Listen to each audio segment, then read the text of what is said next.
53875. Foundation and Chaos, the Second Foundation Trilogy, Volume 2, by Greg Bear. Copyright 1998 by the estate of Isaac Asimov and Greg Bear. Read by Roy Avers. This book was originally created for audio cassette playback. Any announcements concerning cassettes do not apply to this recording. This version contains a marker allowing direct access to the beginning of the book. Library of Congress annotation.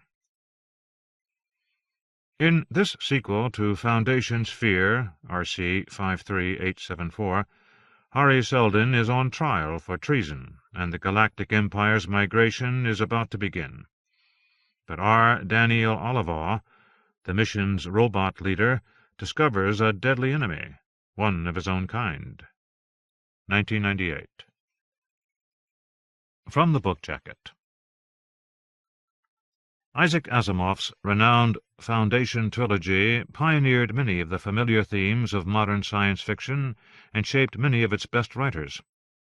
With the permission and blessing of the Asimov estate, the epic saga left unfinished by the Grand Master himself now continues with this second masterful volume.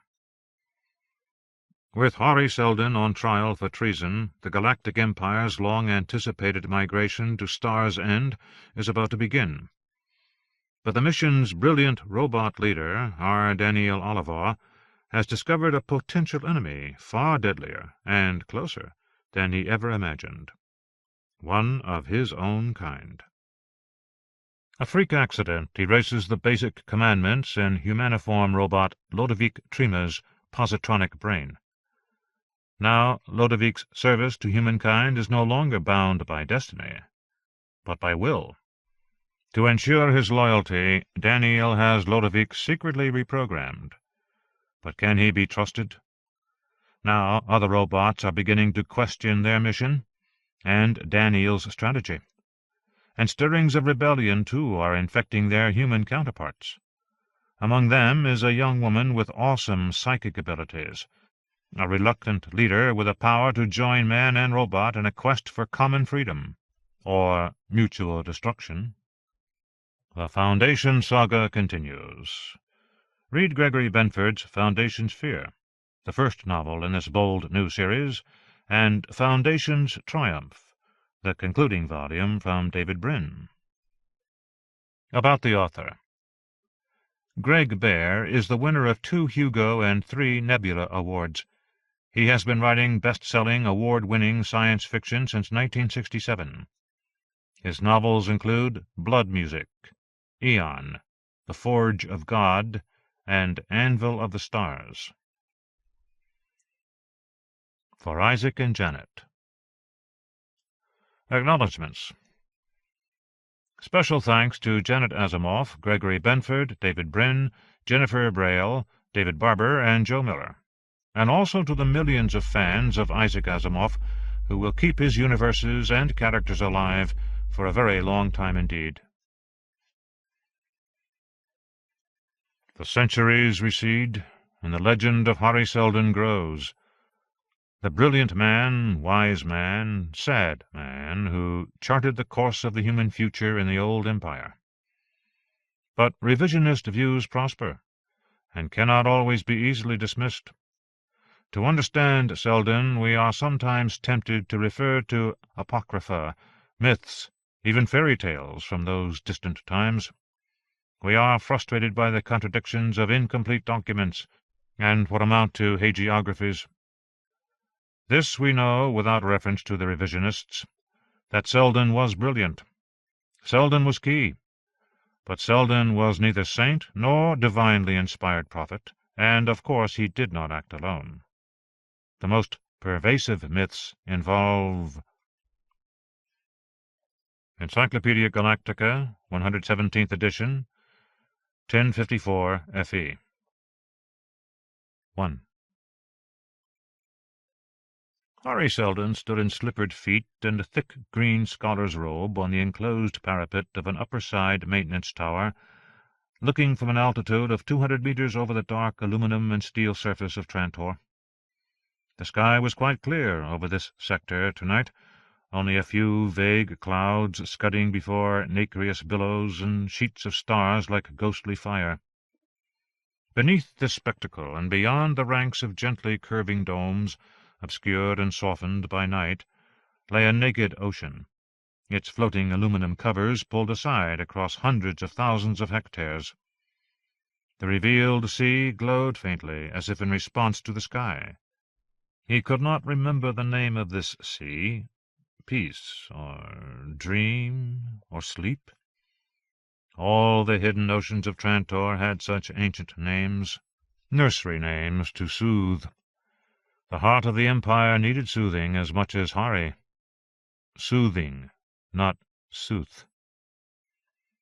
Warm, sweet air swirled around his head and shoulders from a vent in the wall behind him. Hari had discovered that the air here was the purest of any in Streeling, perhaps because it was drawn directly from outside. The temperature beyond the plastic window registered at 2 degrees, a chill he would well remember from his one misadventure upperside, decades before. He had spent so much of his life enclosed, insulated from the chill as well as the freshness, the newness, much as the numbers and equations of psychohistory insulated him from the harsh reality of individual lives. How can the surgeon work efficiently and still feel the pain of the carved flesh? In a real sense, the patient was already dead.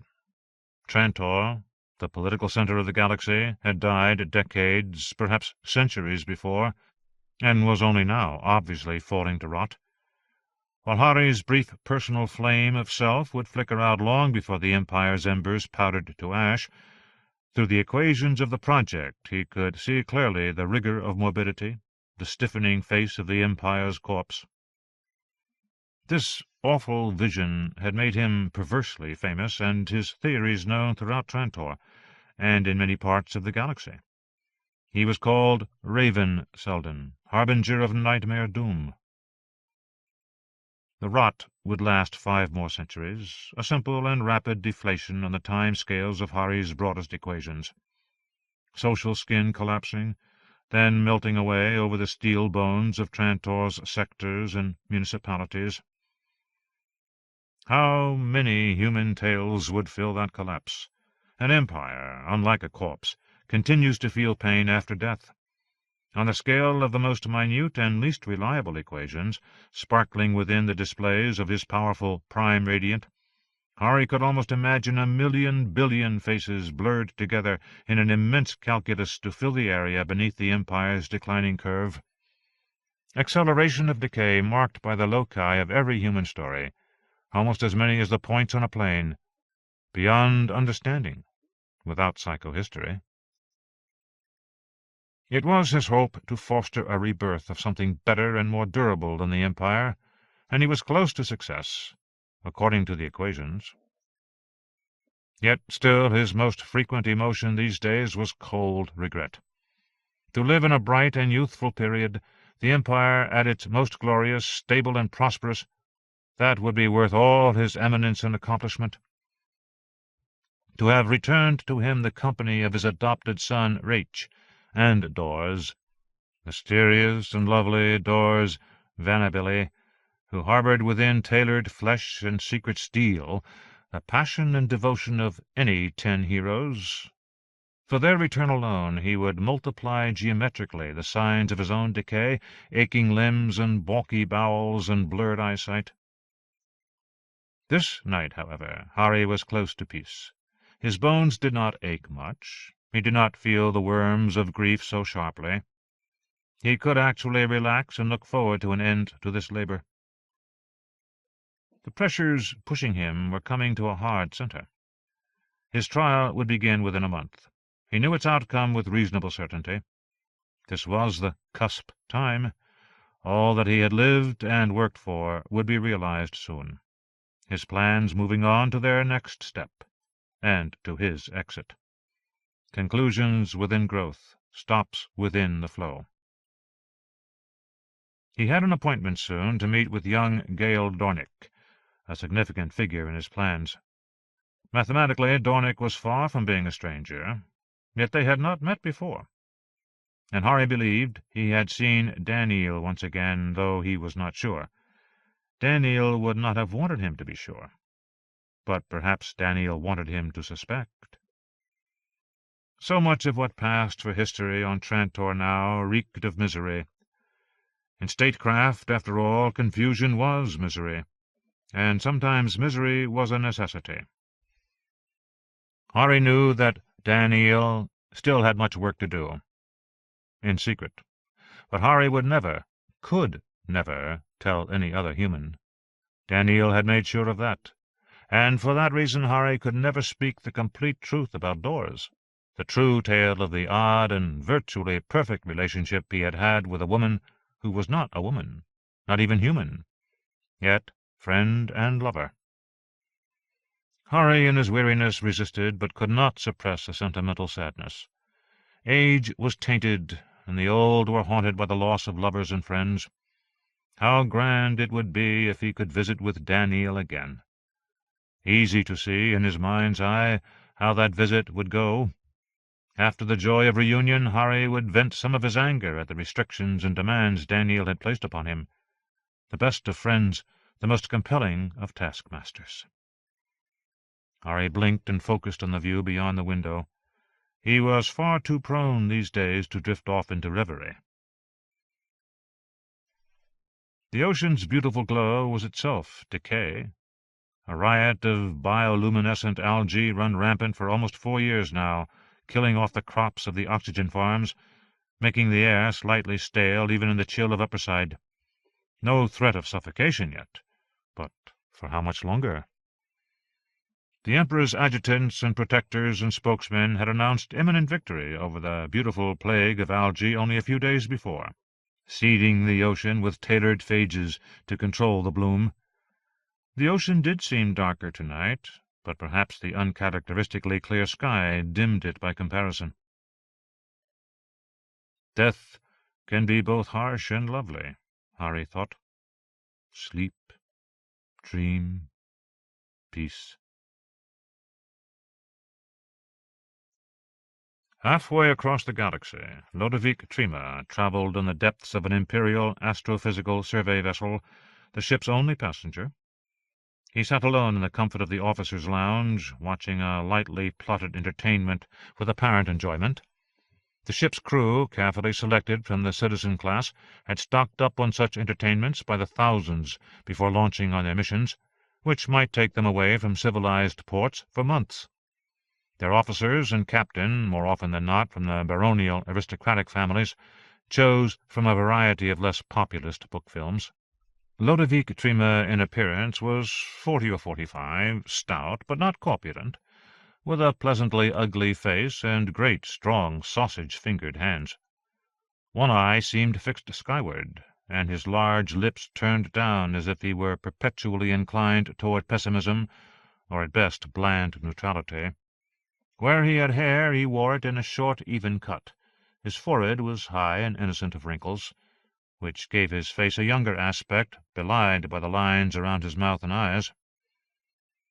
Though Ludovic represented the highest imperial authority, he had come to be well liked by the captain and crew. His dry statements of purpose or fact seemed to conceal a gentle and observant wit, and he never said too much, though sometimes he could be accused of saying too little. Outside the ship's hull, the geometric fistula of hyperspace through which the ship navigated during its jumps was beyond complete visualization, even for the ship's computers. Both humans and machines, slaves of status spacetime, simply bided their personal times until the preset emergence.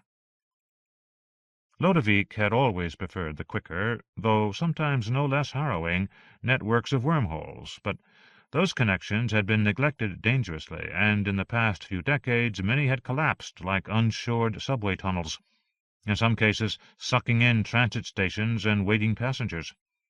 They were seldom used now. Captain Cartus Tolk entered the lounge and stood for a moment behind Ludovic's seat. The rest of the crew busily tended the machines that watched the machines that kept the ship whole during the jumps. Tolk was tall, his head capped by woolly white blonde hair. with ashy brown skin and a patrician air not uncommon for native-born Saracens. Ludovic glanced over his shoulder and nodded a greeting. 2 more hours after our last jump, Captain Tolk said. We should be on schedule. Good, said Ludovic. I'm eager to get to work. Where will we land? At Sarasa, Major, the capital. That's where the records you seek are stored. Then, as ordered, we remove as many favored families on the Emperor's list as we can. The ship will be very crowded. I can imagine. We have perhaps 7 days before the shock front hits the outskirts of the system. Then only 8 hours before it engulfs Sarasa. Too close for comfort. The close shave of imperial incompetence and misdirection, Tolk said, with no attempt to conceal his bitterness. Imperial scientists knew that the Kale star was coring 2 years ago. The information provided by Saracen scientists was far from accurate, Ludovic said. Tolk shrugged. No sense denying it. Blame enough for all to share. Kale's star had gone supernova last year. Its explosion had been observed by telepresence 9 months later, and in the time since, much politicking, reallocation of scant resources, then this pitifully inadequate mission. The captain had the misfortune of being sent to watch his planet die, saving little but imperial records and a few privileged families. In their best days, Tolk said, the Imperial Navy could have constructed shields to save at least 1/3 of the planet's population. We could have marshaled fleets of immigration ships to evacuate millions, even billions, sufficient to rebuild, to keep a world's character intact. A glorious world, if I may say so, even now. So I've heard, Ludovic said softly. We will do our best, dear Captain, though that can be only a dry and hollow satisfaction. Tolk's lips twisted. I do not blame you personally, he said. You have been sympathetic and honest and, above all, efficient. Quite different from the usual in the commission offices. The crew regards you as a friend among scoundrels. Ludovic shook his head in warning. Even simple complaints against the Empire can be dangerous, he said. Best not to trust me too much. The ship shuddered slightly, and a small bell rang in the room. Tolk closed his eyes and gripped the back of the chair automatically. Ludovic simply faced forward. The last jump, the captain said. He looked at Ludovic. I trust you well enough, Counselor, but I trust my skills more. Neither the Emperor nor Ling Chen can afford to lose men of my qualifications. I still know how to repair parts of our drives, should they fail. Few captains on any ship can boast of that now. Ludovic nodded. Simple truth, but not very good armor. The craft of best using and not abusing essential human resources may also be a lost art, Captain. Fair warning. Tolk made a wry face. Point taken. He turned to leave, then heard something unusual. He glanced over his shoulder at Ludovic. Did you feel something? The ship suddenly vibrated again, this time with a high-pitched tensile grind that set their teeth on edge. Ludovic frowned. I felt that. What was it? The captain cocked his head, listening to a remote voice buzzing in his ear. Some instability, an irregularity in the last jump, he said. Not unknown as we draw close to a stellar mass. Perhaps you should return to your cabin. Ludovic shut down the lounge projectors and rose. He smiled at Captain Tolk and clapped him on the shoulder. Of any in the Emperor's service, I would be most willing to entrust you to steer us through the shoals. I need to study our options now, anyway. Triage, Captain Tolk. Maximization of what we can take with us compared to what can be stored in underground vaults. Tolk's face darkened, and he lowered his eyes. My own family library at Alos Quad is... The ship's alarms blared like huge animals in pain.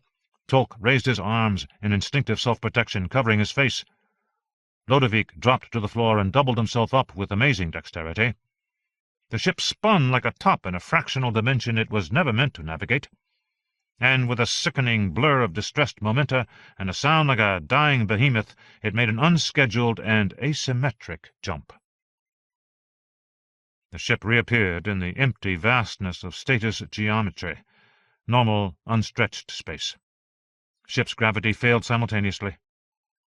Tolk floated a few centimeters above the floor. Lodewijk uncurled and grabbed for an arm of the couch he had occupied just a few moments before. "We're out of hyperspace," he said. "No question," Tolk said. "But in the name of procreation, where?" Lodewijk knew in an instant what the captain could not. They were being flooded with an interstellar tidal wave of neutrinos. He had never, in his centuries of existence, experienced such an onslaught. To the intricate and supersensitive pathways of his positronic brain, the neutrinos felt like a thin cloud of buzzing insects. Yet they passed through the ship and its human crew like so many bits of nothing. A single neutrino, the most elusive of particles, could slip through a light-year of solid lead without being blocked. Very rarely indeed did they react with matter.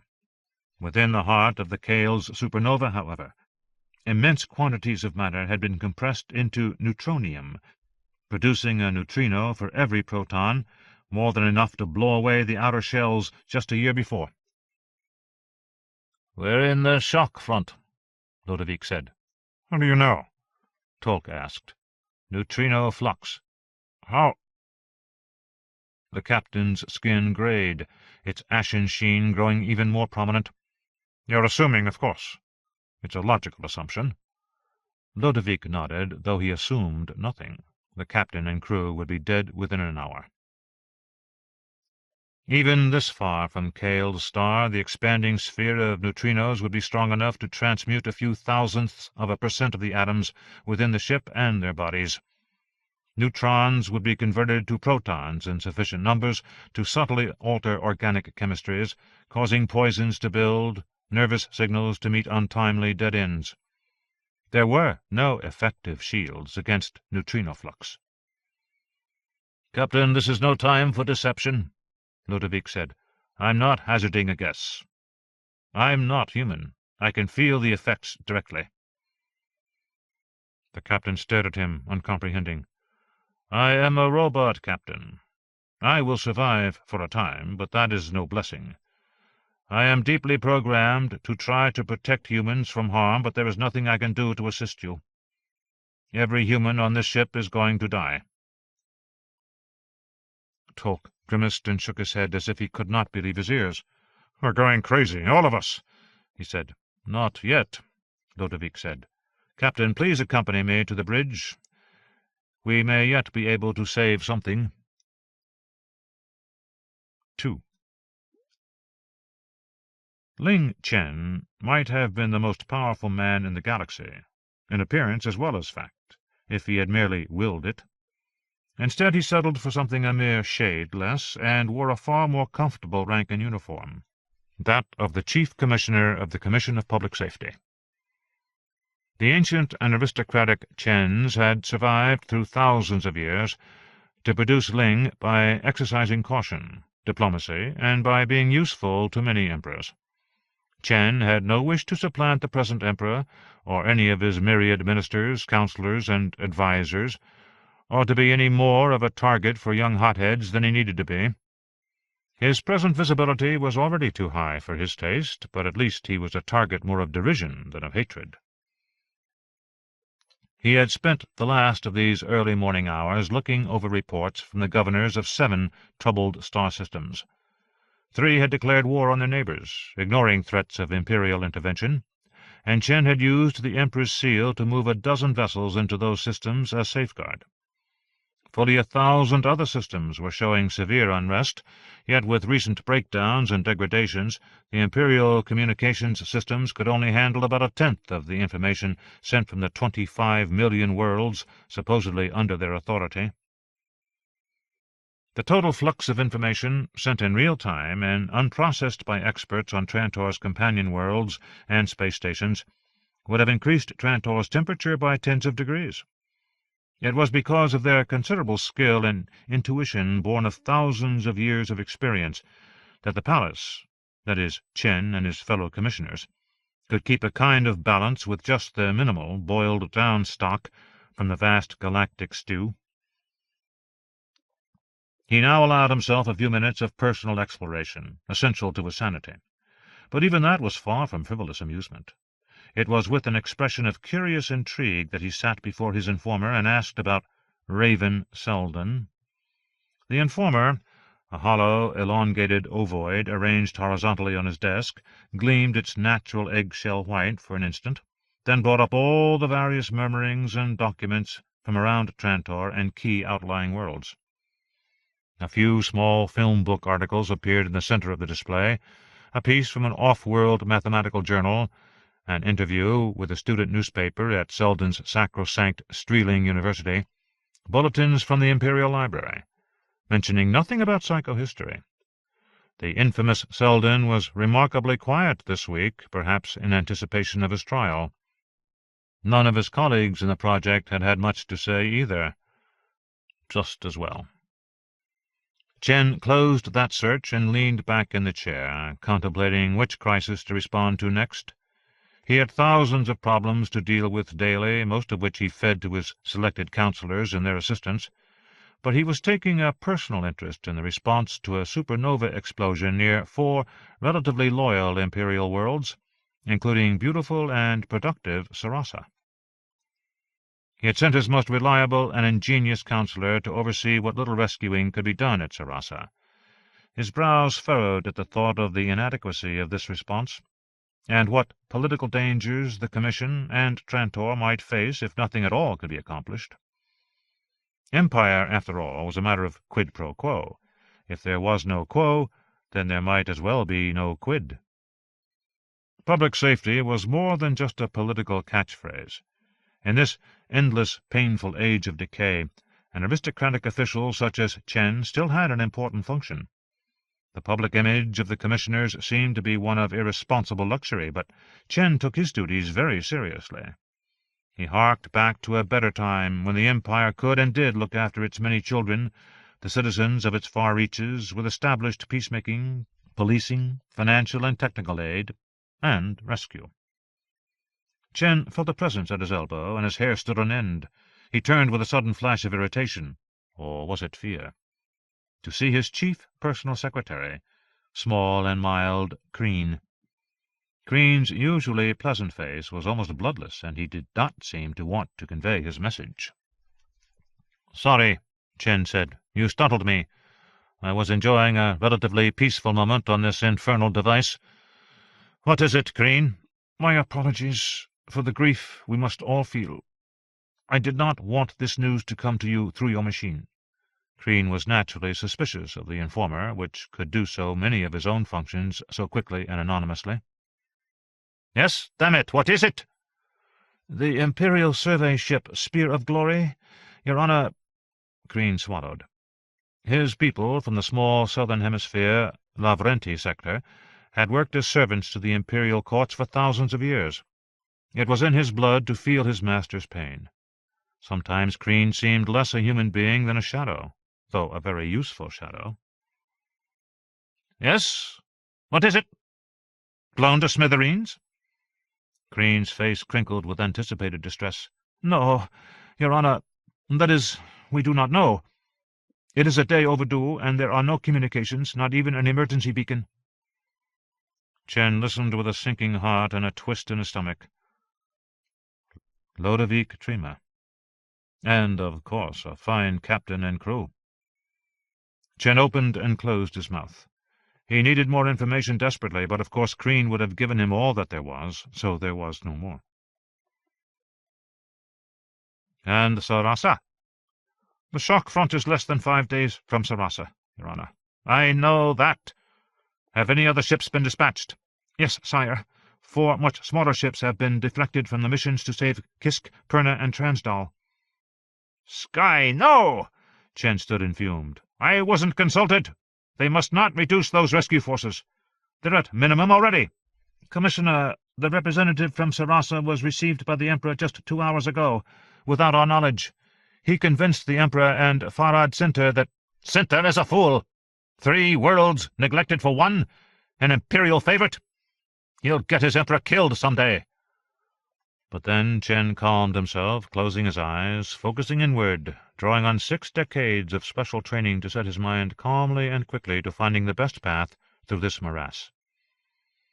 To lose Lodovick, ugly, faithful, and supremely resourceful Lodovick. Let the opposing force pull you down, gather its energy for the spring back.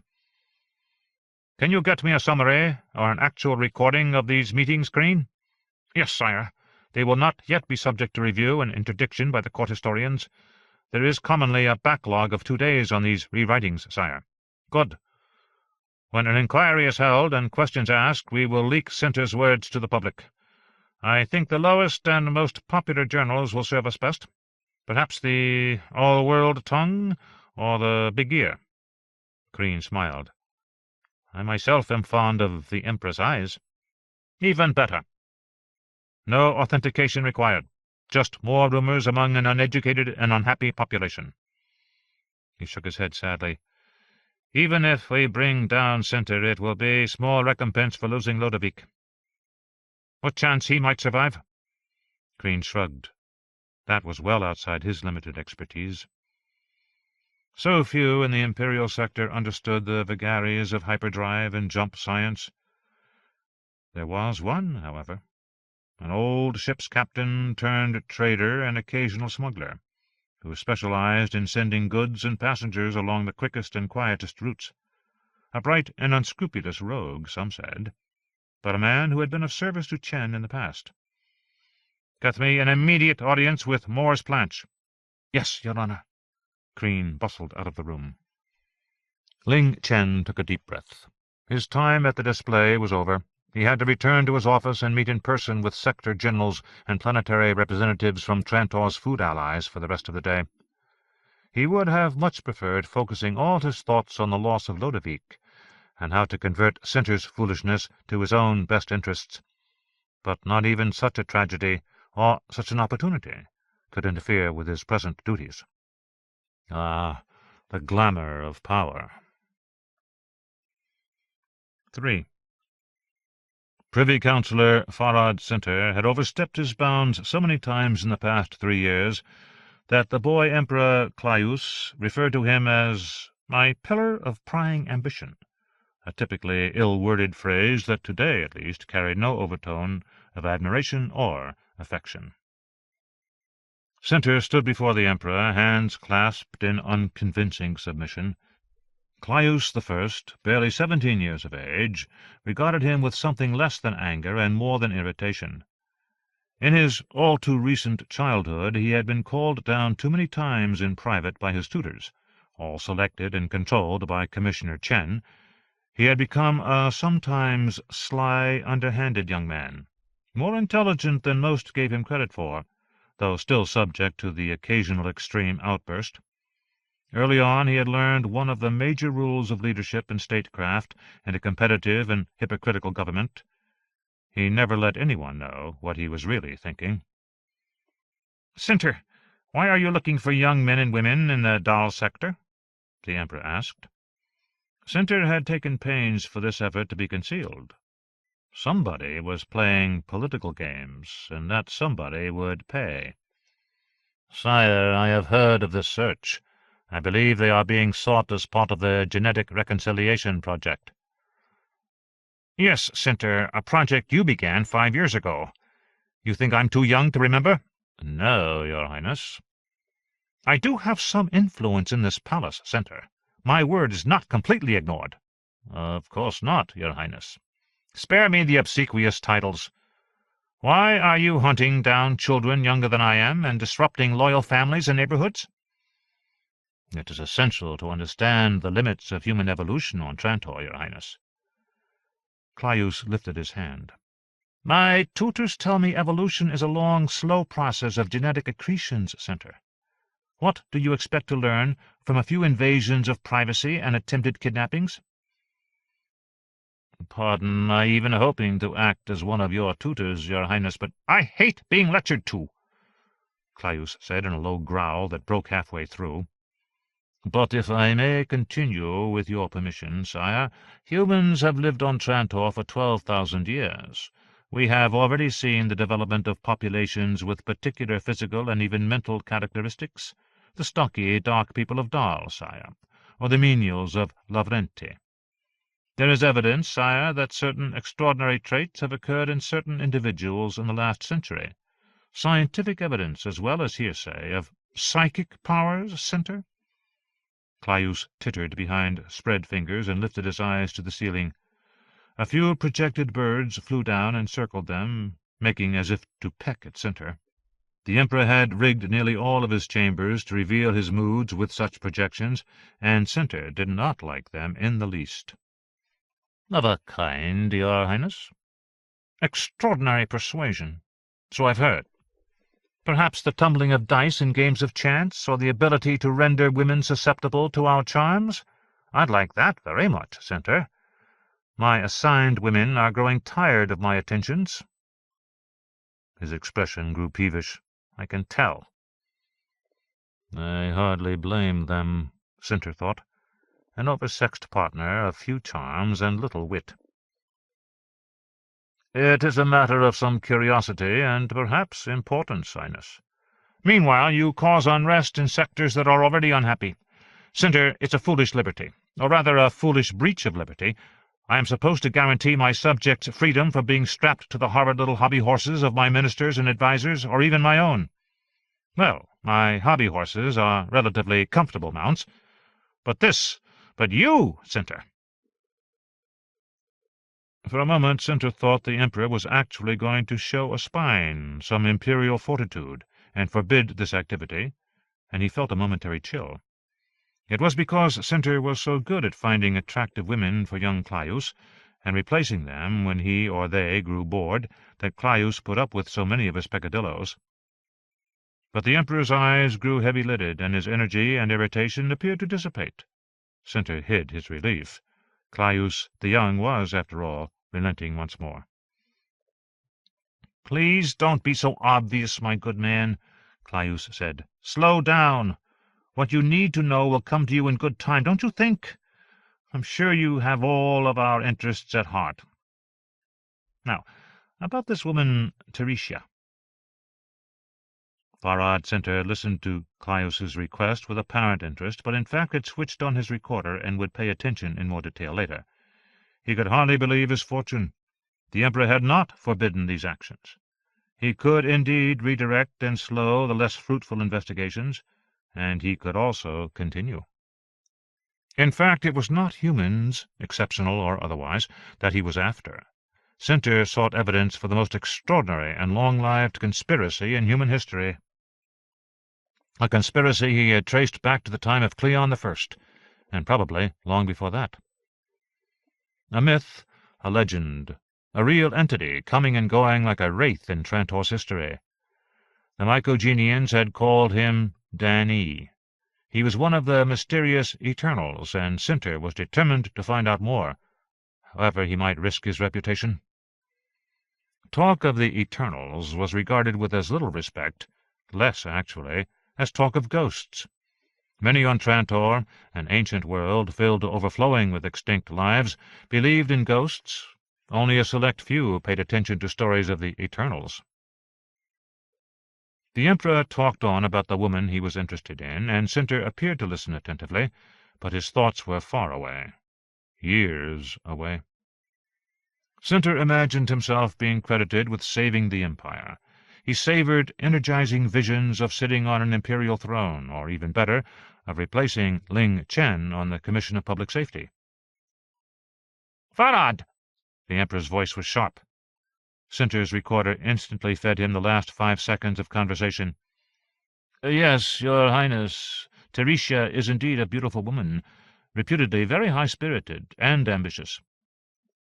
"Ambitious women like me, don't they, Farad?" The boy's tone softened. Caius's mother had been ambitious and successful, until she had fallen into Ling Chen's bad graces. She had tried to work her wiles on the chief commissioner in the presence of one of his wives. Chen was extremely loyal to his wives. Strange that a weak boy like Caius would enjoy strong women. Invariably they grew bored with him. After a time, not even the most ambitious could hide their boredom. Once they learned who was really in power, ultimately. Neither Sinter nor Ling Chen cared much for sex. Power was so much more rewarding. 4. The greatest engineering feat in the history of Trantor had failed 10 years before, and the echoes of that failure still plagued the important and crowded and troublesome Dahl sector. 4 million Dahlite engineers and heat-sink workers, supplemented by an additional 10 million laborers and even a smuggled force of the band Tick-Tocks, had worked for 20 years to drive the deepest heat-sink yet attempted, over 200 kilometers, into the crust of Trantor. The difference in temperature at the proposed depth and the surface would have generated sufficient energy to power 1/5 of Trantor's needs for the next 50 years. But while ambitions were high, ability was not. The engineers had shown themselves to be less than inspired, the project management had been plagued by corruption and scandal at all levels, the Dahlite workers had revolted, and for 2 years the project had been delayed. Finally, when completed, it had simply failed. The collapse of the shaft and its associated sodium and water towers had killed 100,000 Dahlites, 7,000 of them civilians living immediately above the shaft, beneath the oldest of Dahl's domes. The closest subsidiary sinks had also been threatened, and only by heroic intervention had further disaster been avoided, personal courage stepping in where leadership and design skill had collapsed miserably. Ever since, Dahl had been under a political cloud, a scapegoat sector on a world that was still capable of placing some trust in its leaders. In truth, Ling Chen had investigated and prosecuted all the corrupt officials and incompetent designers and conniving contractors. He had seen to it that tens of thousands were tried and sent to the Ricarian prison, or put to hard labor in the worst depths of the heat sinks themselves. But the economic effects had not been mitigated. Dahl could no longer meet its quota of imperially mandated power. Other sectors tried to take up the slack, and what favor Dahl had ever had in the palace declined to a wretched minimum. Near starvation had followed. It was in this world that Clea Asgar had been born and raised, in the miserable shanty quarters once reserved for workers. Her father had lost his job a year before her birth, and spent the years of her childhood alternately dreaming of a return to prosperity and drinking himself silly with yeasty, foul-smelling Dahlite liquor. Her mother had died when Clea was 4. She had raised herself from that time on, and did remarkably well, considering that so many cards had been stacked against her from before her birth. Clea was of moderate height for a Dahlite female, slender and wiry, with thin, strong fingers on long hands. Her hair was short and black, and she possessed the family trait of finely furred cheeks that gave her a somewhat softer aspect than her hard, chiseled features would have otherwise conveyed. She was quick to learn, quick in motion, and, surprisingly, she was also quick to smile and quick to express sentiment. In her private moments she dreamed of vague and indefinite improvements that might be possible in another world, another life, but they were just dreams.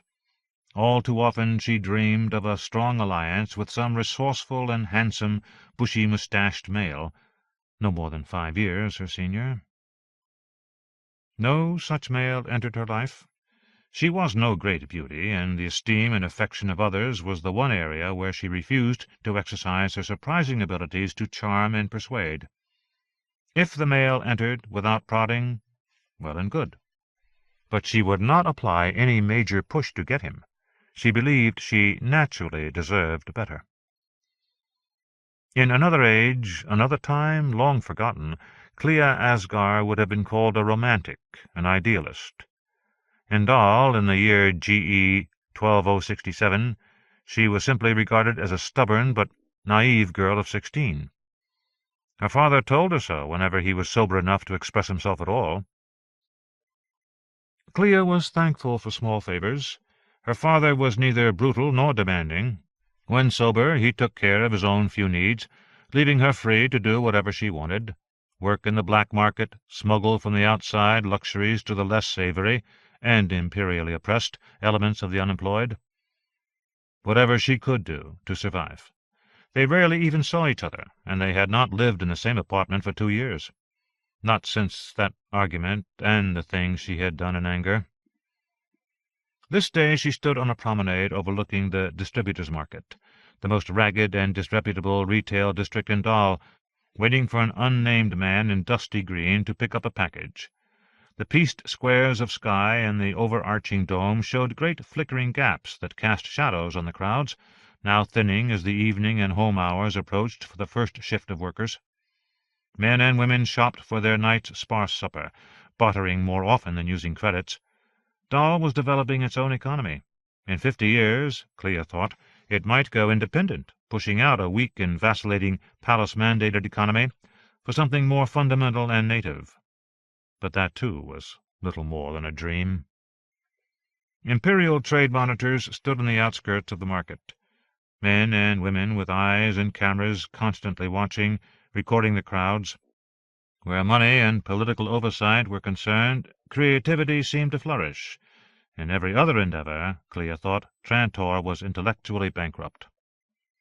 She saw a man who met the description standing between two of the omnipresent trade monitors. He wore a baggy, dusty green suit and cloak. The monitors seemed prepared to ignore him, much as they ignored Clea when she ventured into the market. She watched this with narrowed eyes, wondering whether he had bribed them, or whether he had other, less common ways of not attracting attention. If he could do what she did, he would be a person to reckon with, perhaps partner with, in business, unless his skills were stronger than her own, in which case she would have to avoid him like a fatal rash. But Clea had never met anyone stronger than she. She lifted one arm, as she had been instructed. He quickly spotted her and walked with a light, almost mincing step in her direction. They met on the stairs leading from the promenade to the market and the taxi square. Close up, the man in dusty green had a plain and unremarkable face, not improved much by a thin and unconvincing moustache. Clea was conventional enough to enjoy a good moustache on a man. This one did not impress her in the least. Then he looked squarely at her and smiled. The corners of the moustache lifted, and his teeth shone brilliant white behind smooth, baby-like lips. "You have what I need," he told her. No question. Declaration. "I hope so. It's what I was told to bring." "That," the man said, pointing to her small parcel, "is of no consequence." Still, he extended a handful of credits and took the package with a thin smile. "You are what I seek. Let's find a quiet place to talk." Clea drew back cautiously. She did not doubt she could take care of herself. She always had. Still, she never walked into any situation unprepared. "How quiet?" she asked. "Just where we don't have to listen to the street noises," the man said. He lifted stiff-fingered hands. There were few such places around the market. They walked several streets away and found a small cocoa-ice stall. The man bought her a red cocoa-ice, which she accepted despite her distaste for the popular Dalite delicacy. He bought himself a small, dark stimulk, which he licked with quiet dignity as they sat at a tiny triangular table. A square of sky above them darkened so severely that she could barely see his face. His lips seemed to glow around the stimulk. "I'm looking for young men and women eager to see other parts of Trantor," the man said. Clea grimaced. "I've heard enough recruiters to last me a lifetime." She started to rise. The man reached out and took her arm. Without words, she tried to compel him to move it. "For your own good," he said, and did not react. She tried harder. "Let me go," she ordered. As if stung, the hand withdrew. It seemed to take a few seconds for the man to compose himself.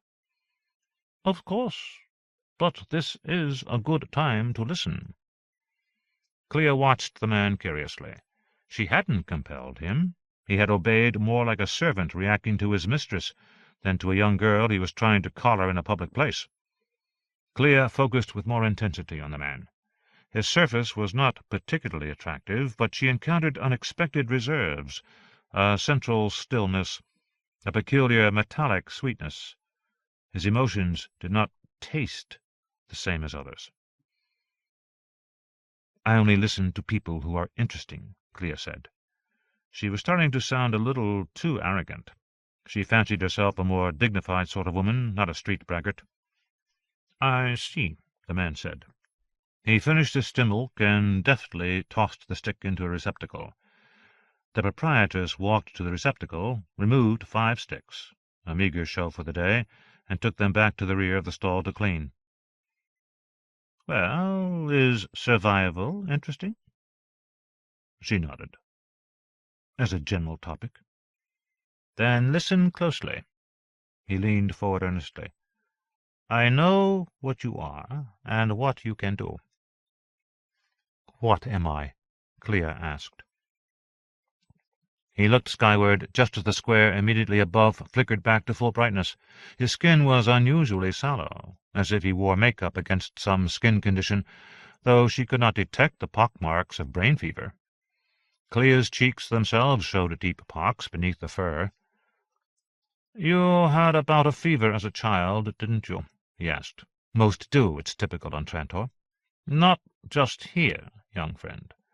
On all human worlds, brain fever is the ever-present companion of intelligent youth, too common to be noticed, too innocuous to be cured.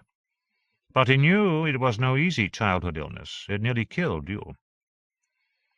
Clea's mother had nursed her through the rough time, then had died just months later, in an accident in the sinks. She hardly remembered her mother, but her father had told her all about the illness. "What about it?" His eyes were pale, and she suddenly realized they were not looking directly at her face, but at some irrelevant point to the right of her forehead. "I can't see well now. I make my way around by feeling the people, where they are, how they move and sound. In a place without people I am in some distress. I prefer crowds for that reason. You do not. Crowds irritate you. Trantor is a crowded world. It confines you." Clea blinked, uncertain whether it was polite to keep staring at his dead eyes. Not that she cared overmuch for politeness in a situation such as this. "I'm just a runner and sometimes a swapper," she said. "No one pays much attention to me." "I can feel you working on me, Clea. You want me to leave you alone. I disturb you, mostly because what I am saying has a certain truthful resonance. Am I right?" Clea's eyes narrowed. She did not want to be special or even memorable to this blind man in dusty green. She closed her eyes and concentrated. "Forget me." The man cocked his head to one side, as if experiencing a muscle cramp. His mind had such an odd flavor. She had never experienced a mind like it. And she would have sworn he was lying about being blind. But none of that was important in the face of her failure to persuade him. "You've done well for yourself, for a child," he said in a low voice. "Too well. People are looking for those who succeed where they should fail. Palace specials, secret police, not at all friendly." The man stood and arranged his coat and brushed crumbs from the seat of his pants. "These chairs are filthy," he murmured. "Your effort to make me forget was exceptionally powerful, perhaps the most powerful I've experienced. But you lack certain skills. I will remember, because I must remember.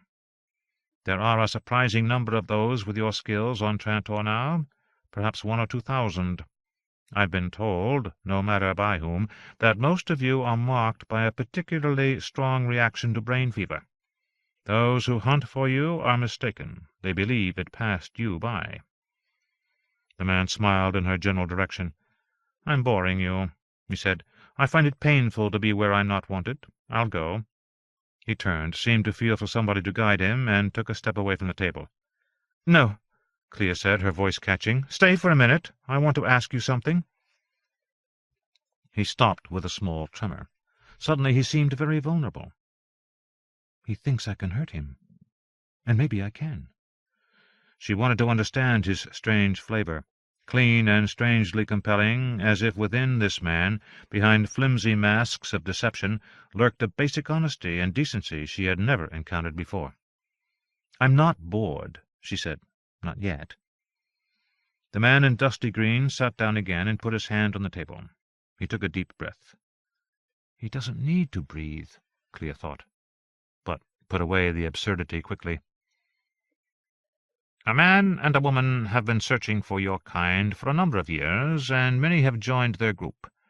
I hope they live well where the man and woman will send them. I, for one, am unwilling to take the risk." "Who are they?" "They say one is Wanda Seldon Palver, the granddaughter of Hari Seldon." Clea did not know the name. She shrugged. "You can go to them if you want," the man continued, but she made a sour face and interrupted. "They sound connected," she said, using the word in its derogatory meaning of close to the palace and the commissioners and other government officials. "Oh, yes, Seldon was once a first minister, and they say his granddaughter has gotten him out of a number of tough scrapes, legal and otherwise." "He's an outlaw?" "No, a visionary." Clea pursed her lips and frowned again. In Dal, visionaries were a dime a dozen. Street-corner crazies, out of work, out of the grind, most driven insane by their work in the heat-sinks. The man in dusty green observed her reaction closely. "Not for you?" "Now, however, another man is searching for your type." "What type?" Clea asked nervously. She needed more time to think, to understand. "I'm still confused." She felt out his defenses lightly, hoping not to intrude in a way he would notice. The man flinched, as if poked. "I am a friend, not an enemy, to be lightly manipulated. I know there's risk even talking to you. I know what you could do to me if you put your mind to it. Somebody else in a position of power thinks your kind is monstrous, but he doesn't understand at all. He seems to think you are all robots." Clea laughed. "Like tick-tocks?" she asked. The worker machines had fallen out of favor long before her birth, banned because of frequent and unexplained mechanical revolts, and the public distaste for them still lingered. "No, like robots out of history and legend. Eternals." He pointed west in the general direction of the Imperial sector, the palace. "It's madness, but it's Imperial madness, not easy to overcome. Best if you leave, and I know the best place to go. On Trantor. Not far from here. I can help you make arrangements." "No, thank you," she said. There was too much uncertainty here for Clea to put herself in the hands of this stranger, however compelling parts of his story might seem. His words and what she sensed did not add up. "Then take this." The man thrust a small display card into her hand and stood once more. "You will call. This is not in question. It is only a matter of time." He stared at her directly, his eyes bright, fully capable. "We all have our secrets," he said, and turned to leave. 5. Lodewijk stood alone on the bridge of the Spear of Glory, peering through the broad, forward-facing port at what might have been a scene of exceptional beauty, had he been human. Beauty was not an easy concept for a robot to grasp, however. He could see what lay outside the ship, and understand that a human would think it interesting. But for him, the closest analogue to beauty was successful service, perfect performance of duty. He would, in some sense, enjoy notifying a human that a beautiful view was available through this port, but his foremost duty would be to inform the human that this view was in fact caused by forces that were very dangerous. And in this duty he had no chance of succeeding, for the humans on Spear of Glory were already dead. Captain Tolk had died last, his mind gone, his body a wreck. In the last few hours of rational thought left to him, Tolk had instructed Lodewijk on the actions that might be taken to bring the ship to its final destination: repair of the hyperdrive units, reprogramming of the ship's navigational system, preserving ship's power for maximum survival time. Tolk's last coherent words to Lodewijk had been a question. "How long can you live? Function?" Lodewijk had told him, "A century, without refueling." Tolk had then succumbed to the painful, murmurous half-sleep that preceded his death. 200 human deaths weighed on Lodewyk's positronic brain like a drain on his power supplies. It slowed him somewhat. That effect would pass. He was not responsible for the deaths. He simply could not prevent them. But this in itself was sufficient to make him feel weary. As for the view, Sarasa itself was a dim star, still 100 billion kilometers distant, but the shock front revealed its extended spoor like a vast, ghostly fireworks display. The streams of high-energy particles had met the solar wind from the Sarasan system, creating huge, dim auroras like waving banners. He could make out faint traces, red and green, in the murky luminosity. Switching his eyes to the ultraviolet, he could see even more colors as the diffuse clouds of the explosion's outer shells advanced through the outlying regions of the system's cometary dust and ice and gas. There was so little time to act, nothing he could do. And, worse still, Lodewyk could feel his brain changing. The neutrinos and other radiation had overwhelmed the ship's armor of energy fields, and had done more than just kill the humans. They had somehow, he believed, interfered with his own positronic circuitry. He had not yet finished his autodiagnosis sequence. That might take days more, but he feared the worst. If his primary functions were affected, he would have to destroy himself. In ages past he would have merely gone into a dormant mode until a human or another robot repaired him, but he could not afford to have his robotic nature discovered. Whatever happened to him, there seemed little chance of discovery. Spear of Glory was hopelessly lost, less than a microbe in an ocean. He had never managed to trace the malfunction or make repairs, despite the captain's instructions. Being jerked rapidly into and out of hyperspace had burned out all the circuitry for faster-than-light communication. The ship had automatically broadcast a distress signal, but surrounded by the shock front's extreme radiation, there was little chance the signal would ever be heard. Lodewyk's secret was secure enough, but his usefulness to Daneel and to humanity was over. For a robot, duty was everything, self nothing. Yet in his present circumstance he could look through the port at the effects of the shock front and speculate for no particular reason about physical processes. While not completely stopping his constant processing of problems associated with his long-term mission, he could drift in the middle of the bridge, his immediate needs and work reduced to nothing. For humans, this could be called a time of introspection. Introspection without the target of duty was more than novel. It was disturbing. Lodewyk would have avoided the opportunity and this sensation if he could have. A robot, above all else, was uncomfortable with internal change. Ages past, during the robotic renaissance, on the almost forgotten worlds of Aurora and Solaria, robots had been built with inhibitions that went beyond the 3 laws.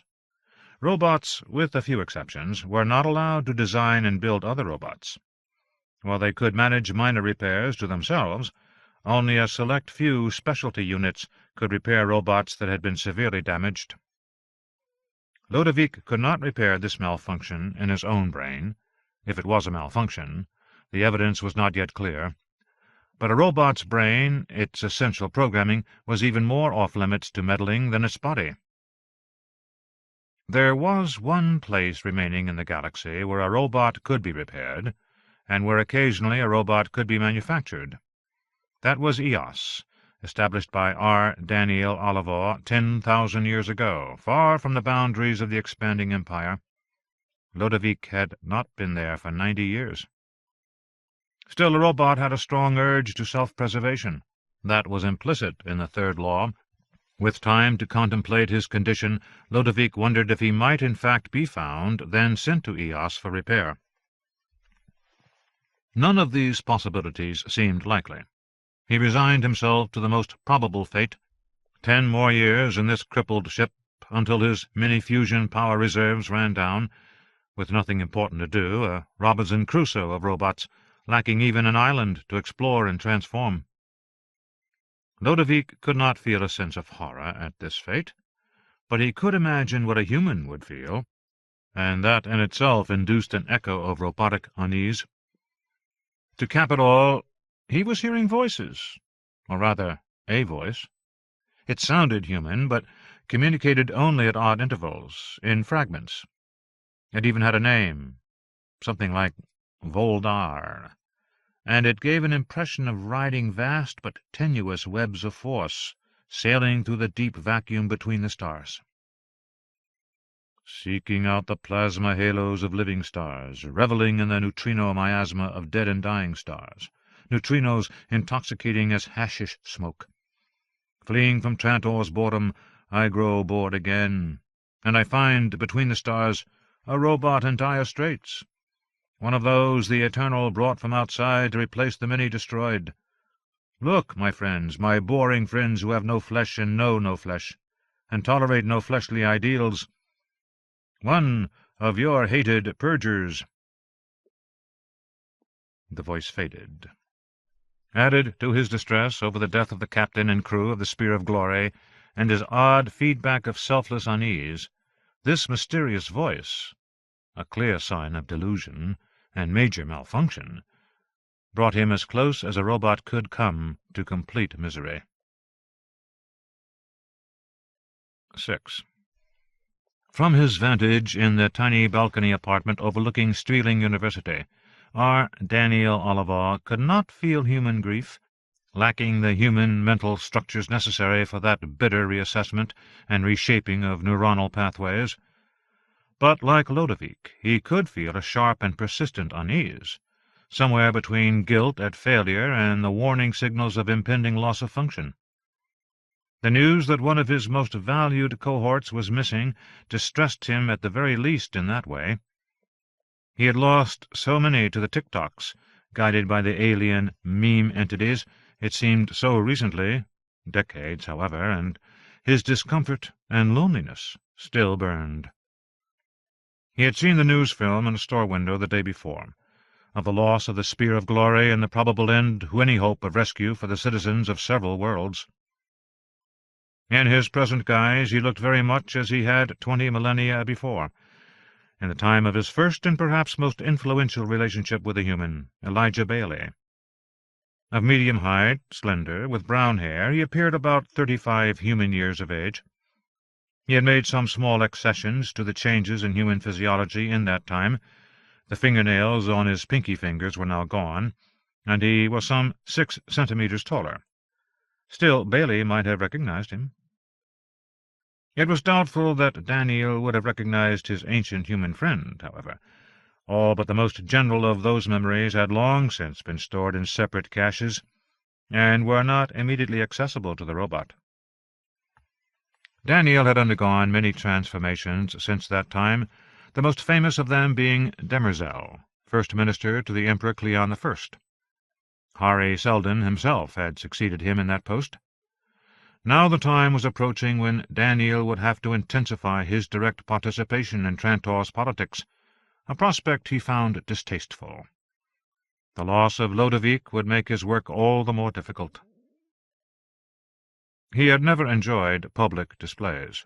He was far more content to operate in the background and let his thousands of cohorts act out public roles.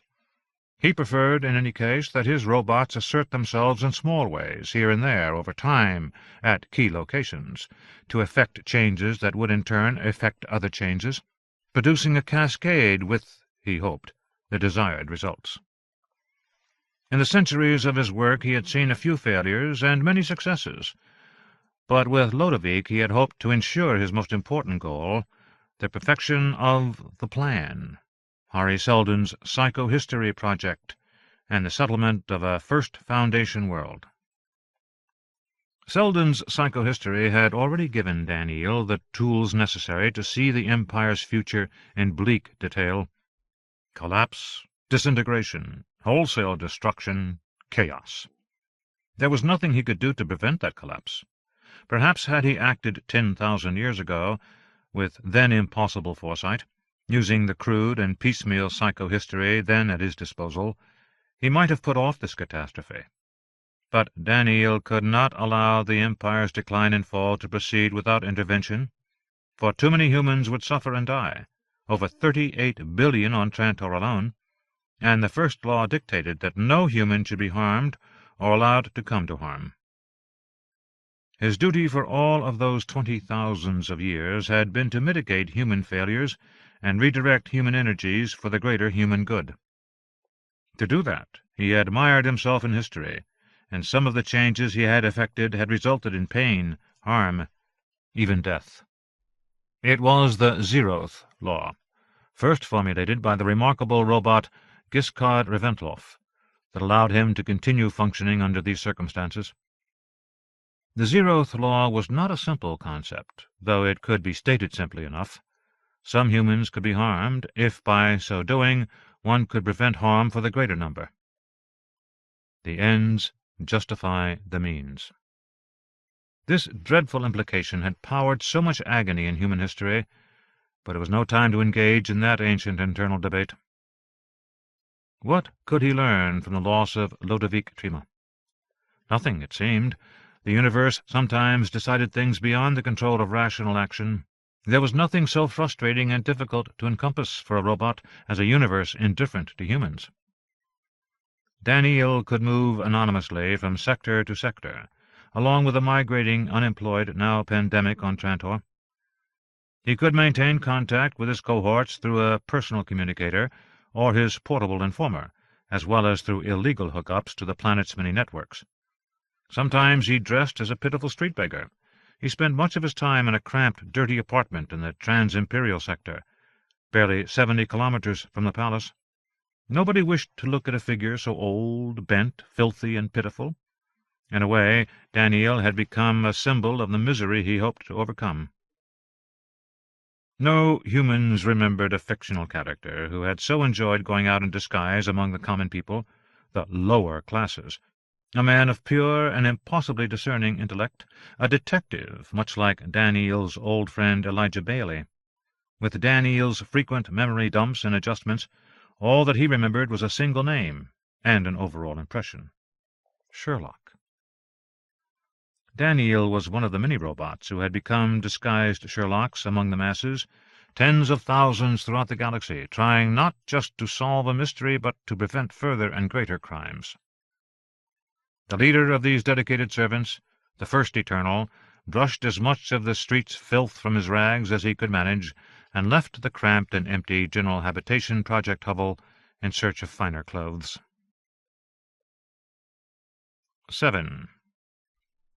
"They've searched the entire apartment," Seldon Asgar moaned, rubbing his elbows and looking smaller and more frail than she had ever seen him before. Clea's respect for her father had not been high in the last few years, but she still felt a pang for his misery, and an abiding sense of guilt that strengthened a sense of responsibility. "They went through our records. Imagine that! Private records! Some imperial authority—" "Why, your records, father?" Clea asked. The apartment was a shambles. She could imagine the investigators pulling up cabinets and throwing out the boxes and few dishes within, tugging up the worn carpets. She was glad she hadn't been here, and for more than one reason. "Not my records!" Seldon shouted. "They were looking for you! School papers, book films, and they took our family album, with all your mother's pictures. Why? What have you done now?" Clea shook her head and upturned a stool to sit. "If they're looking for me, I can't stay," she said. "Why, daughter, what could—" "If I've done anything illegal, father, it's not worth the attention of Imperial specials. It must be something else." She thought of the conversation with the man in dusty green, and frowned.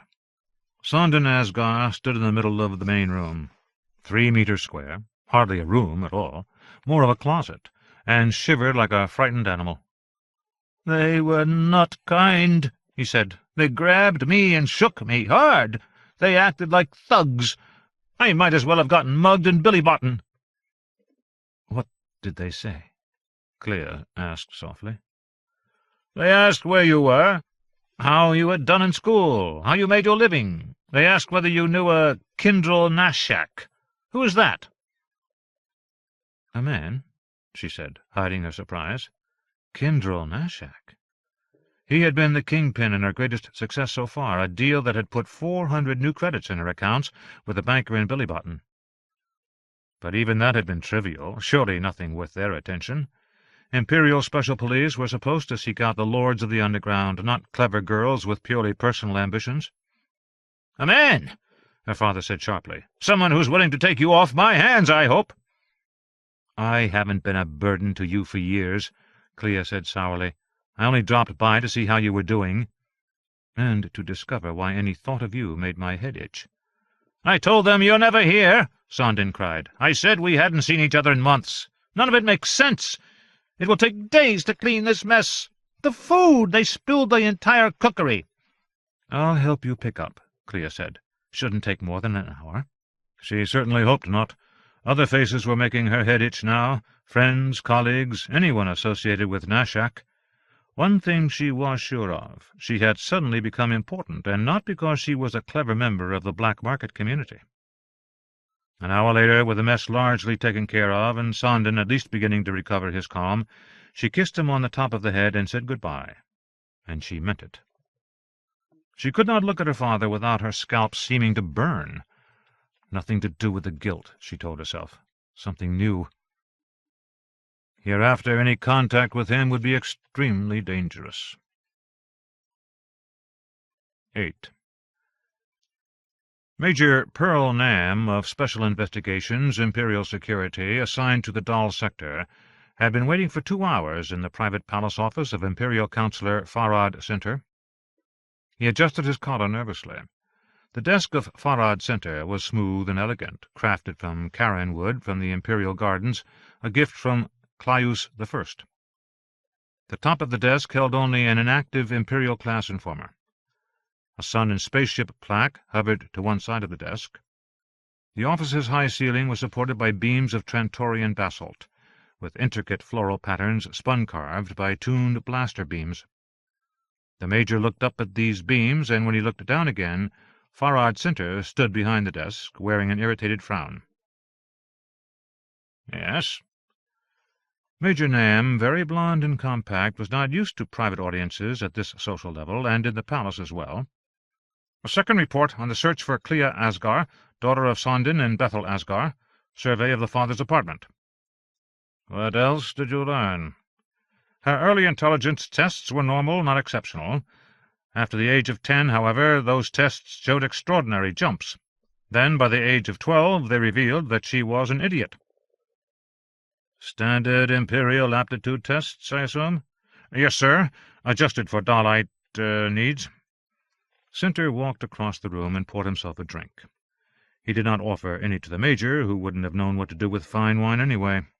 No doubt his tastes were limited to the cruder forms of stimulk, or even the more direct stims favored in the military and police services.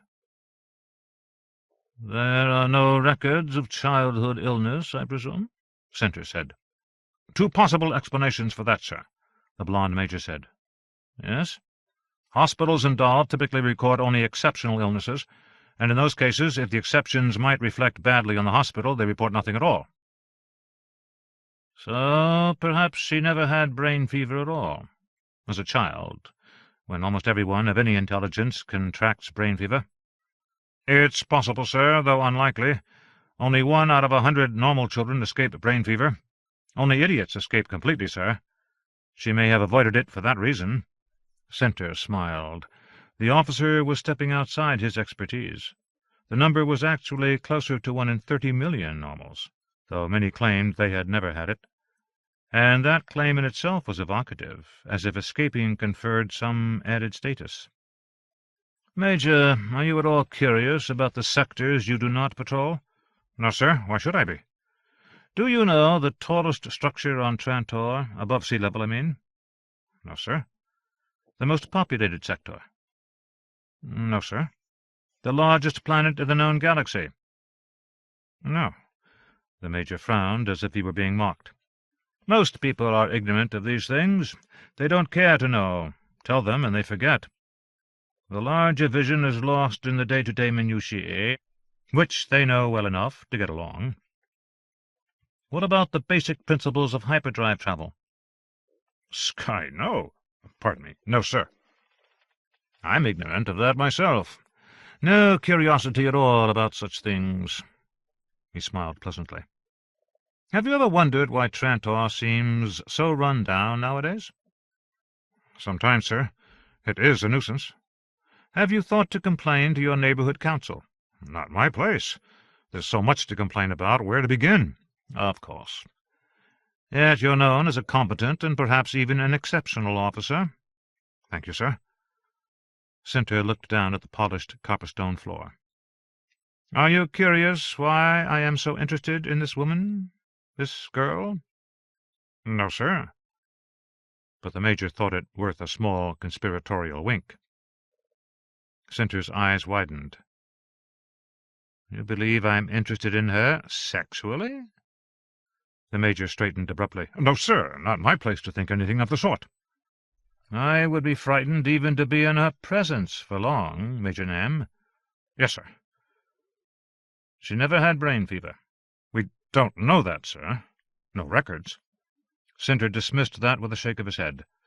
I know that she never had brain fever, or any other childhood disease, and not because she was an idiot. She was more than merely immune, Major. Yes, sir. And her powers can be extraordinary. And do you know how I know that? Because of Vara Liso. She first detected this girl in a Dalite market a week ago. A prime candidate, she thought. I should send Vara Liso with you on your rounds now, just to refine the hunt. The Major said nothing, merely stood at parade rest, eyes fixed on the opposite wall. His Adam's apple bobbed. Sinter could read the man well enough without seeing into his mind. The Major did not much believe all this, and knew little or nothing of Vara Liso. Can you find her for me without Vara Liso's aid? With sufficient numbers of officers, we can find her in 2 or 3 days. My small crew, by itself, would probably take 2 or 3 weeks. Dahl is not in a cooperative mood right now, sir. No, I suppose not. We'll find her, but do not attempt to arrest her or attract her attention in any way. You would fail, as her kind has made so many others fail. Yes, sir. Tell me what she does, whom she sees.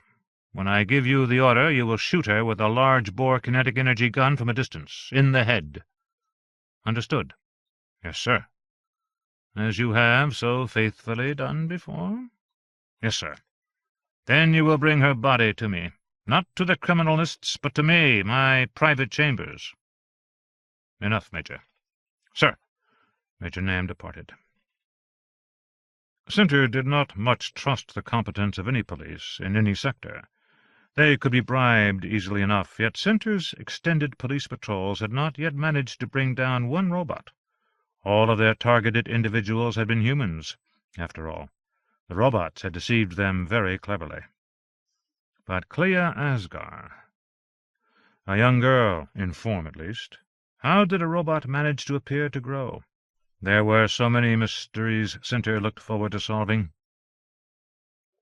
Brain fever's effect on curiosity, and on civilization in general, was not the most interesting of those mysteries, not at all. No mystery at all. Sinter strongly suspected that robots had created the disease, perhaps millennia before, after their banishment from the worlds of humans, their goal to subtly reduce intellectual capacity, creating an empire that so seldom rebelled against the center. His mind whirled at the implications. So many suspicions, so many theories. With a small, intense smile, Sinter lost himself in speculation for several minutes, then went to the desktop informer to look up the name of the largest world in the galaxy. Sinter had never had brain fever himself, had somehow escaped it, despite having an above-normal intelligence. He was eternally curious. And completely human. Farad Sinter had X-ray images taken at least twice a year to prove that fact to himself. The largest inhabited world in the galaxy was Nock, a gas giant circling a star in the Haladan province. It was 4 million kilometers wide. Now he had other matters to consider. He stood before his desk. He never sat while working, and scrolled through the briefs supplied to him by the informer. There was a stink rising over reassignment of ships to Sarasa, following the probable loss of the Spear of Glory. He could almost smell Ling Chen behind the growing public indignation. Yet that had actually been Clyus's doing, almost entirely. Sinter had gone along to allow the boy some sense of purpose. Chen was a very intelligent man. Sinter wondered if Chen had ever had brain fever. Lost in thought, he sat for 5 minutes as the briefs filed past, ignoring them. He had more than enough time to deal with Commissioner Chen. 9. Morris Plant, in his 50 years of service to the Empire, and to his own ends, had watched things go from bad to worse with grim calm. Not much upset him, on the surface. He was quiet and soft-spoken and used to carrying out extraordinary missions. But he never thought he would be called upon, by Ling Chen no less, to do something so mundane as go looking for a lost starship, and a survey vessel at that.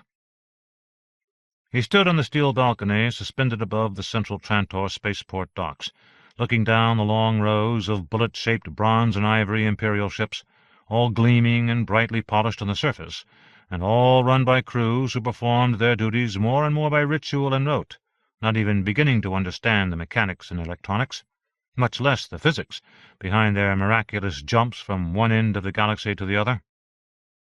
Spit and polish, and a shadow of ignorance, like an eclipse at noon. He smelled the perfumery on his lapel to put him in a better mood. The pleasant aromas of 1,000 worlds had been programmed into the tiny button, an extraordinary antique given to him by Ling Chen 7 years ago. Chen was a remarkable man, able to understand the emotions and needs of others while having none of his own, other than the lust for power. Planch knew his master well enough and knew what he was capable of, but he did not have to like him. Still, Chen paid very well, and if the Empire was going to rank growth and bad seed, Planch had no qualms about avoiding the worst of the discomforts and misfortunes. A tall, spidery woman with corn-yellow hair seemed to appear by his elbow, towering over him by a good 10 centimeters. He looked up and met her onyx eyes. "Morris Planch?" "Yes." He turned and extended his hand. The woman stepped back and shook her head. On her world, Hulin, physical contact was considered rude in simple greetings. "And you're Trich, I presume?" "Presumptuous of you," she said, "but accurate. I have 3 ships we can use, and I've chosen the best. Private and fully licensed for travel anywhere the Empire might care to trade." "You'll be carrying only me, and I'll need to inspect your hyperdrive, do some modifications." "Oh?" Trich's humor faded fast. "I don't even like experts doing such work. If it ain't broke, don't fix it." "I'm more than an expert," Planch said, "and with what you're being paid, you could replace your whole ship 3 times over." Trich moved her head from side to side in a gesture Planch could not read. So many social customs and physical nuances. A quadrillion human beings could be remarkably difficult to encompass, especially at the center, where so many of them crossed paths. They walked toward the gate to the dock aisle where Trich's ships were berthed. "You told me we were going on a search," she said. "You said it would be dangerous. For that amount of money I accept great risks, but—" "We're going into a supernova shock front," Planch said, keeping his eyes straight ahead. "Oh." This news gave her pause, but only for a second. "Sarasa?" He nodded. They took a pedway to the berth itself, sliding past 3 kilometers of other vessels, most of them Imperial, a few belonging to the palace upper crust, the rest to licensed traders like Trich. "I turned down 4 requests from local folks to go there and rescue their families." "As well you should have," Planch said. "I'm your job today, not them." "How high up does this go?" Tritch asked with a sniff. "Or perhaps I should ask, how much influence do you have?" "No influence at all. I do what I'm told, and don't talk much about my orders." Tritch undulated in polite dubiousness, walked ahead to the gangway, and ordered the ship's loading doors to open. The ship was a clean-looking craft, about 200 years old, with self-repairing drives. But who knew if the self-repair units were in good working order? People trusted their machines too much these days because, by and large, they had to. Planch noted the ship's name, Flower of Evil. "When do we leave?" "Now," Planch said. "You know," Tritch said, "your name sounds familiar. Are you from Hewlin?" "Me?" He shook his head and laughed as they walked into the cavernous, almost empty hold. "I'm far too short for your kind, Tritch. But my people provided the seed colony that settled your world 1,000 years ago." "That explains it," Tritch said, and gave another sort of wriggle, signifying, he presumed, pleasure at their possible historical connection. Hewlinians were a clannish bunch who loved depth history and genealogy. "I'm honored to have you aboard. What's your poison, Planch?" She indicated boxes filled with exotic liquors, constrained by a security field in one corner of the hold. "For now, nothing," Planch said, but he looked over the labels appreciatively. Then he stopped, seeing a label on 10 cases that made his pulse race. "Tight little spaces," he swore. "Is that trillion water of life?" 200 bottles, she said. "After we get our work done, you can have 2 bottles on the house." "You're generous, Tritch." "More than you know, Planch." She winked. Planch inclined his head gallantly. He had forgotten how open and childlike Hewlinians could be, just as he had forgotten many of their gestures. At the same time, they were among the toughest traders in the galaxy. The lock door closed, and Tritch led Planch into the engine room to examine and tinker with her ship's most private parts. 10. As evening fell beneath the domes and the light outside his office windows dimmed, Chen sat in his favorite chair and called up the Imperial Library's news service, the finest and most comprehensive in the galaxy. Words and pictures flitted around him, all relating to the Saracen disaster and the loss of the Spear of Glory. There was no sign of the ship, and not likely to be. The best experts said it was very likely swallowed by a discontinuity within its final jump, a hazard associated with supernova explosions but rarely seen, for the simple reason that supernovas were rare on human timescales. In all the galaxy, less than 1 or 2 occurred each year, more often than not in uninhabited regions. Already the popular journals were calling on the Emperor, respectfully of course, and on Councillor Sinter, more acerbically, to rethink the transfer of rescue ships. Chen smiled grimly. Let Sinter chew on that for a while. Of course, if he heard nothing from Moore's Planch, he would need to replace Lodovick, and soon. He had 4 candidates, none of them as qualified as Lodovick, but all worthy of service in the Commission of Public Safety. He would choose one as his assistant, and put the other 3 in apprenticeship programs, saying that the Commission should never again be caught with no immediate backups for the loss of important personnel. There were 3 commissioners who owed Chen for a few choice and private favors, and Chen could use this as a pretense for putting loyal men and women into their offices. He shut off the news service report with a flick of his hand and stood, smoothing his robes. Then he went out on the balcony to enjoy the sunset. There was no real sun visible here, of course, but he had mandated the repair of the Imperial Sector dome displays on a regular basis, and the sunsets were as reliable here as they had been everywhere in Trantor in his youth. He watched the highly artistic interpretation with some satisfaction, then put away all these masks of pleasure and considered the future. Chen rarely slept more than an hour a day, usually at noon, which gave him the entire evening to do his research and make preparations for the work of the next morning. During his hour of sleep he usually dreamed for about 30 minutes, and this afternoon he had dreamed of his childhood, for the first time in years. Dreams, in his experience, seldom directly reflected the day-to-day affairs of life, but they could point to personal problems and weaknesses. Chen had great respect for those mental processes below conscious awareness. He knew that was where much of his most important work was done. He imagined himself the captain of his own personal starship, with many excellent crew members, representing subconscious thought processes. It was his task to keep them alert and on duty, and for that reason Chen performed special mental exercises for at least 20 minutes each day. He had a machine for that very purpose, designed for him by the greatest psychologist on Trantor, perhaps in the galaxy. The psychologist had disappeared 5 years ago, after an Imperial court scandal orchestrated by Farad Center. So many interconnections, interweavings. Chen regarded his enemies as his most intimate associates, and sometimes even felt a kind of sorrowful affection for them, as they fell by the wayside, one by one, victims of their own peculiar limitations and blindness. Or, in Center's case, of aggressive idiocy and madness. 11.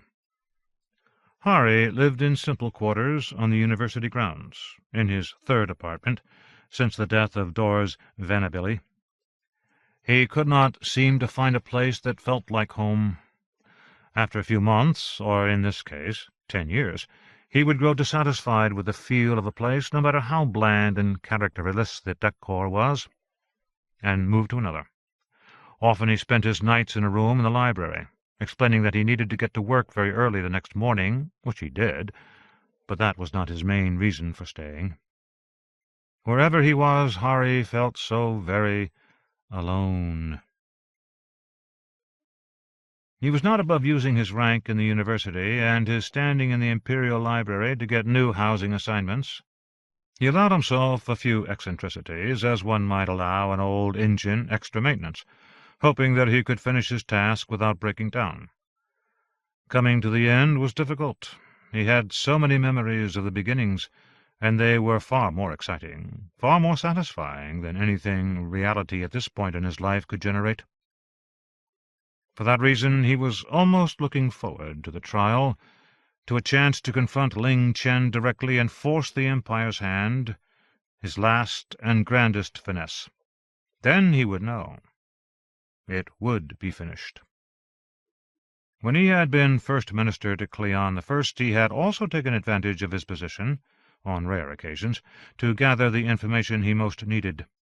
One of the crucial problems of psychohistory then had been the notion of unexpected cultural and genetic variability, that is, how to factor in the possibility of extraordinary individuals. At the time he had not seriously considered the psychic powers of individuals such as his granddaughter or her father, Rach. He had not known about such things, other than in the abstract, and he had not considered too rigorously the powers of Daneel in that regard. All of them, of course, had peculiar talents for persuasion, and he had in the past few years made sure that psychohistory took into account these particular talents on the level exercised by Wanda. In the time of his first ministry, however, he had been concerned with the more familiar historical and political problem of ruthless ambition, whether or not aided by personal charisma. There had been plenty of examples around the Empire to study, and he had examined these political episodes as best he could from afar. But that had not been enough. With a blind and unshakable determination Hari could bring to bear when confronted with a psychohistorical problem, and against Dor's wishes, Hari had appealed to Cleon to bring to Trantor 5 individuals of just that political breed, the ruthless, charismatic tyrant. They had been removed from their worlds after either rebelling against or subverting imperial authority, which happened on about 1 in 1,000 worlds every standard year. Most often they were secretly executed. Sometimes they were exiled to lonely rocks to live out lives empty of further victims. Hari had asked Cleon to allow him to interview the 5 tyrants and perform certain reasonably non-intrusive psychological and medical procedures. Hari could remember the day quite clearly when Cleon had called him into his ornate private rooms and shaken the paper on which his request was written in Hari's face. You're asking me to bring these vermin to Trantor, to subvert legal procedures and even forestall executions, just so you can scratch a bump of curiosity? It's a very important problem, Highness. I cannot predict anything if I do not have a complete understanding of such extraordinary individuals, and when and how they appear in human cultures. Heh! Why not study me, First Minister Seldon? Harry had smiled. You do not fit the profile, Highness. I'm not a raving psychopath, am I? Well, at least you think I might be redeemable. But to bring some of these obscene monsters to my world? What would you do if they escaped, Harry? Rely on your security forces to find them again, Highness. The Emperor had sniffed. You have a confidence in Imperial Security's abilities that I don't, I'm afraid. Such monsters as these are like cancers. Their talent is for bringing together tumorous organizations and subverting all to their own ends. Truthfully, Harry, what do you hope to accomplish? It's far more than simply being curious, my Emperor. These people can change the flow of human events just as earthquakes can change the beds of rivers. Not on Trantor, they can't. Actually, sire, just the other day— I know about that, and we're having it fixed. But these men and women are aberrations, Harry. Common enough in human history. And well enough understood that we can profile them and eliminate them from all Imperial positions. Most of the time. Yes, sire, but not always. I need to fill in those gaps. Purely for psychohistory, Harry? I will see if I can improve your profiles, Highness, and perhaps make tyrants even more rare among your worlds. Cleon had considered for a few seconds, finger on chin, then had lifted his finger away from his face, twirled it in a small circle, and said, All right, First Minister. We have our political excuse, if we need it. 5. All I could study in the time allowed, sire. The very worst? You are familiar with the names I've requested. I never met with any of them, nor did I personally give them their imperial imprimaturs, Harry. I know, sire. I won't be blamed for them in your psychohistorical textbooks, will I? Of course not. And so Harry had had his way. The 5 tyrants had been brought to Trantor and installed in the highest security prison in the Imperial sector, the Ricarian. The first meetings had occurred in— Harry was deep in this reverie when the apartment announced that his granddaughter was outside the front door and wished to see him. Harry was always glad to see his granddaughter, especially in the limited time they had left together. But now, when he was on the track of something important— Even so, he had not seen Wanda in weeks. She and her husband, Stettin Palver, had been assembling a core group of Mentalics from Trantor's 800 sectors, and there had been no time for socializing. In weeks, as soon after the trial as possible, the Mentalics would leave for Star's End to begin the work of the proposed secret Second Foundation. Harry got up and let his legs gather strength before he put on his robe and told the door to open.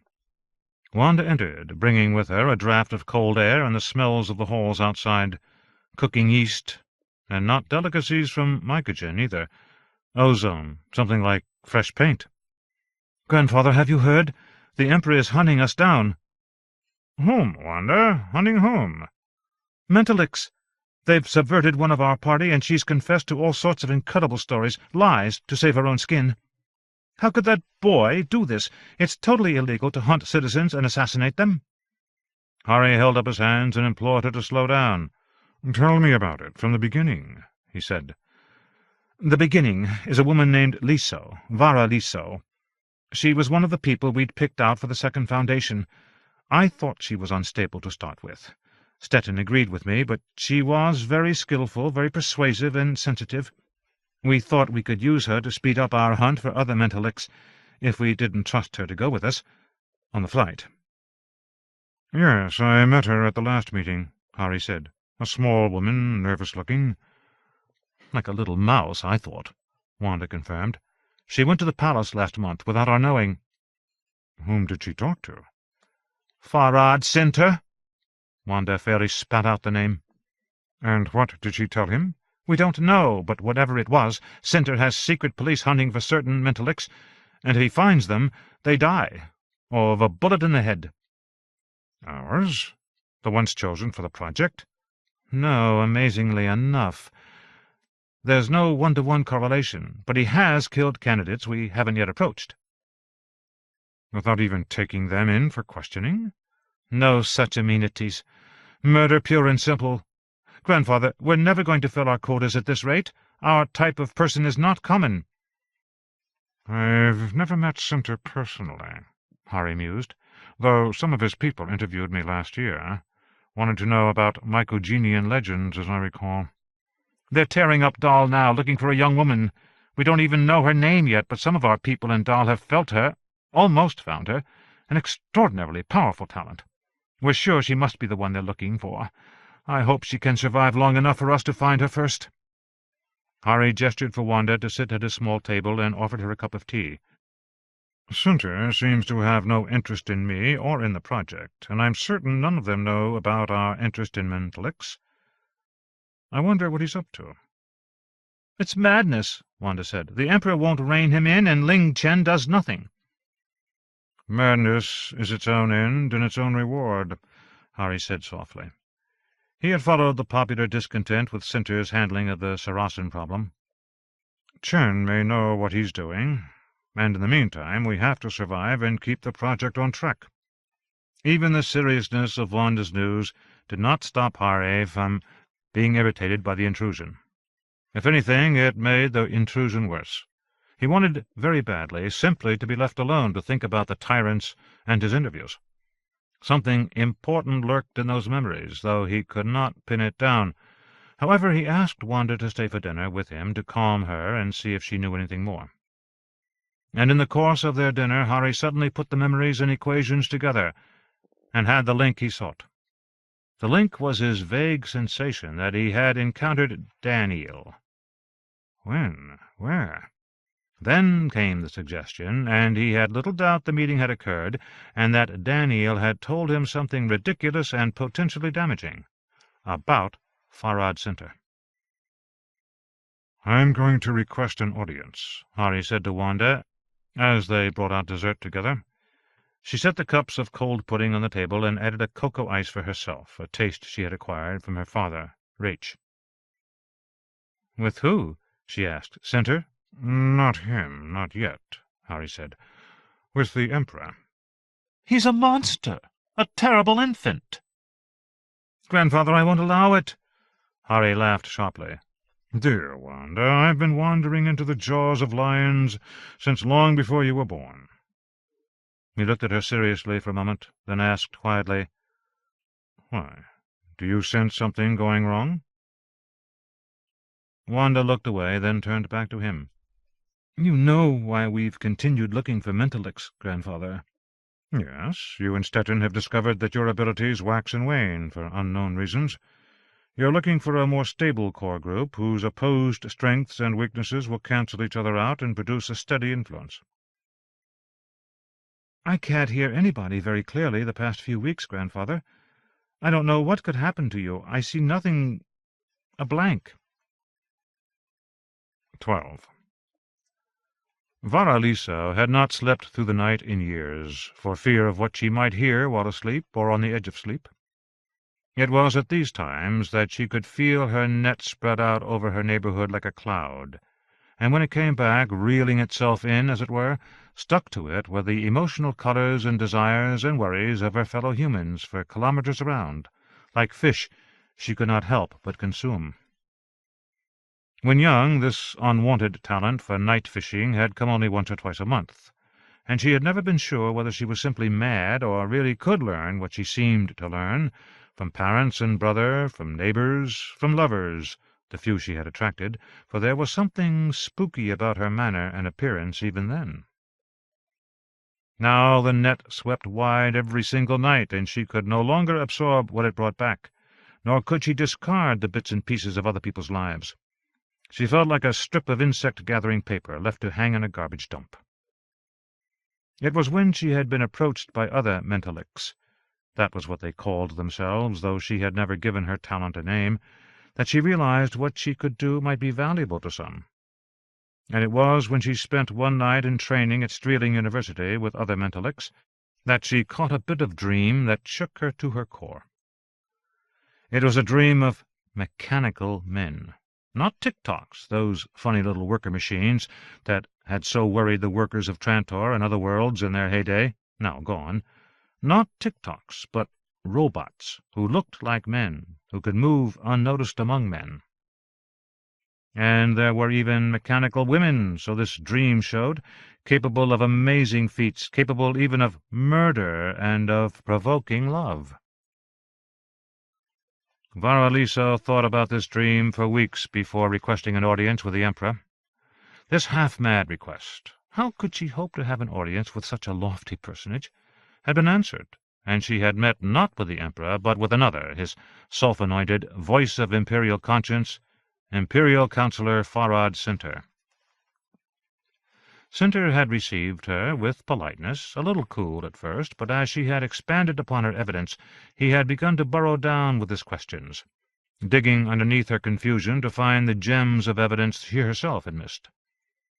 Farad Sinter had taken a dream, fetched raw and alive from anonymous night, and given it political authority, a logical weight and structure she herself could not have pieced together in 1,000,000 years. In her way, Varaliso had come first to respect Sinter, then to admire him, and finally to love him.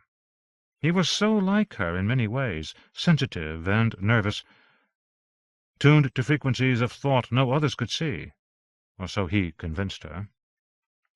She wanted to become his lover, but Farad Sinter convinced her that such physical pursuits were beneath them. They had loftier intimacies to satisfy them.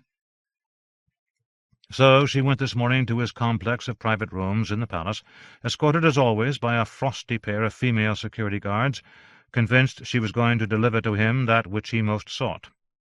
Yet Varaliso kept something to herself, something that did not fit somehow. "Good morning, Vara," Sinter greeted. He sat at a small breakfast table on wheels, still wearing an ornately quilted golden robe, and his small, piercing eyes crinkled with something like amused welcome. "What do you have for me today?" "Nothing more, Farad." She slumped into a couch in front of him, tired and discouraged. "It's all so jumbled. I swear I get so cluttered." Sinter tisk-tisked and shook his finger at her. "Don't disparage your particular talent, lovely Vara." Her eyes widened with hungry need, which Sinter pretended he had not seen. "Have you learned who started you on this, with his dream of mechanical men?" "I don't know whether it was a man or a woman, and no, I still don't know. I remember faces of those in the dream, but recognize none of them. Have you caught her?" Sinter shook his head. "Not yet. I haven't given up, though. Any other clues? Other candidates?" Varaliso blushed slightly and shook her head. Soon enough she would have to reveal how this had all begun, that she had once worked to become part of a group of low-level mentalics, much weaker than she, and weaker by far than the young woman she had sensed just 2 weeks before, whose mind had blazed in the night. But they had treated her well, and she had kept this back from Sinter for 2 reasons. Because, quite clearly, these people were not robots, and because she had at least some sense of honor and loyalty. She tried to guide his vision this much, that he would not go off searching for every little petty mental persuader. She was sure he was wrong there, though of course she would not tell him so. She suspected Sinter would not react well to being told he was wrong, even in some small detail. Sinter had sent her to Dal because of an unexplained hunch that there were more candidates there than elsewhere on Trantor, and that was where Varaliso had tossed and turned one night in a dingy hotel room, gathering in her web and bringing back the biggest catch ever. She had hated Dal, with its miasma of resentment and neglect and anger. She hoped never to return. "I think you'll have to return and help the specials personally," Farad Sinter said lightly. "They're not having much luck." She stared at him, and tears welled up in her eyes. "Oh, Vara, so sensitive. It's not as bad as all that. We need you there to help us find this particular needle in the straw. If she's as talented as you say, well—" "I will go, if you wish me to," she murmured. "I had hoped you would have enough to go on." "Well, we don't. I don't. I doubt I'll be given much more time to come up with hard evidence." She forced herself to brighten and asked the first question that came into her head. "What will these robots do if they know we know?" Sinter's face stiffened. "That is our greatest danger," he said darkly. He lowered his gaze for a few seconds. "Sometimes I think they will replace us with replicas of ourselves, and we will go on doing everything we have ever done, just as we used to do it, but without spirit, nothing inside." He dug for the ancient word that sounded so mysterious and alien when spoken. "No soul." "I don't understand what that means," Vara said. Sinter shook his head briskly. "Nor do I, but it would be terrible to lose it." For a moment they enjoyed this grisly prospect together, savoring the sense of shared and secret danger. 13. "Your request to see me is a little odd," the Emperor said, "considering that Ling Chen's commission is putting you on trial for treason next month." Claudius waggled his head from side to side and raised his eyebrows. "Don't you think it's unseemly for me to agree to a meeting?" "Very," Hari said, hands folded, head bowed. "It bespeaks your independence, Highness." "Yes, well, I'm far more independent than anyone gives me credit for.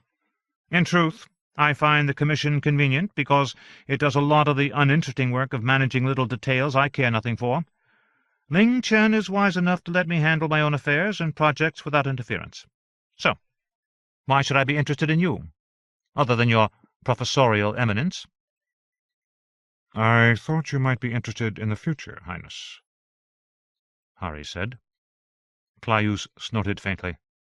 "Yes, your eternal promise."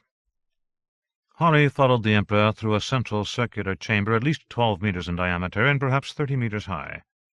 Above, all the inhabited star systems of the galaxy rotated across the dome, blinking in order of settlement, tens of millions of them.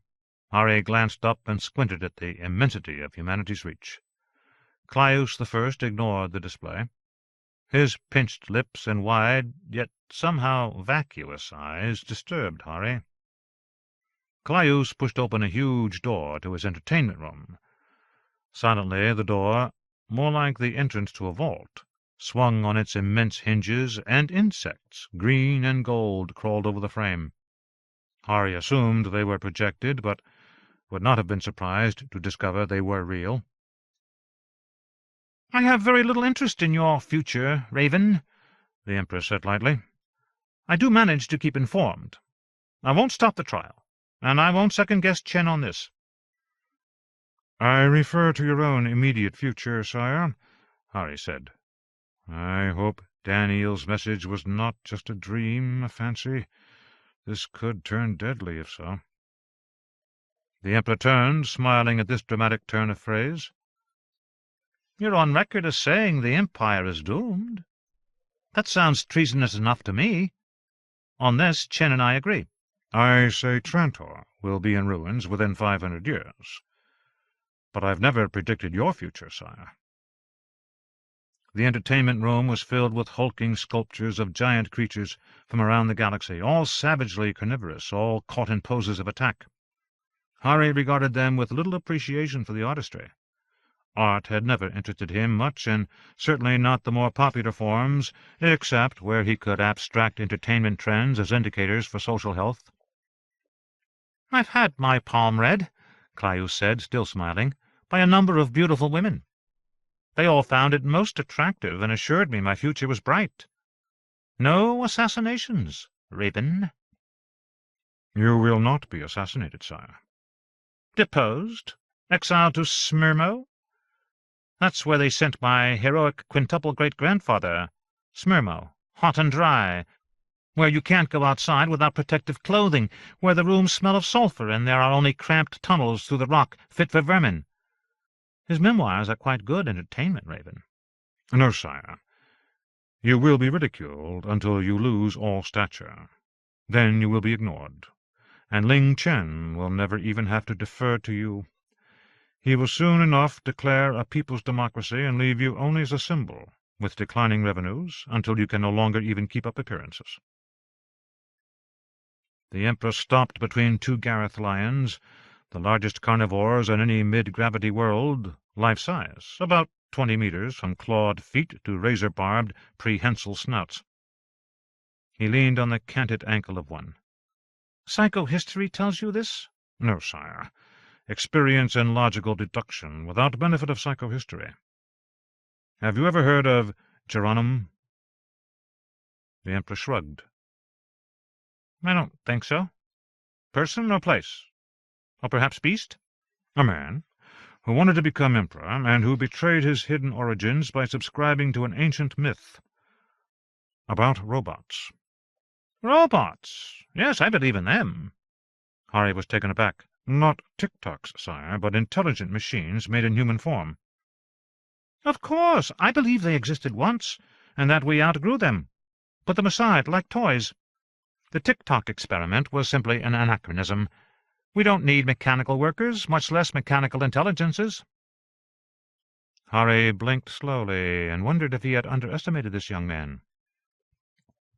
Geronum was led to believe by Rach, he reminded himself, that a robot had infiltrated the palace. He claimed First Minister Demerzel was a robot. "Ah, yes, I seem to remember something about that. Not that long ago, was it? Though before I was born."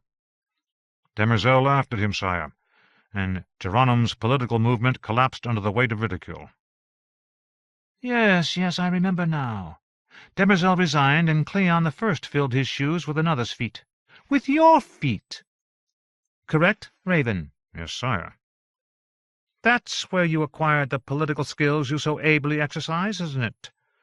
"My political skills are minimal, Your Highness." "I don't think so, Raven. You're alive, and yet Cleon I was assassinated by a gardener, who had strong connections to you, correct?" "In a way, sire." "Still alive, Raven.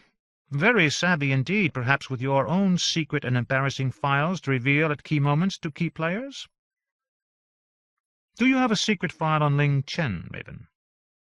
Hari, despite himself, let out a chuckle. Clayus seemed amused by this reaction rather than affronted. "No, Your Highness. Chen is politically very well armored. His personal behavior is above reproach." "Isn't it now? Who then? Who will disgrace me and bring me down?" "You have an assistant, a member of your Privy Council, who believes in robots." This is what Daneel wanted me to know. For a moment, Hari felt a chill. What if Daneel no longer existed, or had left Trantor, and he was imagining all this? The strain of the last few months, his constant gnawing grief. "So?" "Robots currently existing on Trantor. He is hunting them down and shooting them with kinetic weapons." Wanda's information had nested so well with Daneel's. The link, the gnawing suspicion had come together. But Hari desperately needed to think over his interviews with the tyrants. Something was still missing. "Really?" The Emperor's eyes gleamed. "He's found real robots?" "No, sire. Humans. Your subjects. Citizens of Trantor, even one off-worlder from Helicon, oddly enough, my homeworld." "How interesting. I did not know he was hunting for robots. Shall I bring him here and question him in front of you, Raven?" "That is of no matter to me, Your Highness." "I assume you refer to Farad Center?" "Yes, sir." "Shooting and killing subjects. I did not know that." "Well, I doubt that, Raven. But if it's true, I shall stop that part. But as for hunting down robots, surely that gives him something harmless to do." "Ling Chen will let out enough wire for Center to entangle him so thoroughly. Then he will turn on the power. And there will be many sparks, my Emperor. As Center fries, you might get burned." "Ah, I see. Chen will remind everybody of the forgotten Geronum, and of the disgrace of my allowing such a person to run around killing citizens." Clayus buried his chin in one hand and frowned. "An emperor, Killing citizens? Or ignoring their unjust deaths? Very volatile. Highly inflammable. I see it clearly enough, and it's not an unlikely outcome. Yes. The Emperor's expression darkened and his eyes narrowed. I had plans for tonight, Raven. You've spoiled them, I'm afraid. I doubt this is something I can dispose of in a meeting of a few minutes or less. No, Your Highness. And Sinter is in Mycogene today, not returning until after dinner. So, you will stay with me and perhaps give me some advice. Then, after... Harry. May I call you Harry? I would be honored, Your Highness. After, we will celebrate, and I will reward you for your services. Harry showed nothing on his face, but this, of all things, was the last he wanted to do. The Emperor's amusements were known to a few, and Ling Chen kept that number small by careful bribing and not-so-subtle pressure. Harry did not want to be one of the number Chen had to pressure, especially now. He had to survive long enough for the trial and beyond to see the foundations established, one by edict, the other in secret. But he could not just allow Sinter's odd madness to imperil Wanda and Stettin's future, and the future of all those who might yet go to Star's End. Who had to go. The equations demanded it. 14. Ludovic, after 5 days alone, had lapsed into the robot equivalent of a coma. With nothing to do, no way to return to a position of usefulness, and no one to serve, he had no choice but to enter a time of stillness, or face serious damage to his circuits. In this robotic coma, his thoughts moved very slowly, and he conserved the few remaining mental explorations left to him. In this way he avoided shutting down completely. Complete shutdown could only be reversed by a human or a maintenance robot. In the slowness of his thoughts, Ludovic tried to assess how he had changed. That he had changed was certain. He could sense the change in key patterns and diagnostics. Part of the basic character of his positronic brain had been altered by the flux of radiation in the supernova shock front, and there was something else as well. The hypership drifted light days away from Sarasa, far from any communications that would pass through status geometry, unable to receive hyperwave radio. And yet Ludovic was certain that someone, something, had examined him, tinkered with his programs and processes. From Daneel he had heard of the meme entities, beings who encoded their thoughts not in matter, but in the fields and plasmas of the galaxy itself.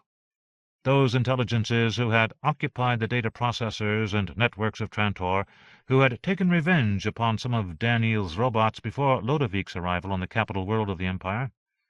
They had fled Trantor over 30 years ago.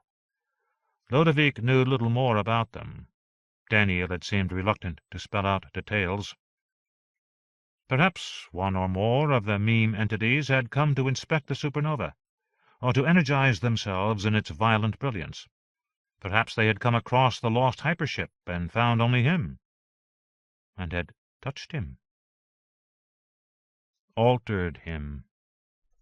Ludovic could no longer be certain he was functioning properly.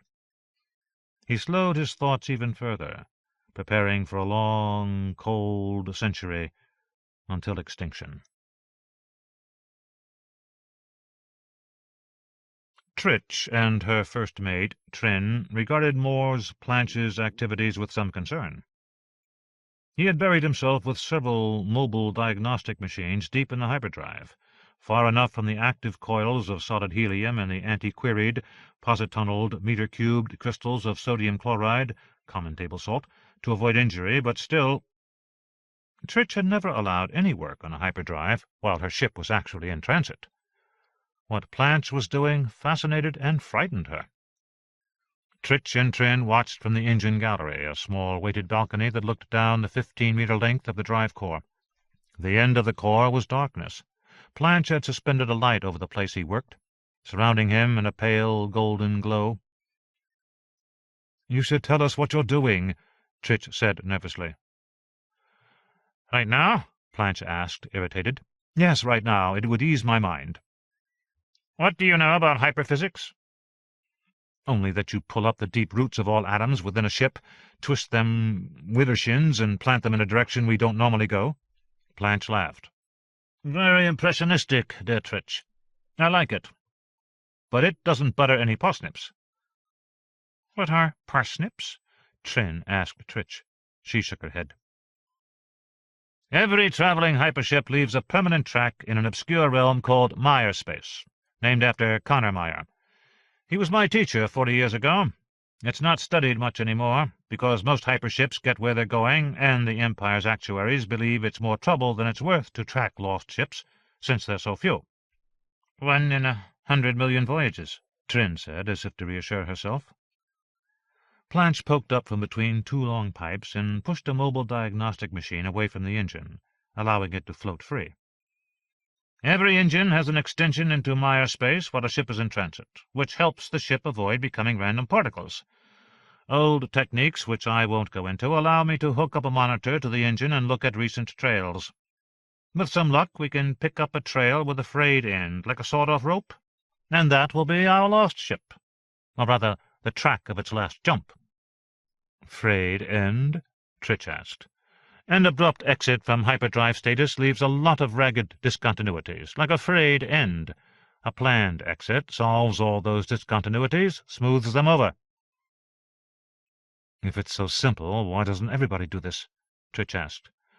"Because it's a lost art, I said, remember?" She huffed in disbelief. "You asked," Planch said, his voice muffled and hollow in the engine bay. "There's a 1 in 5 chance of screwing it up and throwing us out of hyperspace, scattered over about a third of a light year." "You didn't mention that," Tritch said tightly. "Now you know why." Trin swore under her breath and glared accusingly at her captain. He worked for several more minutes, then poked up again. Trin had left the balcony, but Tritch still stood there. "Still good for a couple of bottles of Trillion?" he asked her. "If you don't get us killed," she answered grimly. He floated away from the cylinders and pushed the diagnostic machines toward the hatchway. "Good, because I think I found her." 15. Hari's legs hurt from standing so long. Clayus had finally stopped describing his beast statues and gone off, and Hari had found a divan and sat gingerly, blowing out his breath. Here was his chance to see just how far things had gone to ruin, and how much further the Empire had to decay. He didn't relish the opportunity, but he had long since learned that the best way to get along in life was to find multiple uses for unpleasant experiences. He longed to get back to his prime radiant and lose himself in the equations. People, so many tiny and yet possibly disastrous disruptions, like being chewed by hungry insects. Hari turned toward the still-open hatchway and tried to see the crawling insects, but the projectors had turned off at Clayus's exit. When he turned back, a small Lavrentian servant, a young male, stood beside him. "The Empress says I shall make you comfortable before your business engagement," the servant said, smiling pleasantly, his round, smooth face like a small lamp in the gloom of the statue-room. "Are you hungry? There's to be an elaborate dinner later this evening, but you should probably eat something now, something light and delicious. Shall I prepare something for you?" "Yes, please," Hari said. He had eaten palace food often enough not to turn down a chance to have more, and to eat in semi-privacy was a luxury he had not hoped for. "My muscles ache, too. Could I have a monsieur sent in?" "Certainly." The Lavrentian smiled broadly. "My name is Coas. I'm assigned to you for your stay. You've been here before, haven't you?" "Yes, the last time in the reign of Aegis the 14th, Hari said. "I was here then," Coas said. "Perhaps I or my parents served you." "Perhaps," Hari said. "I remember being very well treated, and I'm afraid parts of this evening are not going to be pleasant. I'm sure you'll relax me and prepare me for the work to be done?" "Our pleasure," Coas said, and bowed fluidly. "What shall I prepare for you, or do you require a menu? We will, of course, use only the finest off-world and mycogenian ingredients." "Farad Sinter is a connoisseur of mycogenian delicacies, is he not?" Hari asked. "Oh, no, sir," Coas said, lips turned down. He is fond of much simpler fare. Coas did not seem to approve of this. Then he's in Mycogen to force a little information out of them, Harry thought. They're myths about robots. The man may very well be obsessed. Coas did not specialize in bodyworks, so 2 female servants entered with a suspension couch. Harry lay on the couch and gave in to their skilled ministrations with a grateful sigh, and for a few minutes at least was almost glad he had come to the palace and requested his audience with Caius. The masseuses began work on his legs, smoothing out the corded muscles and somehow removing a pain in his left knee that had been bothering him for weeks. They then worked on his arms, pushing and prodding with a surprising force, causing a delicious sort of pain that quickly melted into a liquid lassitude. As they worked, Harry thought of the special privileges accorded to leaders and their associates, their families. There was, of course, the velvet trap of power, sufficient luxuries to attract reasonably competent and competitive individuals to an ungratefully demanding job, in Harry's opinion. Of course, Cleon I had been remarkably sanguine about being an emperor at times, and even Aegis had tried to act the part, which had led to his downfall under Ling Chen's commission. For Caius there was luxury without much responsibility. That meant endless opportunities for distortions of the personality, which Harry had seen so often in history, among figurehead rulers of various systems. As the masseuses caressed and pummeled and prodded, he lapsed back into his memories of the meetings with the tyrants. They had taken place more than a kilometre beneath the Hall of Justice and the Imperial Courts, in the Ricarian prison, at the centre of a labyrinth of precisely controlled security systems. During his decades on Trantor, Harry had come to love interior spaces, even small ones. But the Ricarian prison had been designed to punish, to flatten the spirit. He had had nightmares about those tiny confined spaces, on and off for years after. In a cell barely tall enough to stand in, with slick, hard black walls and 2 holes in the floor, one for waste and one for food and water, and no chairs, he had interviewed Niccolo Pass of Sterad, the butcher of 50 billion human beings. Cleon had his bizarre sense of humor, forcing the interview to take place there and not in some neutral meeting area. Perhaps he had wanted Harry to understand the man's current plight, to put things in perspective, perhaps to pity him, at least feel something, and not reduce everything to equations and numbers, as Cleon felt was Harry's wont. "I'm sorry I have nothing to offer in the way of hospitality," Niccolo had said as they faced each other in the tiny dim space. Harry had responded with some dismissive pleasantry. The man before him was more than 6 centimetres shorter than Harry, with pale blonde, almost white hair, large dark eyes, a small pug nose, broad lips, and a short chin. He wore a thin grey shirt and shorts and sandals. "You've come to study the monster," Niccolo continued. "The guards say you're the first minister. Surely you're not here to pick up some political tips?" "No," Harry said. "To observe Cleon's triumph and the restoration of dignity and order?"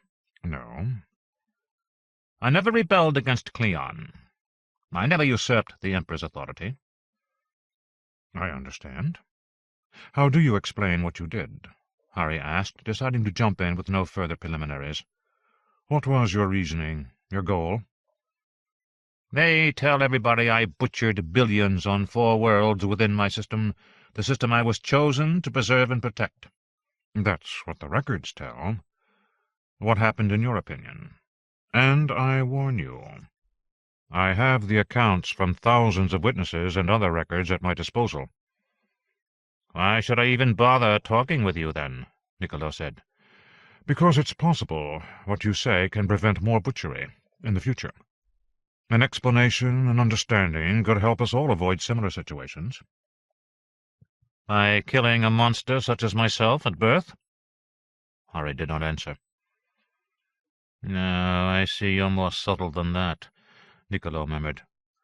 "By preventing the rise to power of one like myself." "Perhaps," Harry said. "What do I get out of it?" "Nothing," Harry said.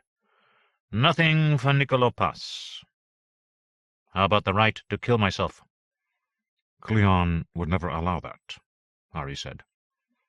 Just the right to inform Cleon's first minister to give him more understanding and therefore more power.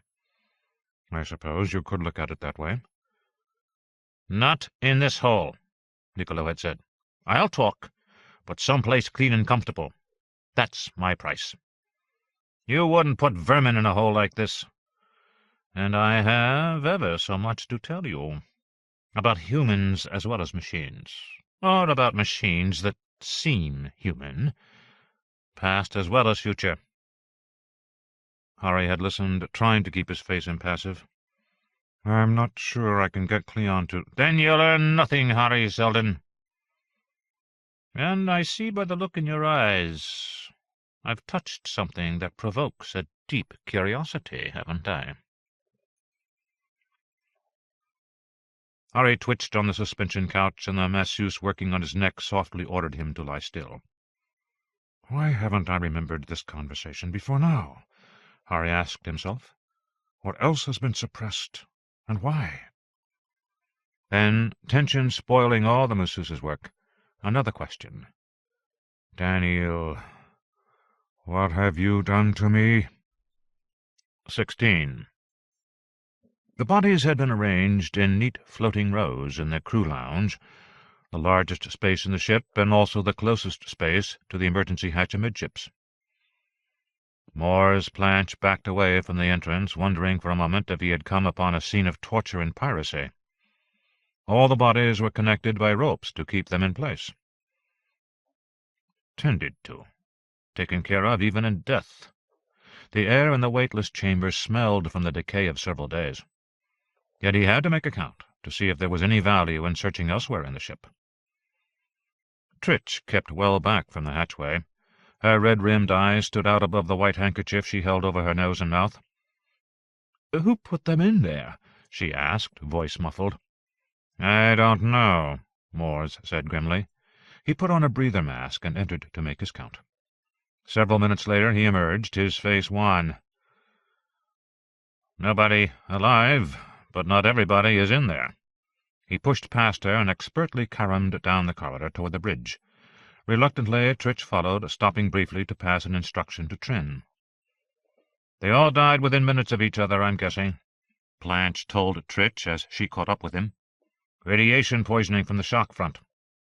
"The ship is heavily shielded," Tritch said. "Not against neutrinos." "Neutrinos can't hurt us. They're like ghosts." Planch peered into the darkened officer's lounge, switched on his torch, played it around the furniture and walls, saw nobody. "Neutrinos in sufficient numbers are what blew away the outer shells of the supernova," he said tightly.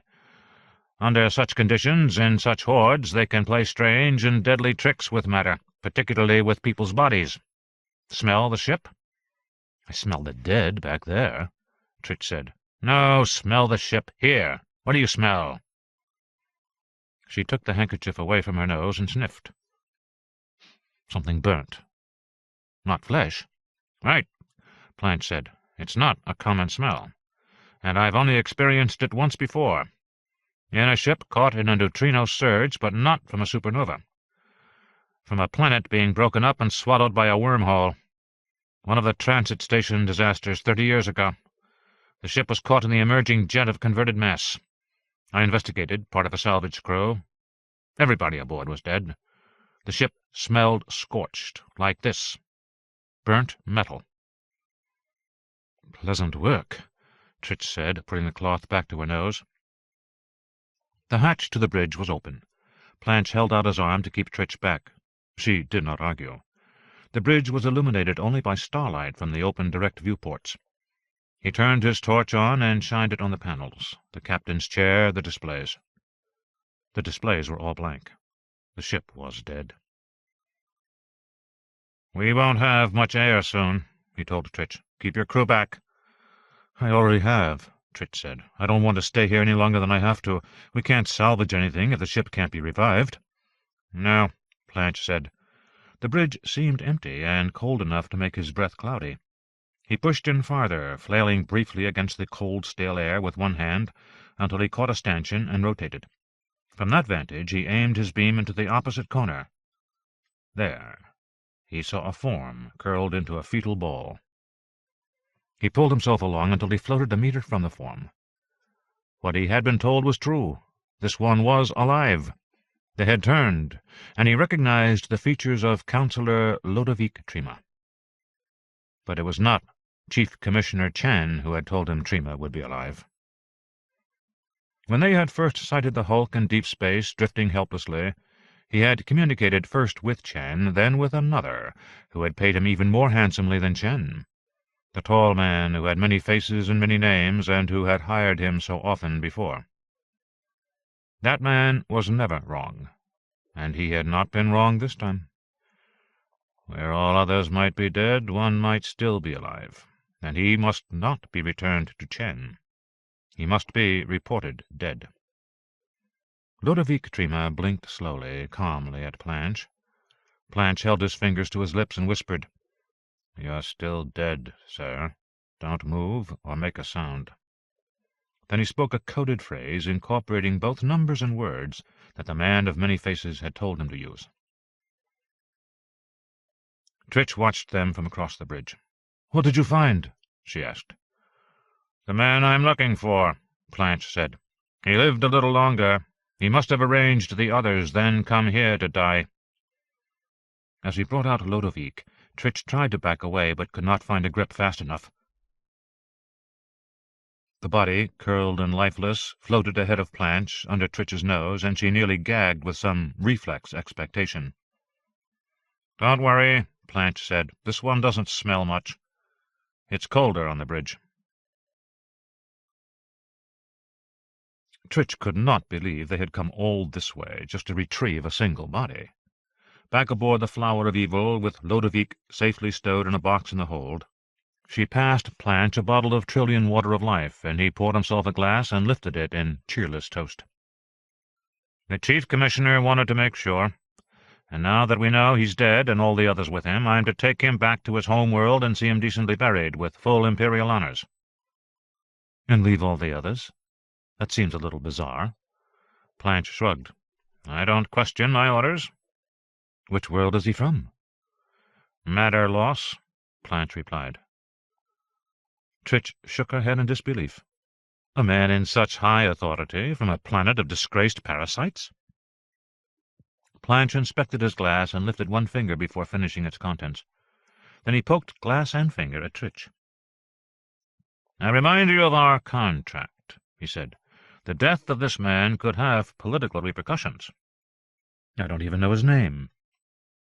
"People could guess from what little you do know if you spread it around in the wrong places. And if you do, I'll find out. I keep my contracts, and I keep my mouth shut. And your crew. You must have known we were trustworthy when you hired us," Tritch said softly, dangerously. "Yes, well, it's even more important now." Tritch stood and lifted the bottle from the table between them. She corked it firmly. "You've insulted me, Mors Planche." "An excess of caution, no insult intended." "Nevertheless, an insult.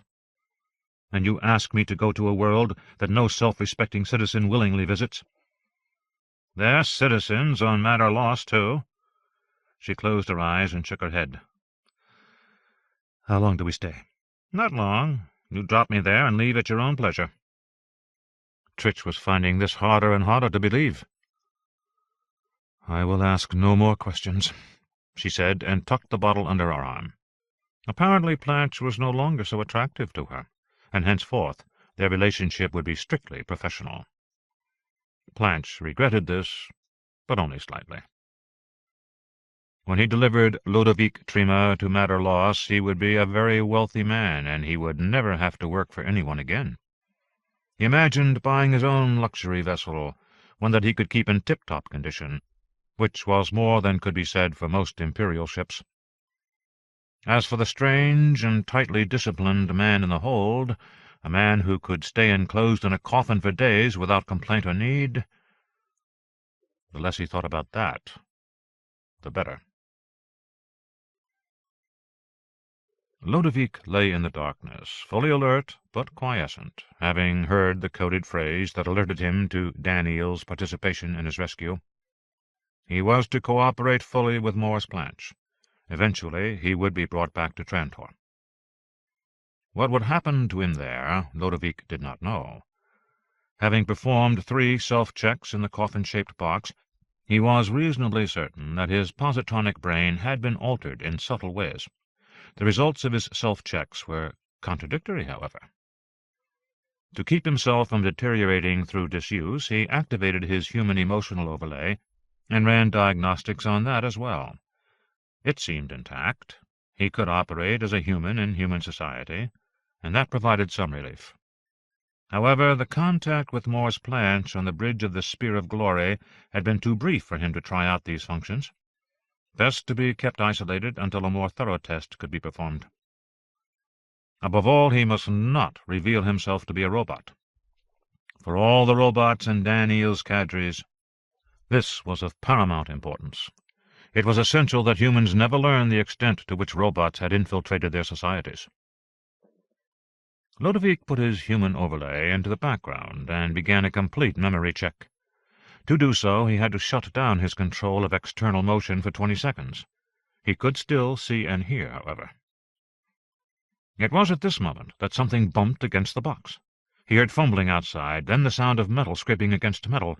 The seconds ticked by. 5, 7, 10. The lid of the box was pried open with a metallic groan. With his head turned to one side, half facing the wall of the box, he could only gather a blurry glimpse of one face peering in and a fleeting impression of one other. 18 seconds. The memory check was almost complete. "He certainly looks dead," a woman's voice.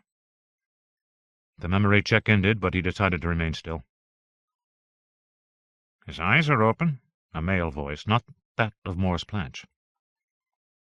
"Turn him over and look for identification," the woman said. "Sky, now, you do it. It's your bounty." The woman hesitated. "His skin is pink." "Radiation burns." "No, he looks healthy." "He's dead," the man said. "He's been in this box for a day and a half. No air." "He just doesn't look like a corpse." She reached in and pinched the tissue of his exposed hand. "Cool, but not cold." Ludovic blanched his skin slowly and dropped his external temperature to match the ambient. He felt inefficient and incompetent for not having done that earlier. "He looks pale enough to me," the man remarked. Another hand touched his skin. "He's cold as ice. You're imagining things." "Dead, or whatever he may be, he's worth a fortune," the woman said. "I know Morris Blanche by reputation, Trin," the man said. "He won't just hand his prize over to you." Ludovic, on his conveyance into the rescue ship, had heard the name Trin applied to a woman he gathered was second in command to the captain, Tritch. This could be a very serious situation. "Take his picture," Trin said. "I'll get a message out this sleep, and we'll learn if he's the one they want." A camera was lifted over the box and silently recorded his image.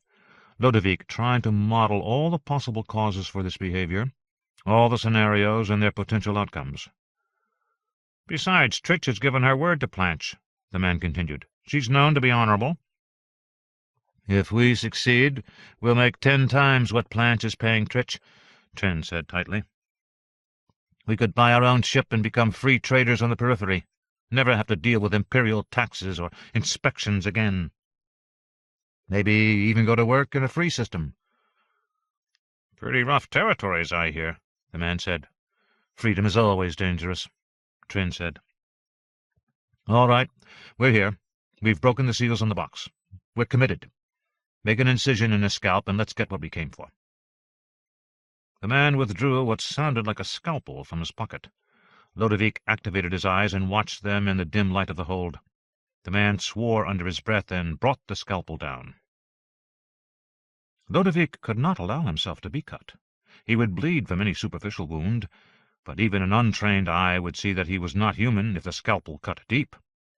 Ludovic quickly calculated all the pluses and minuses of any particular action he might take, and arrived at the optimal, based on what he knew.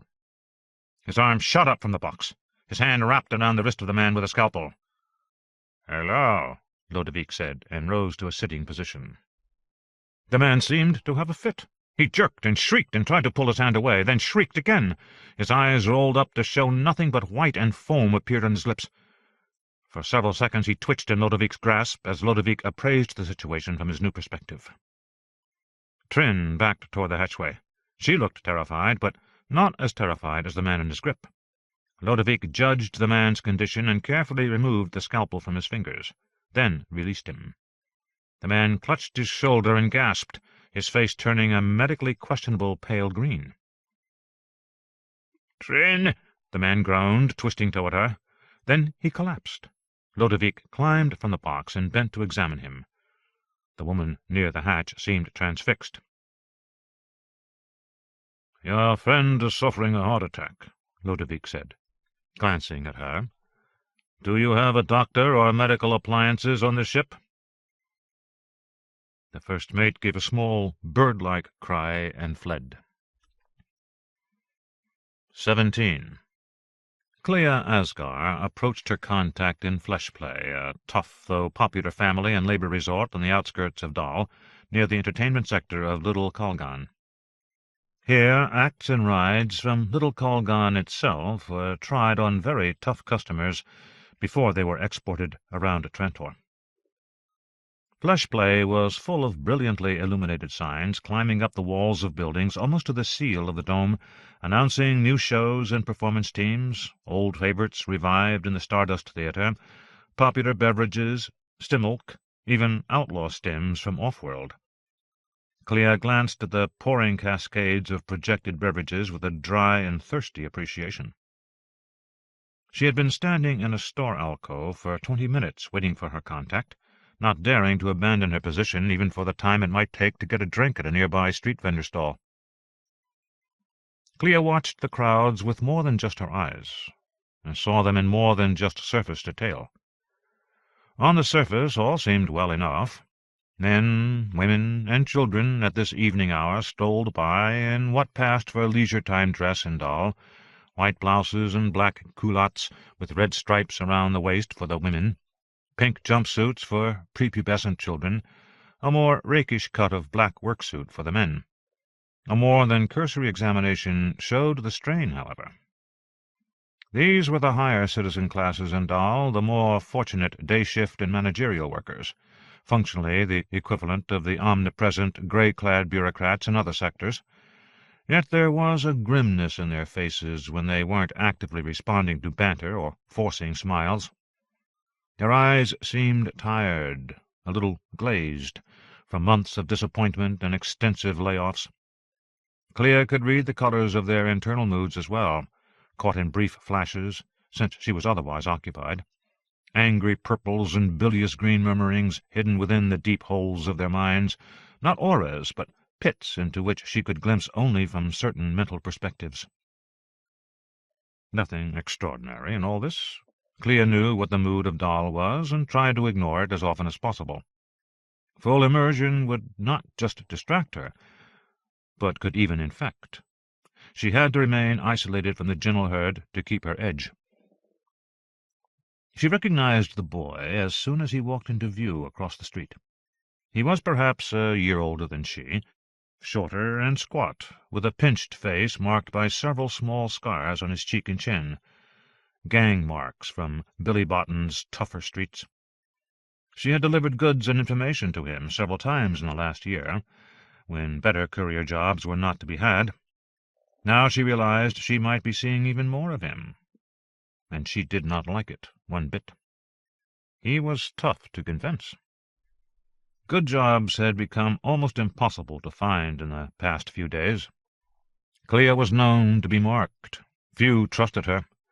Her income had plummeted almost to nothing, and, worse still, she had narrowly escaped being captured by a gang of thugs whose leader she had never seen before. There were new folks in town, with new allegiances, providing new dangers. Clea still had confidence in her ability to worm her way out of any tight situation, but the effort was exhausting her.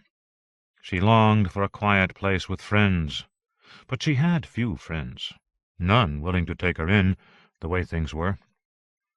It was enough to make her rethink her whole philosophy of life. The pinch-faced boy caught sight of Clea when she wanted to be seen, then went through a deliberate masquerade of casually ignoring her. She did the same, but edged closer, looking around as if waiting for somebody else. When they were within earshot, the boy said, "We're not interested in what you're carrying today. Why don't you just slink out of Dal and plague someone else?" Brusqueness and even rudeness meant little. She was so used to them. "We have a contract," Clea said casually. "I deliver, you pay. My day boss won't take it well if you—" "Word here is your day boss is in the sinks," the boy said, staring at her boldly. "And so's every other day or night boss who used you. Even Kindrel Nashak. Word is he's been threatened with Ricarian, held with no charges. A free warning, girlie, no more." The noose was closing. "What do I do with this?" Clea asked, lifting the thin box under her arm. "I take nothing and pay nothing. That's the word. Now slink." Clea glanced at him for less than a second. The boy shook his head as if touched by a buzzing insect, then looked right through her. He would not report having seen her. If everybody wanted her to vanish, and there was no longer any work or reason to stay, it really was time to vanish. The thought scared her. She had never been outside Dal for more than a few hours. She had less than 2 weeks' living in credits, a lot of those black market exchanges good only for local merchants, who might shun her business now anyway. Clea walked up the street to a less prosperous neighborhood, known euphemistically as softer flesh play, and ducked through a fractured plastic front into an abandoned food stall. There, among scattered old wrappers and broken sticks of furniture, she cut the security seal on her package and opened it, to see if it contained anything valuable outside Dal. Papers and a book film. She leafed through them and examined the seal on the book film. Personal stuff, in code. Nothing she could decipher or sell anywhere. She had known that before she opened the package. She was handling only cut-rate deliveries anyway, often enough backup deliveries. Information too tricky to risk being sent where security eyes could intercept it, yet not so tricky anyone wanted to pay large sums for better couriers. And once she had been the very best of couriers, one of the highest paid in Dal, inheritor of a tradition thousands of years old, as convoluted and ornate with language and ritual as any religious commerce off Trantor.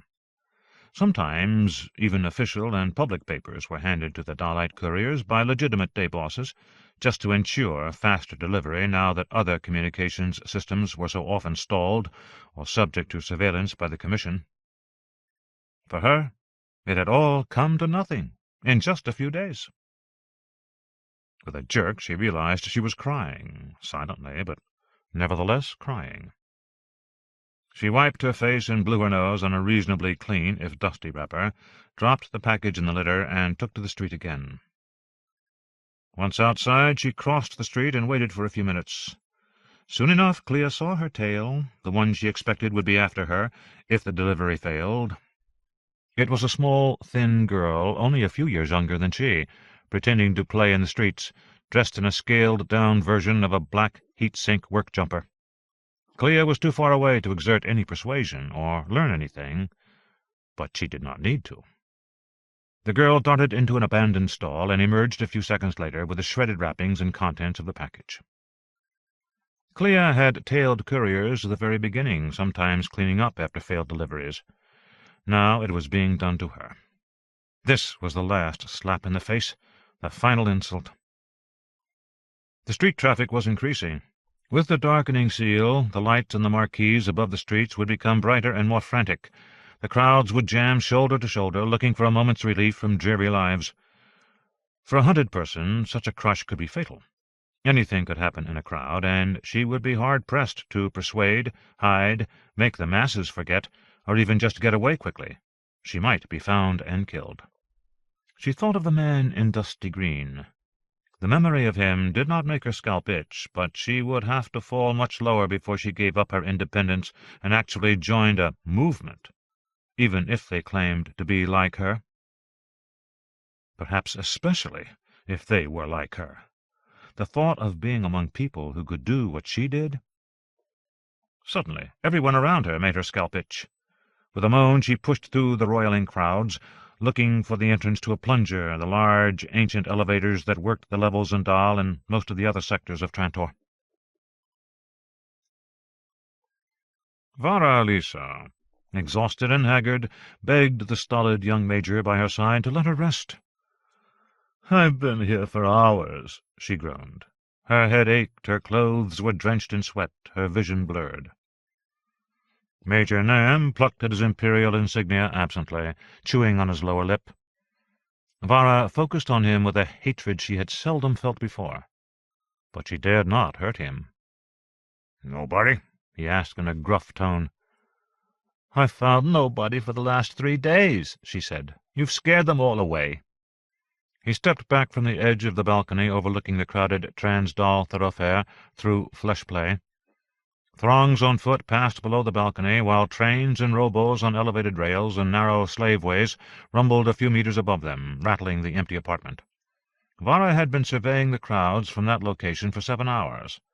Dark was falling quickly, and the bright street signs across the thoroughfare were beginning to give her a headache. She simply wanted to sleep. "Councillor Sinter would appreciate some results," the young man said. "Farid must have some concern for my health," Vara shot back. "If I become ill or burn myself out, what will he do then? I'm all the ammunition he has in this little war of his." Her tone surprised her. She was close to the limits of her endurance.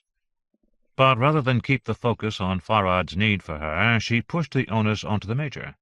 "If you're responsible for my effectiveness being reduced, what will Councillor Sinter say then?"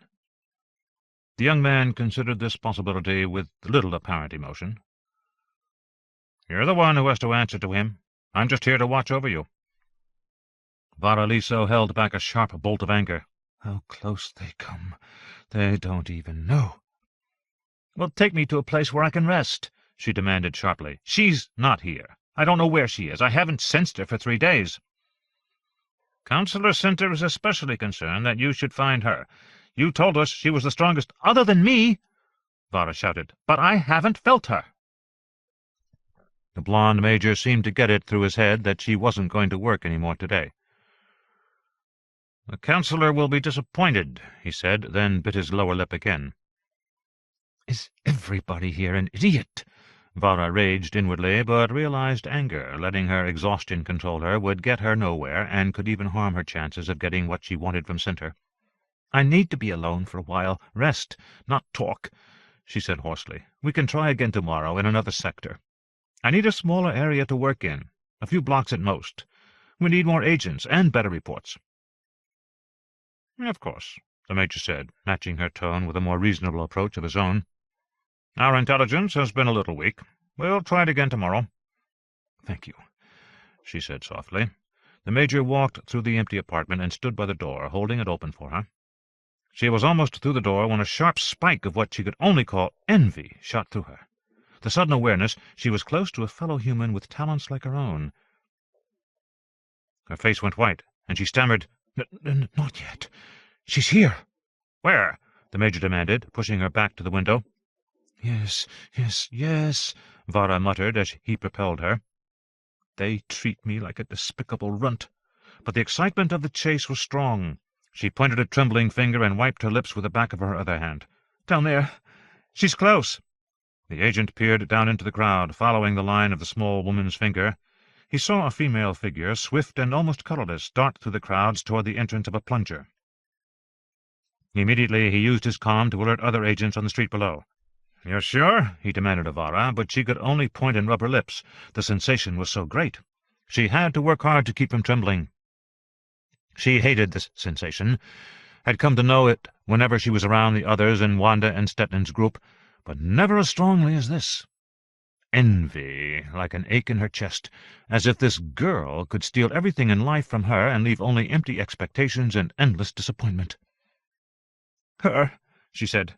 "Get her, please." Something made Clea's scalp feel as if it were on fire, and she cried out as she darted into the plunger cab. Two older men with heavy black and grey moustaches looked at her with mild concern. Clea could not see over their shoulders. She jumped and caught a glimpse of two square-featured men running as fast as they could toward the open plunger doors. The doors started to close. The agents shouted for it to stop and even flashed code blinkers to take control of the mechanism. Clea dug into her pocket and produced a maintenance key, illegal but standard issue for couriers. The elevator doors hesitated, then stopped. She plunged her key into the control panel and shouted, "Emergency! Down now!" The doors resumed closing. The two men could not make it and pounded on the outside, shouting for her to stop. The older males gave her a wide berth. "Where would you like to get off?" she asked breathlessly, smiling. "The next level, please," one of them said. "Fine." She gave the plunger its instructions, then made the older males forget they had seen her or experienced anything out of the ordinary. They stepped out onto the next level, and she quickly ordered the doors to close again. With a sigh, she leaned against the dirt-smeared wall. A scratchy mechanical voice said, "Emergency instructions. Which maintenance level?" She reached out with all her strength and found spots of trouble for many levels above and below. Her scalp still hurt. She had to get out of range of the team sent to find her. There was only one likely direction, down. "Bottom," she answered. "0. 4 kilometers beneath all the occupied levels. The suburban rivers. 18.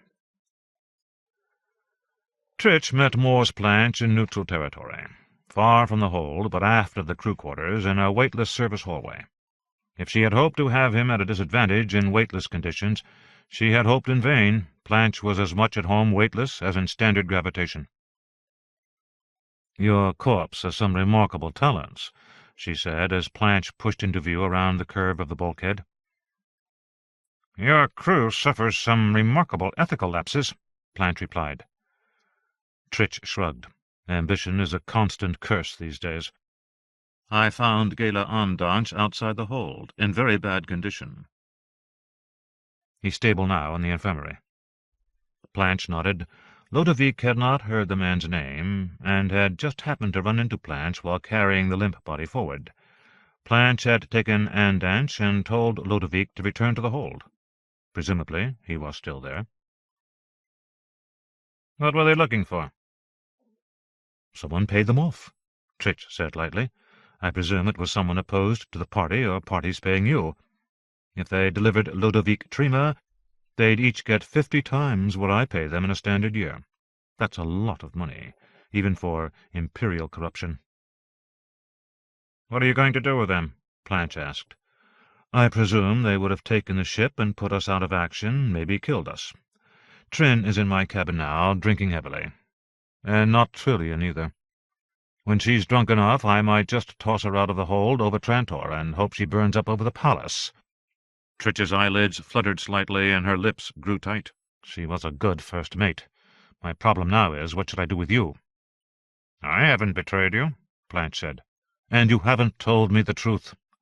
Whatever Lodovick Trima is, he isn't human. Trin is babbling about simulacra, robots. Whoever paid her off told her she'd be looking for mechanical men. What do you know about robots?" "He's not a robot," Planch said with a shake of his head and a smile. "Nobody makes robots anymore." "In our nightmares," Tritch said. "Class B film books. Tic-tocs with mutated brains, bent on mindless revenge. But Lodovick Trima, first counselor to the Chief Commissioner of Public Safety?" "It's nonsense," Planch said shortly, as if this entire conversation was beneath his dignity. "I looked it up, Moores." Tritch's face suddenly became sad, assuming a kind of limpness away from the draw of gravitation. "You were right. Neutrinos in sufficient numbers are deadly. And there's no shielding against neutrino flux." "He's dying," Planch lied. "His condition, in any case, has to be kept secret." Tritch shook her head. "I don't believe you. But I'm going to keep my word and drop you in matter loss."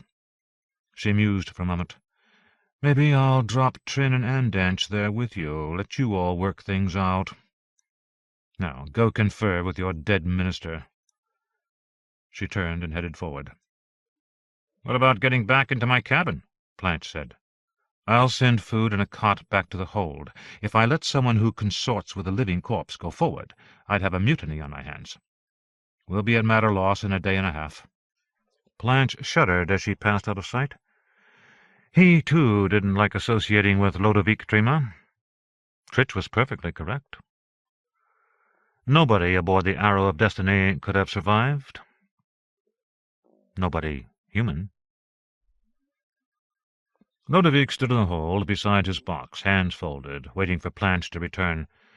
By his actions, Ludovic had apparently brought severe harm to a human being, and yet the expected difficulties of such a situation, decrease in mental frequency, critical re-examination, and under extreme circumstances, even complete shutdown, did not affect him much, if at all. Even allowing for the extended nature of his long-term mission for Daneel, and under the provisions of the Zeroth law, there should have been deeply uncomfortable repercussions. Yet there were none to speak of. Ludovic felt calm and fully functional. He did not feel contented. He had caused damage, and was aware of that, quite clearly. But he experienced nothing like the near-paralyzing realization of having broken one of the Calvinian 3 laws. Clearly something within him had changed. He was trying to track down what that might be when Blanche returned. "We're stuck back here for the duration," Blanche said matter-of-factly. "I had a very nice cabin, too. And the captain and I were—" He shook his head sadly, then his features sharpened. "Never mind. Something is very wrong with this whole scenario." "What might that be?" Ludovic asked. He stretched and smiled. The human persona slid smoothly over all his other functions. "The box was cramped, but I've spent time in worse conditions. I emerged at the wrong moment, I suppose." "No supposing about it. The man suffered a heart attack." "I'm very sorry, but they were up to no good, I'm afraid." "Someone else wants you, alive or dead," Blanche said. "I thought the Chief Commissioner of Public Safety was pretty much unassailable. Invincible." "Nobody is invincible in this forsaken time," Ludovic said. "I apologize for causing you difficulties." Blanche stared hard at Ludovic. "Up until now, I've ignored all my misapprehensions about this mission, about you. In Imperial politics, anything can happen. Individuals can be worth entire solar systems. That's how centralized politics works." "Surely you're not a diffusionist, Morse Blanche?" "No, there's no money and not much life in being a traitor to Ling Chen." "You mean to the Emperor?" Blanche did not correct himself. "My curiosity has been piqued to dangerous levels, however. Curiosity is like neutrino flux. It can penetrate anything, and in sufficient quantity it can kill. I'm aware of that. But my curiosity about you—" He clamped his jaw shut and looked away. "I'm a middle-aged man with extraordinary good fortune. Let's leave it at that," Ludovic said, making a wry face. "There are things neither you nor I can be told, and we would be best served by keeping our curiosities in check. Yes, I should be dead. I know that better than anybody. The reason I am not dead, however, has nothing to do with extraordinary superstitions about— what was it? Robots. You can rest assured on that point, Morse Blanche." "This isn't the first I've heard about robots, you know," Blanche said. "Murmurs about artificial humans sweep the worlds from time to time like a dusty breeze. 35 years ago there was a massacre in a 7th octant system. 4 planets were involved, quite prosperous worlds, united by a proud common culture, shaping up to be a real force in imperial economics." "I remember," Ludovic said. "The ruler claimed he had positive proof that robots had infiltrated to the highest levels and were fomenting rebellion. Very sad." "Billions died," Morse Blanche said. Ludovic said, "I presume you will be paid well for your heroic rescue." Blanche's face went slack. "That's the trouble with this whole situation," he said. "The captain and crew don't like us. Honor is a sometimes thing with these people, and I should know. It's the same with my people, ancestral traits, as it were. They'll take us where we want to go, but there's always a chance they'll talk out of turn in a spaceport somewhere. And there's nothing I can do about that. But it's all incredible enough. I suppose nobody will believe. I wouldn't myself. I've told Ling Chen you're dead. The rescue failed. Ludovic drew his head back, pressing his chin into double folds of flesh. And we go to Maderlos? Planch nodded. A look of sadness crossed his face, but he said no more. 19. Ling Chen was preparing for the informal dinner party at the Emperor's private quarters when Crean brought him the sealed message from Planch. In the green oceanic depths of his meditation and personal room, he put aside the straight razor and soap he was using to shave, took a deep breath as Crean departed, and placed his thumb on the small grey parcel. The first seal, applied by the receiver and decoder, came open at this touch, confirming his unique identity through microanalysis of his skin chemistry, as well as the pattern of his thumbprint. The second seal, within the disk's message itself, he opened through a few words spoken in his voice, known only to himself. The message flowered before him. Moore's Planch stood within a ship, the background in soft focus for the moment, and said in low tones, "My Lord Chief Commissioner Chen, I am within the Spear of Glory. The ship I have hired is the only one to have found the vessel so far, and I anticipate with some personal concern your deep disappointment at the news I bring. Your counselor is dead, along with the rest of the crew." Ling Chen's lips worked as he played back the rest of the message. Planch showed the grim details, the rows of bodies arranged within one chamber, the discovery of the body of Ludovic Trima on the bridge, curled and still. Planch confirmed Trima's identity by placing the Commissioner's own identifier on Trima's bracelet. Ling Chen shut off the message before it could reveal the unnecessary details of what Planch would do next. The body would not be retrieved. The vessel's discovery would be forgotten. Ling Chen did not wish to be accused of favoritism or extravagance, not at this time, when he was hoping to bring down Farad Sinter on the same charge. For a moment he felt like a small boy. He had been so convinced that Ludovic Trima moved on a different and superior plane to the rest of humanity. He could never admit it to himself, much less any other, but he had trusted as well as admired Trima.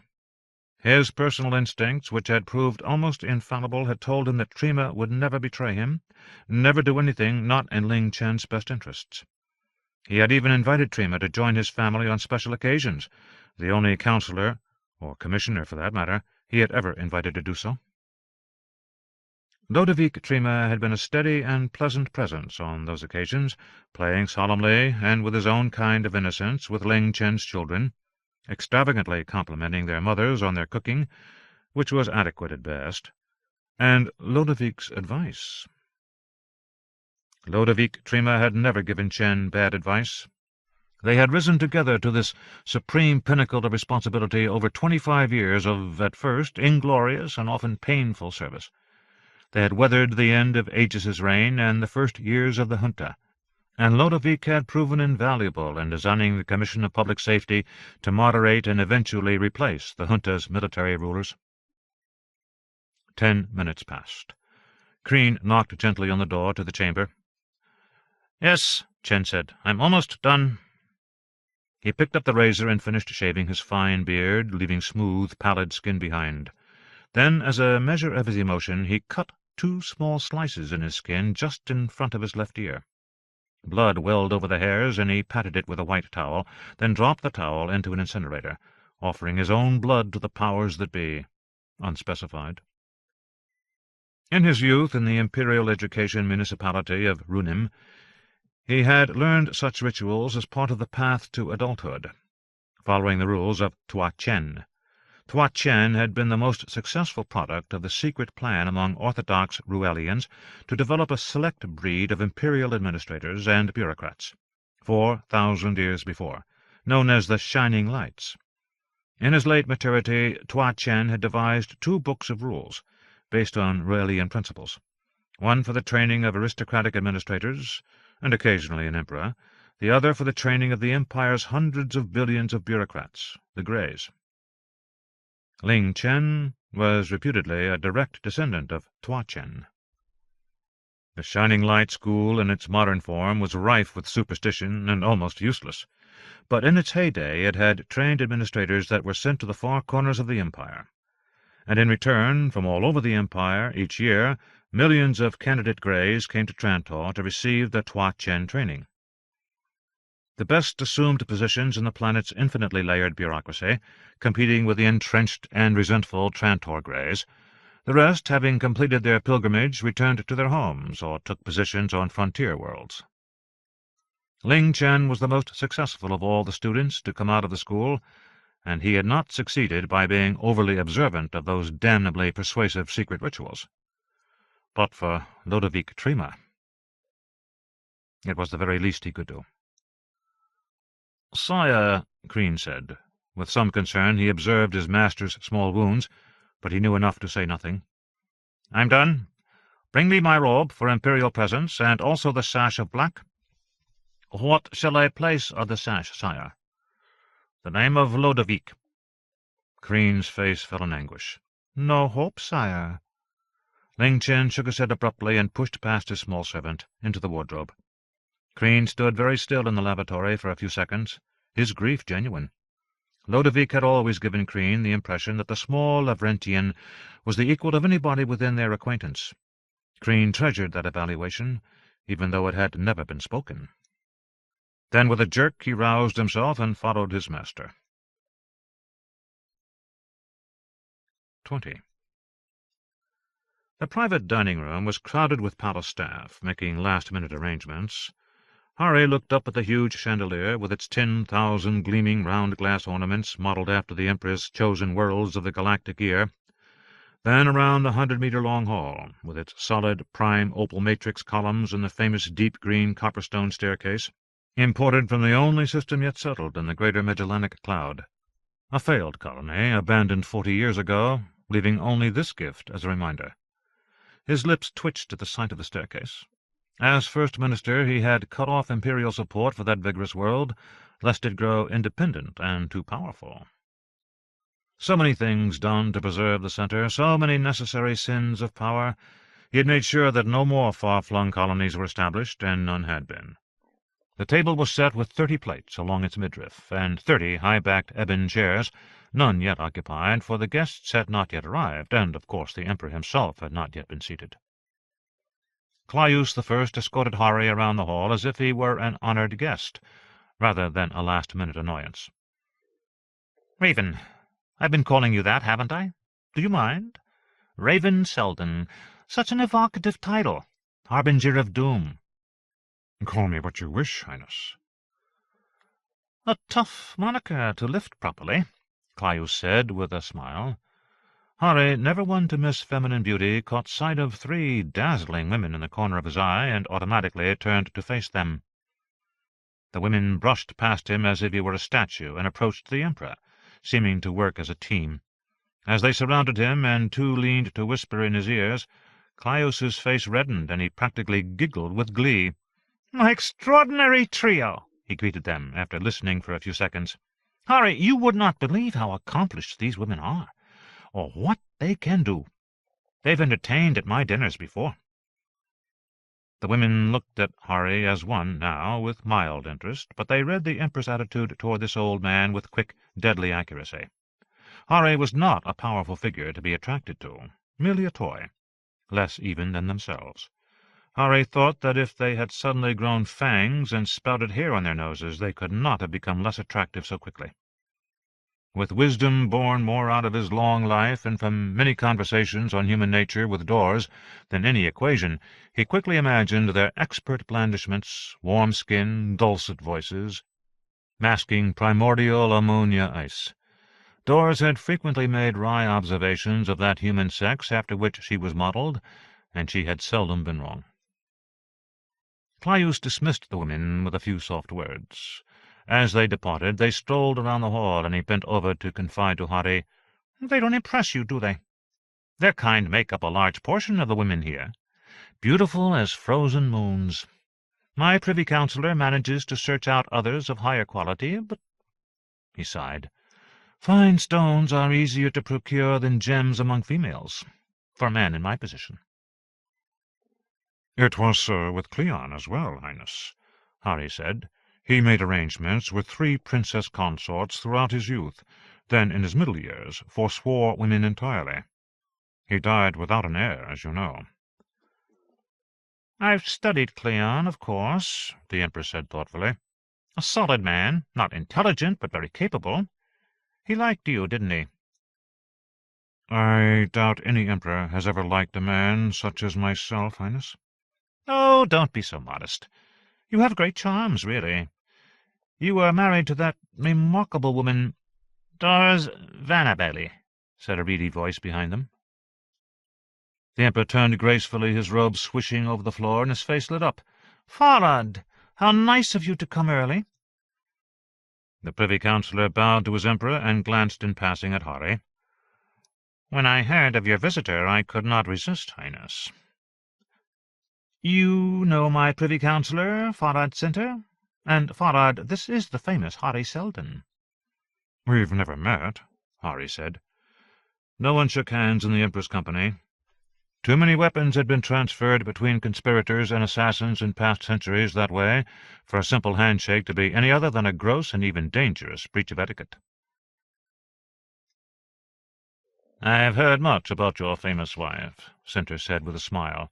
A remarkable woman, as the Emperor says. Hari has come here to warn me about your activities, Claudius said with a small grin, glancing between them. I did not know all you've been up to, Farad. We've discussed my goals, Highness.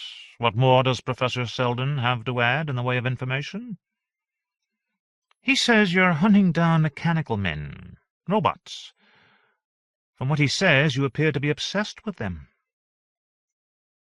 Hari stiffened. This was becoming a very dangerous situation, and he was beginning to feel a noose tighten. He almost regretted having taken this direct approach with someone so devious and unpredictable as Claudius. It would not be at all good to be singled out and marked for reprisal by Farad Center. He's confused my goals, though perhaps the rumors have misled him.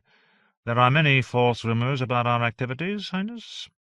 Center's smile dripped honey and bonhomie. This genetic study, most valuable, don't you think, Hari? Has anyone explained it to you? System-wide, and also the 12 nearest central stars, Center said. It has been explained in the journals of Imperial Science, Hari said. But shooting people, Claudius continued. Why, Farad? To take samples? Hari could hardly believe what he was hearing. The Emperor could just as easily have signed Hari's death warrant. Instead, he seemed to be handing Hari's head to his Privy Councillor, on a plate for dinner. Those are lies, of course, Center said slowly, eyes heavy-lidded. The Emperor's police would have reported such indiscretions. I wonder, Claudius said, eyes twinkling merrily. At any rate, Farad, Raven here has some excellent points to make about this robot search. Hari, explain to us the political difficulties that might ensue, should such charges ever become widely disseminated. Tell Farad about— Geronum, yes, I know, Center said, his lips thinning and his cheeks going white. A Mycogenian would be usurper, stupid and easily manipulated. By you, in part, am I correct, Professor Seldon? His name was mentioned, the Emperor said, glancing off to one side as if beginning to be bored. Actually, Hari said, Geronum was just a symptom of a larger myth, with consequences far worse on other worlds than Trantor. A myth I have not thought about, not measured, not researched, all because of Daneel's prohibitions. Even now, Hari realized he would have some difficulty discussing the topic. He coughed into his fist. Center offered a handkerchief, but Hari shook his head and produced his own. Accepting such an item could also be misconstrued, and would it even be dangerous? Has Trantor and the Empire come to that? Either way, Hari would not fall for such a simple setup. On the world of Sterod, Niccolo Pass. The Emperor stared at Hari blankly. I'm not familiar with Niccolo Pass. A butcher, Highness, Center said. responsible for the death of millions. Billions, actually, Hari said. In a vain search for artificial humans he claimed were infiltrating the Empire. The Emperor stared at Hari for several seconds, his face slack. I should know about him, shouldn't I? He died in Ricarian the year before you were born, Highness, Sinter said. It is not a glorious moment in Imperial history. Something in the atmosphere had changed. Claudius had a sour, even a disappointed look, as if he were anticipating an unpleasant duty. Hari glanced sideways at Sinter, and saw that the Privy Councillor was studying his Emperor's expression with some concern.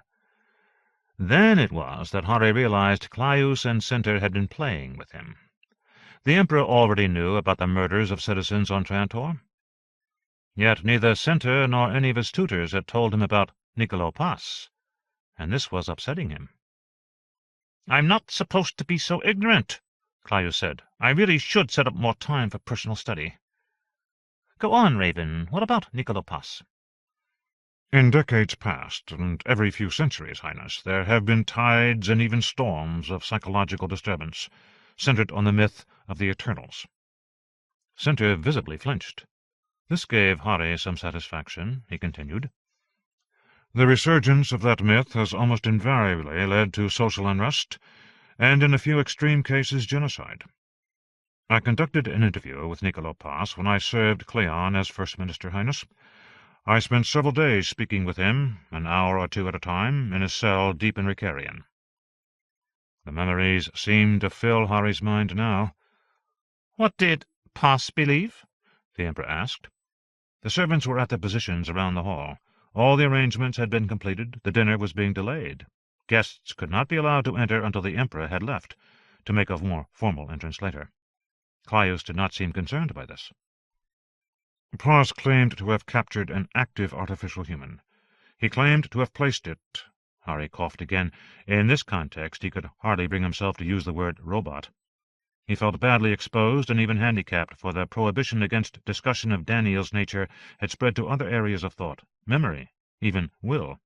He claimed to have isolated the artificial human. Robot! We could be here all night, Claudius said impatiently. That seemed to break some barrier, and Hari nodded. Robot. In very secure quarters. The robot deactivated itself. How frightening! How noble! Claudius exclaimed. Pass claimed his scientists dissected and analyzed the body, and yet the body, the inactive mechanical form, was removed from these extremely secure circumstances and vanished without a trace. This was the beginning of Niccolo Pass's crusade. The details are far too long and gruesome to be spoken of here, Highness, but I'm sure you can locate them in the Imperial Library. Claudius's eyes were like marbles in the head of a wax figure, pointed in Hari's general direction. He rotated toward Sinter. Your point seems obvious, Hari. Professor Seldon, may I call you Hari? The Emperor had already asked him that at their last meeting, but Hari did not let on. Once again he replied, I would be honored, Highness. The point being that these waves of misery inevitably begin when some high official gets a bug in his hat and begins futile investigations. And when the investigations get out of hand, they cost the Empire many lives and much of treasure. Superstitions, myths, always dangerous, like religions. Sinter said nothing. Hari merely nodded. Both had beads of moisture on their foreheads. The Emperor seemed thoughtful and calm. I'm willing to vouch that my Privy Councillor has no such illusions, Hari. I hope I can reassure you of that. Yes, Highness. And you, Farah, do you understand the depth of Hari's concern that he comes here to relay these items of information about the state of bureaucratic and popular perceptions? The citizens, like a sea of whispers. The Greys, the eternal manipulators of human destiny, the greatest power below the palace. And the gentry, baronial and aristocratic, aloof, conspiratorial. So important and so often subject to fluctuating themes. Hari did not understand quite what the Emperor meant. No hard feelings against Hari, Farad? None, of course, sire. Sinter smiled sunnily at Hari. Still, Claudius put his chin in one hand and tapped his lips with the finger. Amazing story. I shall have to look into it. What if the butcher's notions were true? That would change everything. What then? Caius turned to receive a message from the chief servant of the private dining chamber, an older and very sombre Lavrentian. "My guests, including the chief commissioner, are waiting," the Emperor said. "Hari, some day you must dine at table with me, as no doubt you did with the unfortunate Cleon, and the almost equally unfortunate Aegis. However, since you are currently in disfavour with Ling Chen, tonight would not be a good time. My servants will see you off the palace grounds. Both my privy councillor and I thank you. Raven?" Hari bowed from the waist, and two burly servants, more likely disguised palace specials, took positions at his flanks. As he was being escorted out of the chamber, passing beneath the amazing chandelier, the main doors opened to his right, and Ling Chen entered. His eyes met Hari's, and Seldon felt a peculiar tremor of some emotion he could not identify. He despised Chen, yet the man was playing a very important role in the plan. They were intimately connected, both politically and historically, and it gave Hari no satisfaction to detect a certain sadness in the commissioner's features. "As if he's lost a friend," Hari thought. "Nearly all my friends and loved ones are dead too, or just gone, vanished, and some I cannot even speak of." Hari nodded cordially to Chen. The chief commissioner turned away, as if Hari were of no importance whatsoever. The two burly servants escorted him from the palace, and Hari was left by a taxi-stand to make his way back to the library and his far more comfortable, if far humbler, quarters. In the taxi, pressed back into the cushions of the rear seat, Hari closed his eyes and took a deep breath. He might, after all, last no longer than the time it would take one of Sinter's police assassins to shoot him. What would he tell Wanda? Had he succeeded, or had he simply made things worse? It was impossible to know just how intelligent the Emperor actually was, how much control he exerted or wished to exert over his councillors and ministers. Caius I was apparently a master at the art of concealing his true character and emotions, not to mention his intentions. Still, Hari had long since known that Caius was doomed to a short reign. His chances of being assassinated or deposed by Chen in the next 2 years were as high as 60%. No matter what his character or intelligence, according to the near-term glosses distilled from the equations in his prime radiant. In his apartment within the library, Hari took off his clothes and showered quickly, then donned a thin night-robe and sat on the edge of his simple frame bed. He checked through his messages. All could be taken care of when he returned to his offices tomorrow. There were no windows in this apartment, no real luxuries at all. It was a simple 2-room rectangle with a ceiling barely higher than his head. In all of Trantor, this was the only place where he could feel comfortable, safe, relaxed. The only room where such illusions could prevail. 21.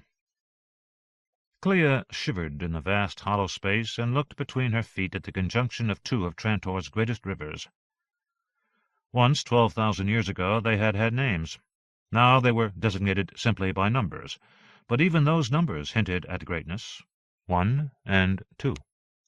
1 worked its way across half of Sirta, the continent which supported some of the most populated sectors, including the Imperial Palace, Streeling, and Dal. Thousands of years ago, as Trantor's population grew and engineers contemplated accommodating additional billions, they had made the decision to cover over all the land masses, to dig beneath the crust and burrow even into the shelves which lay beneath the ocean shores. Those ancient engineers wisely decided against attempting to reroute and change the nature of Trantor's watersheds. To have the metal skin of their new structures support so much water on its rush to the sea was wasteful.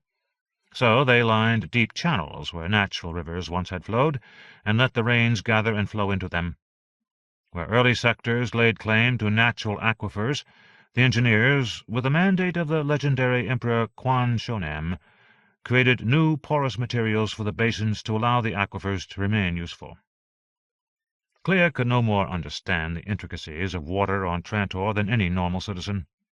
What she knew was that here, 50 meters below where she stood, in the roaring maelstrom where the two rivers mated, lay power. She appreciated power, but she was too young to adequately fear it, and besides she had an arrogance born of her abilities. She could not persuade rivers of water to change, but human rivers, that was something else again. Clea was cold and hungry and angry. She felt abused. If they only knew. She took deep breaths and contemplated the day when she could hunt down those who were now making her run and hide like a rat. Then she sat on the grating of the maintenance walkway, calves crossed in an easy X, and brought her all too negative emotions under control. She had to find a place to sleep. Here it was too moist and cold and loud. She had to find food.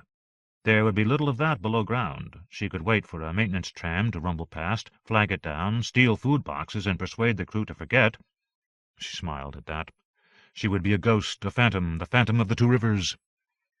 Summondal believed that those who lived good lives became part of the great rivers and flowed to the covered seas, there to live in perfect communes far from the knowledge of empire. Those who lived badly went into the heat sinks to sweat and work forever. She did not believe such things, but they were interesting to contemplate while her subconscious mind worked through her problems and presented solutions. The tram kept popping back into her thoughts. She imagined it a big worm-like thing on many wheels, with comfortable and well-lighted compartments within. She could make friends with the maintenance workers. Perhaps one of them would be exceptional, a native Dalite with a huge moustache, far more manly than her father or any of the furtive black marketeers. He would comfort her gently at first, forcing nothing, until she decided what she wanted, what her body wanted. These romantic visions only made her more lonely. She felt very vulnerable. She pounded her fist on a rail and listened to the hollow boom be swallowed by the vaster roar. No time for such dreams. She would be inhuman above all passions and needs. She would take swift vengeance and live to create fear and respect. Children would be told her name to make them behave. Suddenly, her moist eyes dried, and she simply laughed at her own ridiculous imaginings. The laughter rose high and clear, and, wondrously, the river's rage did not swallow the sound. Instead, the laughter echoed through the great vaults over the confluence, and returned to her like the laughter of hundreds. For the time being, barring the appearance of that large, gentle Dalite maintenance worker, she was licked. She knew it. She would have to go back up into Dal soon, and she would need a place to hide. If people were looking for those with her talents, she would pick the best party and cooperate, for a while. She sighed at this necessity, but Clea knew she was not an idiot. She would not languish with her dying dreams down there in the dark and wet, with no company but the great rivers. 22. Morris Planch listened to the sounds of a smooth, gentle landing from his pull-down emergency seat in the hold. Ludovic Trima sat beside him, eyes closed, face peacefully composed. Planch knew something about matter loss that neither Tritch nor her crew understood. 50 years ago, matter loss had been a promising jewel in the Emperor's black robe of galactic space, a Renaissance world where intellect and philosophy and science burned very bright indeed. The vast city-continents of matter loss had bid fair to outshine Trantor, even then revealing its age. And for a time Trantor had tolerated matter loss as a grande dame might for a while tolerate the presence of a beautiful young woman in the court, watching her beauty mature with more amusement than envy. But then the beautiful young woman, half unconscious of her effect, begins to attract the attentions of the grande dame's paramours, and the tolerance turns into benign neglect, and finally becomes the inexplicable cutting off of resources, and the young woman finds herself a nonentity, shunned by the court, her name a blighted rumor. Planch had visited Matter Loss 30 years before to gather information for Ling Chen. At that time Chen had served as first-grade administrator of second octant trade. What Moores had seen then would have broken his younger heart if he hadn't been prepared and forewarned by Chen himself. Beautiful spaceports standing empty, gleaming new domes and plexes showing a certain air of decay, the listless officials in their out-of-date imperial uniforms adhering to rules without enthusiasm, flourishing black markets, and even crowds of hungry women and children outside the spaceport fence. Matter Loss had opened his eyes to the ebbs and flows of history and economics, and had also planted that seed of personal rebellion that had just flowered. He had from that moment looked for a way to counteract the cold, loveless rationality of Ling Chen and his gentry cohorts, commanding their suffocating hordes of greys, drawing their lines and cutting off the bright young flesh of the Empire for some obscure sense of Trantor's place and pride, for political expedience. Trich came down to the hold and held out a register for him to place his code imprimatur upon. "Everything as agreed," she murmured, not looking at him and staying far away from Lodewijk. Lodewijk rose from his seat and stood by the large hatch. Slight whirring noises and a change in pressure revealed it would be opening soon. "As agreed," Moore said, and marked the forms. "May our world lines never cross again," Trich said lightly, then held out her index finger. He hooked his index finger around hers, in the ancient common greeting of their mutual ancestors, and they tugged at each other gently. "Now get out," she ordered, and the two of them quickly complied, stepping out into the stale air and ominous silence of a huge docking bay, devoid of any other ships. "I'm to take you to the private dwelling of a doctor living in the country," Blanche told Lodewijk as they waited for transportation from the passenger terminal. Here, in a vast hall designed to hold tens of thousands, they stood alone. The lighted tiles of the seal formed haphazard puzzle patterns, their condition far worse than any such yet seen on Trantor. The hall was cast in murky twilight, and there were times when Moores thought he might choke, the air was so stagnant.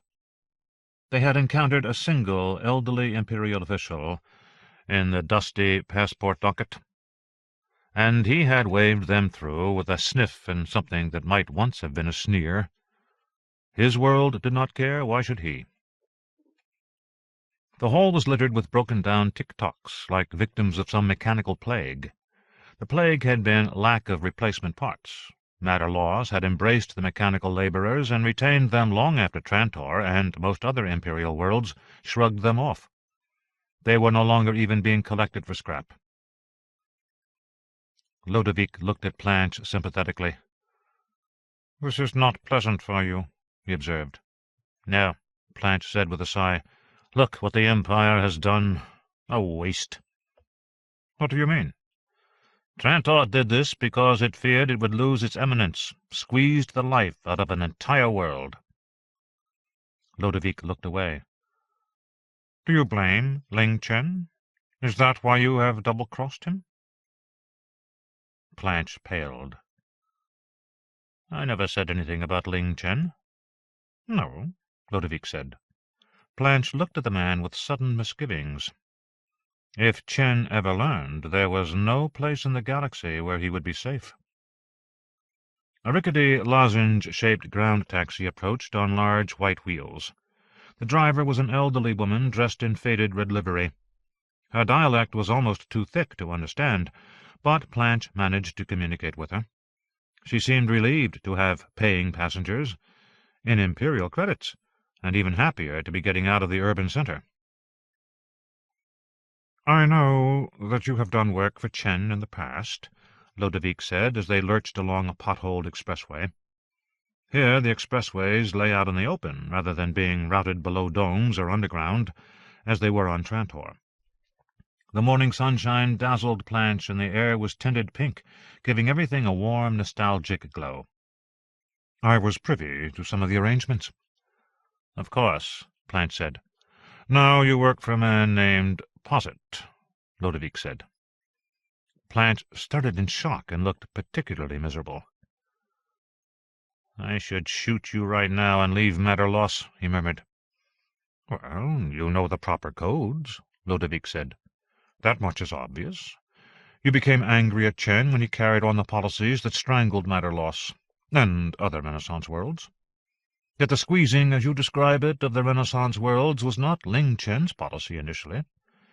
It began under the first ministry of Seldon, who implemented the policy to increase stability in the Empire." Blanche grunted that he was well aware of the Seldon connection. "I don't approve of a lot of imperial actions, and Chen knew that when I worked for him, but I don't work for him now." "You have no need to worry," Lodewijk said. "Chen will never know." Blanche squirmed in his cracked seat. 20 minutes, the driver called back in a cheery voice. The house was the most unusual Blanche had ever seen. A single small building standing alone in a field covered with short green plants. forming a kind of living carpet beneath the warm sunshine. The outskirts of the city were 10 kilometers away, and the nearest structure, similar to this one, was almost 5 kilometers distant. The land between consisted of low, rolling hills covered with plainer, bushy growths, purple or deep bluish-green. The countryside seemed elegantly vivacious, quite gaudy in comparison with the crumbling, unkempt city. The taxi let them out in a broad, paved circle at the front of the dwelling. A single, tall, male figure stood beneath a cloth awning that flapped lazily in the warm, gentle breeze. He stepped forward and bowed toward Morse Planch. "You've done your work well," the man said. Planch returned the bow, then awkwardly spread one arm toward Ludovic, and said blandly, "He wasn't much trouble." He stepped back as if they might do something unexpected, start fighting, or perhaps just burst into flames. "You're free to go," the man said. "I need release papers. You seem to be the contact I met on Trantor, but—" The man gestured, and a worn but fully functional tick-tock came out of the house carrying a small satchel. "This will complete our agreement for now. The bag also contains any papers you might need to go wherever you wish to go, safely, in the territory still controlled by the Empire." "I want to get away from the Empire forever," Planch said. "You will find some documents that will help you do that as well," the man said. Planch, despite his unease, seemed reluctant to return to the waiting taxi. "What else can I offer you?" the man asked. "An explanation. Who are you? What do you represent?" "Nothing," the man said. "I regret to say you'll soon forget everything you saw here, and your role in rescuing my friend as well." "Friend? Yes," said the man. "We've known each other for thousands of years." "You're not joking." "Who are you?" Planch asked, despite a tingling surge of awe blended with real fear. "Please go," the man said, and tipped his head slightly. Planch tipped his own head in synchrony, turned without another word, and walked back to the vehicle. The door opened with a shuddering groan to receive him. Ludovic watched his rescuer depart. Then, using no human words whatsoever, but a high-frequency pulse-modulated sound signal and bursts of microwave, both exchanged greetings, and Ludovic was partially debriefed.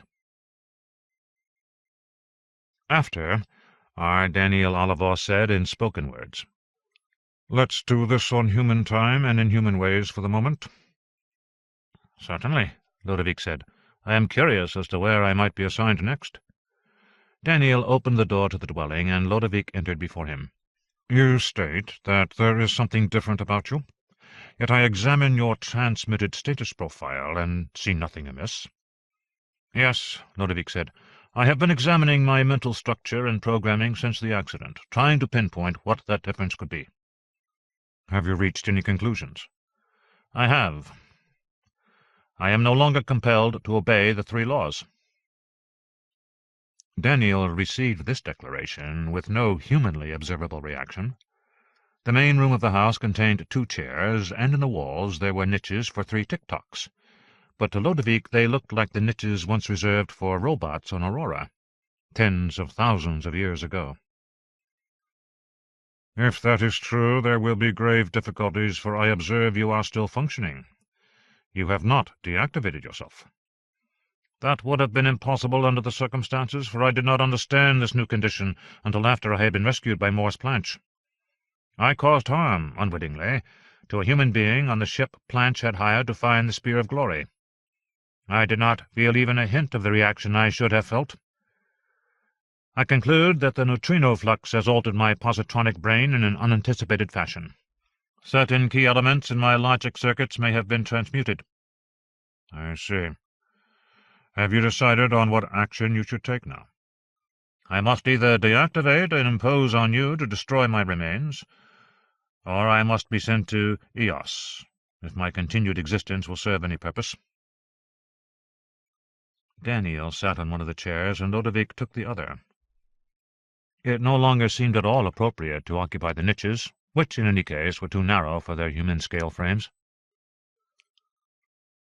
"Why did you travel all this way, rather than send an emissary?" Ludovic asked. "I have all possible emissaries in key positions at the moment," Daneel said. "None can be spared, nor can I afford to lose you. I was already scheduled to be on Matter-Loss as a jumping-off point for Eos. Normally I would have delayed my trip, since this is a very delicate time, and the accident has caused grave difficulties. It has even triggered a political struggle in the Imperial Palace that might directly involve Hari Seldon." Though Ludovic had not worked directly on the plan, he was well informed about the psychohistorian. They sat in silence for several seconds. Then Daneel spoke again. "We will go to Eos. I can arrange a small ship for you. There is a mission you can perform for me once you return." "I am sorry, Daneel," Ludovic interrupted. "I must emphasize that I am not functioning properly. I should not be assigned any new missions until I have been repaired or reprogrammed, whichever is necessary." "That can only be done on Eos," Daneel said. "Yes, but there is a possibility I will no longer follow your instructions," Ludovic said. "Please explain." "Humans would call it a crisis of conscience. I have had many long and idle hours to sort through and re-examine all my brain's memory contents, and all of my working algorithms, from this new perspective. I must confess that I am a very confused robot at this moment, and my behavior is not predictable. I may even be a danger."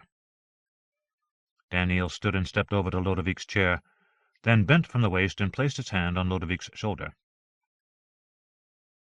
"What does your investigation and examination tell you?" "That the plan is wrong," Ludovic said. I am coming to believe, my state of thinking is such that—" He pushed up from the chair, past Daneel, and went to a broad window looking out on fields of plainer bushes. "This is a beautiful world. Mors Planche thinks it is beautiful, and as I spent time with him I developed a deep respect for his judgment. He resents the changes imposed upon Matter-Loss. He regards them as a kind of punishment for aspiring to greatness in the Empire. His resentment led him to betray Ling Chen." "I have known about his distaste for the Empire and for Chen," Daneel said. Ludovic continued, "Yet it was not the Empire or Ling Chen that decreed Matter-Loss be subdued, not directly." He turned to Daneel, and his face bore traces of human emotion, sadness, regret, grief, even in the presence of a robot, where it was certainly not necessary. "It was you who decided the Renaissance worlds must be controlled, and induced changes in the politics of Trantor to carry out their strangulation?" Daneel listened with his own human expression, a troubled sort of fascination. Mimicking human behaviors for so long had created reflex pathways in both robots that sometimes seemed easier to display than to suppress. "I foresaw greater instability," Daneel began. "Centuries of human conflict around systems aspiring to replace the Empire and become centers of power. Not all such worlds could win. The struggle would cause untold suffering and destruction, on a scale never witnessed in human history. The Empire will fall. We know that much, but all my efforts have been dedicated to mitigating the effects of that fall, to reduce human suffering to a minimum. The Zeroth Law is what concerns me. You have accepted its primacy for centuries now. Why does it concern you?" "I believe the Zeroth Law may be a mutational function, spread between robots like a virus. I do not know how it arose, but it may have been provoked by another mutation. Mentalic powers in robots." "To question the Zeroth Law could lead us to conclude that everything I have tried to accomplish is an error, and that all the robots who follow me should be deactivated, myself included." "I am aware of the magnitude of my supposition," Daneel said. "Apparently something very interesting has happened to you." "Yes," Ludovic said, and his pleasant, plump face went through a series of random and uncoordinated contortions. "These questions and divisive thoughts may all be due to my own alteration. I have followed your lead for thousands of years.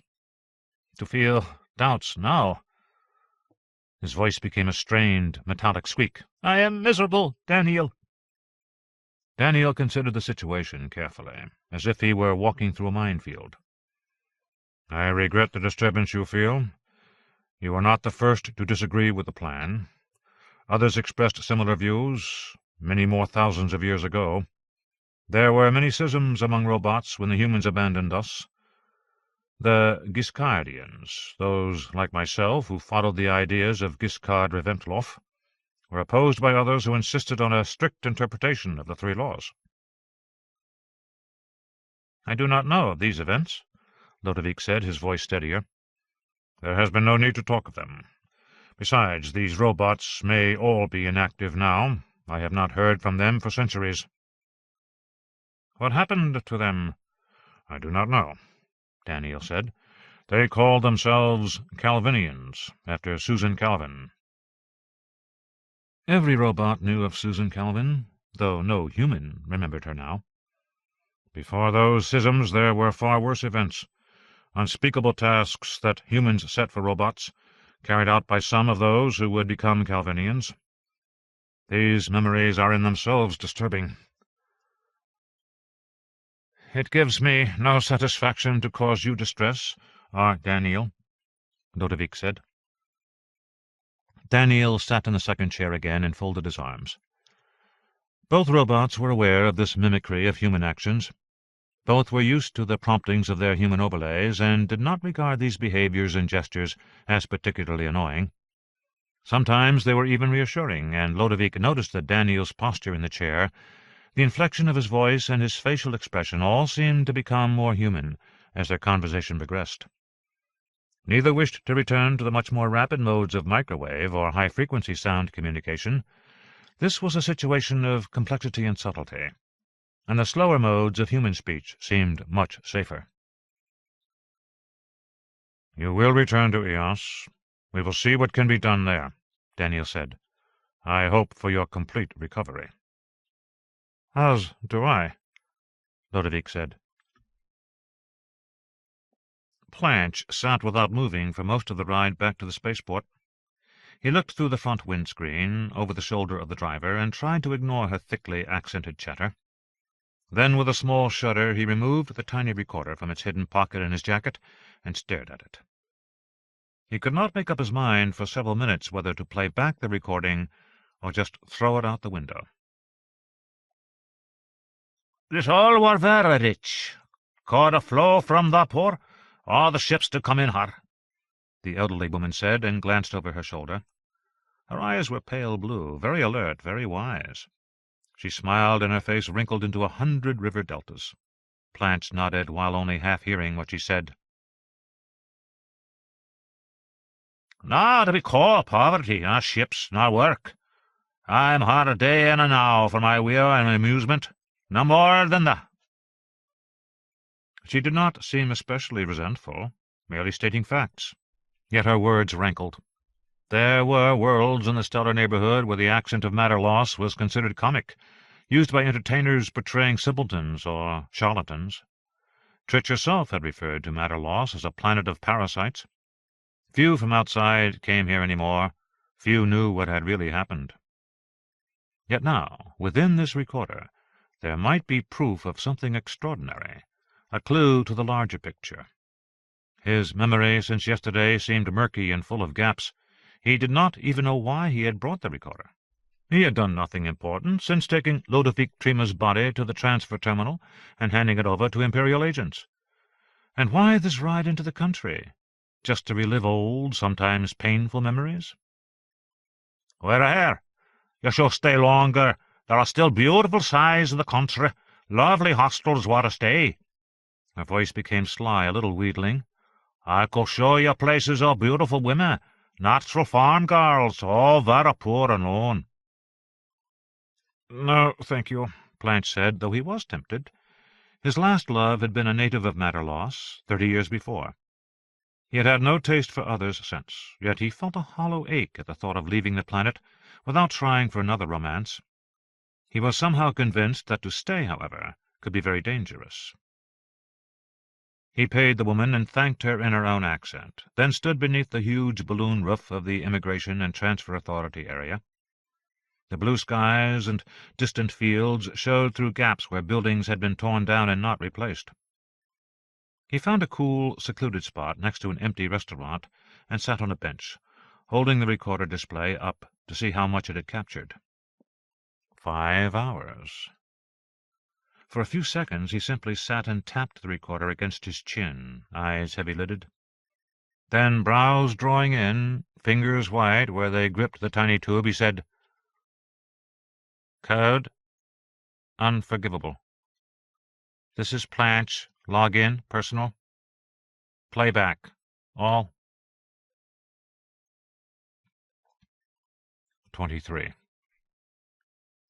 The candidates for the second foundation did not meet in secret. Instead, they shared a plausible cover. They were a social club interested in the history of certain games of chance, little different from other hobbyists around Trantor. Hobbies swept the planet with boring regularity, and even after their times had passed, small groups of adherents remained loyal. The Mentalic candidates who could form part of the proposed Star's End settlement met, with official approval, twice a week, in a social hall in one of the less fancy dormitories on the outskirts of Streeling University. In these run-down facilities they were ignored by students who had come to Trantor from some of the less privileged worlds. The hall was not equipped with listening devices. Wanda herself had persuaded a caretaker to tell her of the older buildings whose bugs were either inactive or had been removed. Wanda stood beside her husband, Stettin Palver, in the crowded hall and waited for the 103 candidates to settle into their seats. The sergeant-at-arms closed and locked the doors, and 3 sensitives stood watch to make sure they were not eavesdropped upon. In this core group of Mentalics, the only one Wanda knew of, perhaps the only one there had ever been, there was little need for calls to order or other formal spoken signals. The group tended to come to order with little overt fuss. She thought ruefully that this had nothing to do with politeness.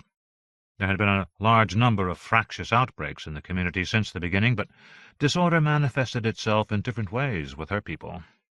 Stettin raised his hand. The group had already fallen quiet. They all faced front with deceptively placid expressions. Mentalics seldom exhibited their true emotions, certainly not in the presence of their peers. Wanda felt little ripples of uncontrolled persuasion. They made her neck itch.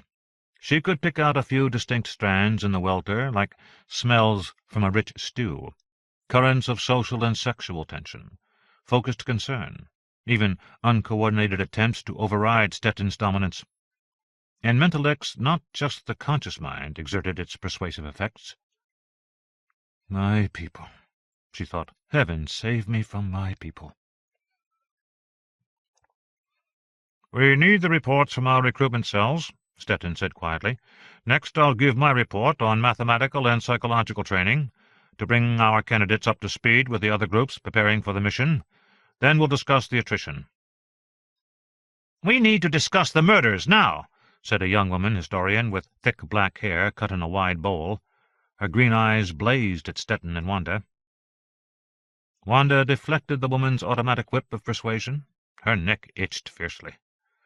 The woman continued, voice calm, but inner emotions raging. "Every recruit for the last 3 months." "There's a traitor among us," interrupted a man from the back. Stettin pressed his lips together grimly and held up his hand again. "We know who the so-called traitor is," he said softly. "Her name is Varalisa." The crowd instantly quieted. Wanda observed the waves of turmoil and calm with an intense but somehow distant interest. "This is how we are. Grandfather chose us because we are this way. Didn't he?" "Perhaps we know her name now," the young historian said. "But what good does that do us? She is stronger than any of us here." She could barely be heard. "No one can persuade her," said another voice. Wanda could not tell where in the crowd. "She smells us out like a tracker. We must assassinate her." "Persuade somebody to kill her." "Someone who is expendable." Stettin waited for the suggestions to stop. Again the crowd became unnaturally quiet. Even the ripples of persuasion seemed to still. All their lives these people had used their talents to make their way in life. Finally they were among their own kind, among equals, and their luck was distressingly ineffectual here. "Wanda has asked Professor Seldon for help," Stetton said, "and he has gone to the Emperor himself, but we do not yet know the outcome of his visit. We should plan for the possibility of failure. We may have to do something we've only tried once before." "What?" several asked. "A massed effort. Wanda and I once unwittingly pooled our talents with some success, but only against a normal." A judge, Wanda remembered, when grandfather got in trouble with young toughs. "I think it is possible that 10 or 20 of us, trained to operate in unison, may be effective against this woman." The crowd of candidates absorbed this for a few seconds. "To kill her?" the black-haired historian asked. "That may not be necessary," Wanda said. She and Stetton had argued this through early in the evening with some heat. Stetton had maintained that killing Varalisa was the only safe option. Wanda had maintained with equal force that murder could enervate their cause, drive them one against the other. The balance of so many persuaders was already delicate. Even her own marriage was fraught with difficulties. Two persuaders, placed in proximity for years, intimate for hours on end, could find many unique ways to irritate and stymie each other. "I will not kill another human being, much less one of my own kind," the young historian said firmly, eyes brimming with emotion at her own idealism. "No matter how much we may be endangered." Stetton set his jaw. "That would be a last resort. We must begin training volunteers for such an effort. I have a list of those whose work puts them in places where they might encounter Lisa." Wanda listened as Stetton read out the names. The named stepped forward like guilty children, and Stetton took them to a separate room. "The rest of us have other matters to discuss," Wanda said, hoping to distract the remainder. "There are more travel questions to be answered, health questions, family and financial situations to be tied up, and, of course, training in the Seldon disciplines." The group calmed and focused on these matters with some relief, glad to be done with the problem of Liso, for the time being, eager to look the other way. They were all like children, Wanda thought, every one of them, and the group as a whole, no better than awkward adolescents, stumbling along through life with powers they have only now recognized, for the first time fully aware of weaknesses they have never had to confront before. Weaknesses hidden by persuasion. "We are all cripples." She kept her face calm, but her insides churned at the coming conflicts, so many and so dangerous. How could Hari have chosen such a strange and disorganized group to safeguard all of human history? Sometimes Wanda felt as if she were wandering through a dream. Not even Stetton could reassure her at those times, and she was close to despair. Of course, she never confessed that to Hari. 24. Clea Asgar emerged during the main sleep period, 10 kilometers from where she had descended to the two rivers. The seal above this neighborhood of Dal glowed twilight blue-gray, and the streets were filled only with night laborers, about a third of the volume of waking maximum. Nobody challenged her. Rather than simply contact the number on the card given to her by the man in dusty green, Clea persuaded a small-time security scrambler in South Dal to break the card's code. The card then gave her an address and acted as a guide, glowing and humming faint directions as she took transit and taxi to Pentair, a small municipality in the shadow of Streeling. She bought an Imperial-grade film book reader, hooked it to a general communicator, and fed it material from public files, using data credits she had amassed on 2 small jobs months ago. She read up on Hari Seldon and his granddaughter Wanda. Seldon, it seemed, was not a persuader, yet the man in dusty green had said that his granddaughter was. Where did she get her powers, then? Clea looked up at Wanda Seldon Palver's father, Rach, a Dalite. This caused her a moment of both concern and wonder, and even momentary pride. She had always known Dalites were special. The woman's family connection with a Dalite was not enough to dispel Clea's suspicions about people connected to the palace. Still, Hari Seldon predicted the end of the Empire, the destruction of Trantor. He had established quite a reputation as a doomsayer. That might put him in opposition to the palace. There were even rumors that he was to be put on trial for treason. Yet Clea had an instinctive dislike for such visionary twaddle. Too often visionaries were trying to organize their own small cadres of totally obedient acolytes, little personal empires in the middle of an unimaginably bigger and almost completely impersonal galactic empire. She had heard of a spectacular incident just last year, in Temblor, on the equator.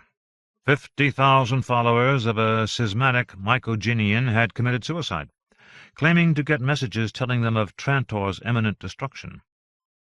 The messages had supposedly come from non-human intelligences parasitizing Imperial defense and information platforms in orbit around Trantor. Clea knew nothing about the defense platforms, but she was smart enough to see that Seldon was clearly akin to these fanatics, and would do someone like her no good at all, as the man in dusty green had indicated. At the card's direction, Clea took a small slideway from the transit platform to a ped-walk artery dubiously called Bromus Fair. This led halfway across a district where goods were housed before distribution to retail shops, agoras, and markets around Streeling and the Imperial sector. She approached a large warehouse that reached to the edge of the seal, where it met its supporting wall. A less than desirable neighborhood, but clean and orderly. There were even fewer people about at this early morning hour than there had been in South Dahl. Still, she kept her senses keenly tuned. The card directed her to a small side door. She looked at the door for several tens of seconds, biting her lower lip. What she was about to do seemed to be a very big step, and possibly a dangerous one. Still, everything the man in dusty green had told her rang true. And he had given her information about herself, her nature, that had bothered her, deeply affected her. She was about to knock on the small, featureless door when it opened inward with an abrupt squeal. A large, dark figure bent low to step out and almost bumped into her. Clea jumped back.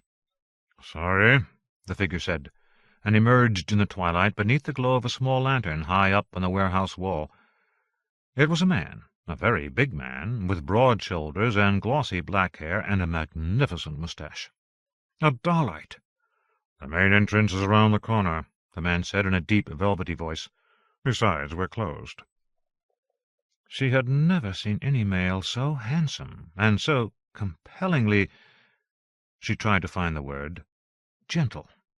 Clea swallowed and forced herself to speak. "I was told to come here. A man gave me this. Wears green. He never told me his name." She held out the card. The huge Dalite, fully 2 heads taller than any Dalite she had ever seen before, took the card in large but dexterous fingers. He pulled it close to his face and squinted. "That would be Calliuson," he grumbled. He lowered the card. Clea felt something brush against her like a light breeze, then depart. "He's at home now, I think, or somewhere he can't be reached. Can I help you?" "He said he would find a safe place for me. I think that's what he meant." "Yeah. All right." The big Dalite turned and pushed the door open again. "You can wait inside until he comes." She hesitated. "It's all right," the giant said, and his voice almost compelled her full belief. "I certainly won't hurt you. You're a sister. My name is Bran. Come on in." Bran shut the door behind them and rose to his full height. Despite his size, Clea did not feel afraid. He moved with a careful grace that could have been calculated not to alarm or offend, if it had not seemed so natural. He smiled down on her. "Dahl?" he asked. "Yes." "Most of us are from Dahl. Some come from Misaro, a few more from Lavrenti." She lifted her eyebrows. "Whatever it is, it makes good servants," Bran said with a small grin. "How long have you known?" "Since I was a child," Clea said. "How long have you been here?" "Just a few months. Calliuson recruited me during the equinox. I left Dahl 5 years ago. I was too big to work in the heat sinks." Clea looked around the large space they had entered and saw many tiers of industrial shelving covered with crates, lumbering old automated lift engines, belt delivery systems, all quiet now and shrouded in darkness. "What is this?" Clea asked. Callison works for a man named Plusix. Plusix imports stuff from off-world and sells it here. Bran walked down an aisle, glanced over his shoulder, and said, "It'll be an hour before Callison gets here. He's a late sleeper. Want to see some of the treasure?" "Sure," Clea said with a shrug. She walked slowly after the big man, arms folded against the warehouse's slight chill.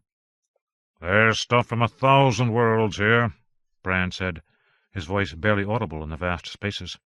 The warehouse was larger than she thought. Huge portals with massive rolling doors led to even more cavernous chambers. "Out there, where it comes from, it's junk. And believe me, it wouldn't impress the Emperor either. But the Greys here on Trantor just gotta have it. Every little apartment nook needs a dried stingweed frond from Gikond, or a pre-Empire trance box from Decimer. Plusix buys it for nothing, saves it from conversion and cycling, buys empty space on food chips from the nutrient allies or from free traders with Imperial dispensation, brings it here. Makes 20% per shipload, a lot better than the Trantor Bourse. In 30 years, he's gotten very rich." "I've never heard of Plusix." "He doesn't sell any of it himself. The bureaucrats like to have a story, and he's pretty much no story at all. I've never seen him myself. And I don't think Callison has either." "So he just hands it over to good storytellers?" Bran rumbled softly, and with some pleasure. Clea realized he was laughing. "Yeah," he said, glancing back at her appreciatively. He seemed to want to face away from her. She almost subconsciously tried to persuade him to turn around. She wanted to understand more clearly how he felt about her. "Stop that," he said, and his shoulders tensed. "Stop what?" "Everybody around here tries that, and I don't like it. Don't make me do anything. Just ask with words." "I'm sorry," Clea said, and genuinely meant it. His tone was more than offended. He sounded as if some friend had just betrayed him. "Yeah, well, it's natural, I suppose. I feel it, but it doesn't work on me. I said you're a sister. You don't know what that means?" "I suppose it means you're like me." "I'm not like you, not exactly. You persuade. I make people feel comfortable and happy. I can't make them do anything, but they like being around me. I like being around them. It's mutual, so you don't need to persuade me. Just ask." "I will," Clea said. "But don't ask me to look directly at you," Bran said. "Not for a while. I have a very rough time with females. That's why I left Dahl, not just because I couldn't work in the heat sinks." "I don't understand," Clea said. "I'm shy for a reason," he said. "I'd like to know." "Of course you would," Bran said amiably. "You're a woman. I can feel you liking me. And I like women. A lot. I think they're beautiful. Enchanting. So I fall in love with them really quickly. But what I do, the effect I have, after a while it wears off. And the women see me for what I am. This big, hulking guy with no prospects. So they wander off, and there I am, alone." "That must be very painful," Clea said, though she could not really understand why. She had been a loner for so long that the thought of being alone caused her no concern. She had no clear notion of what it felt like to be in love, either. Her dreams were more of continuing, satisfying sexuality, not necessarily of a deep emotional connection. "I like being alone myself. I don't really care what others think about me." "You're lucky," Bran said. "So, who tells the stories about these things, to sell them?"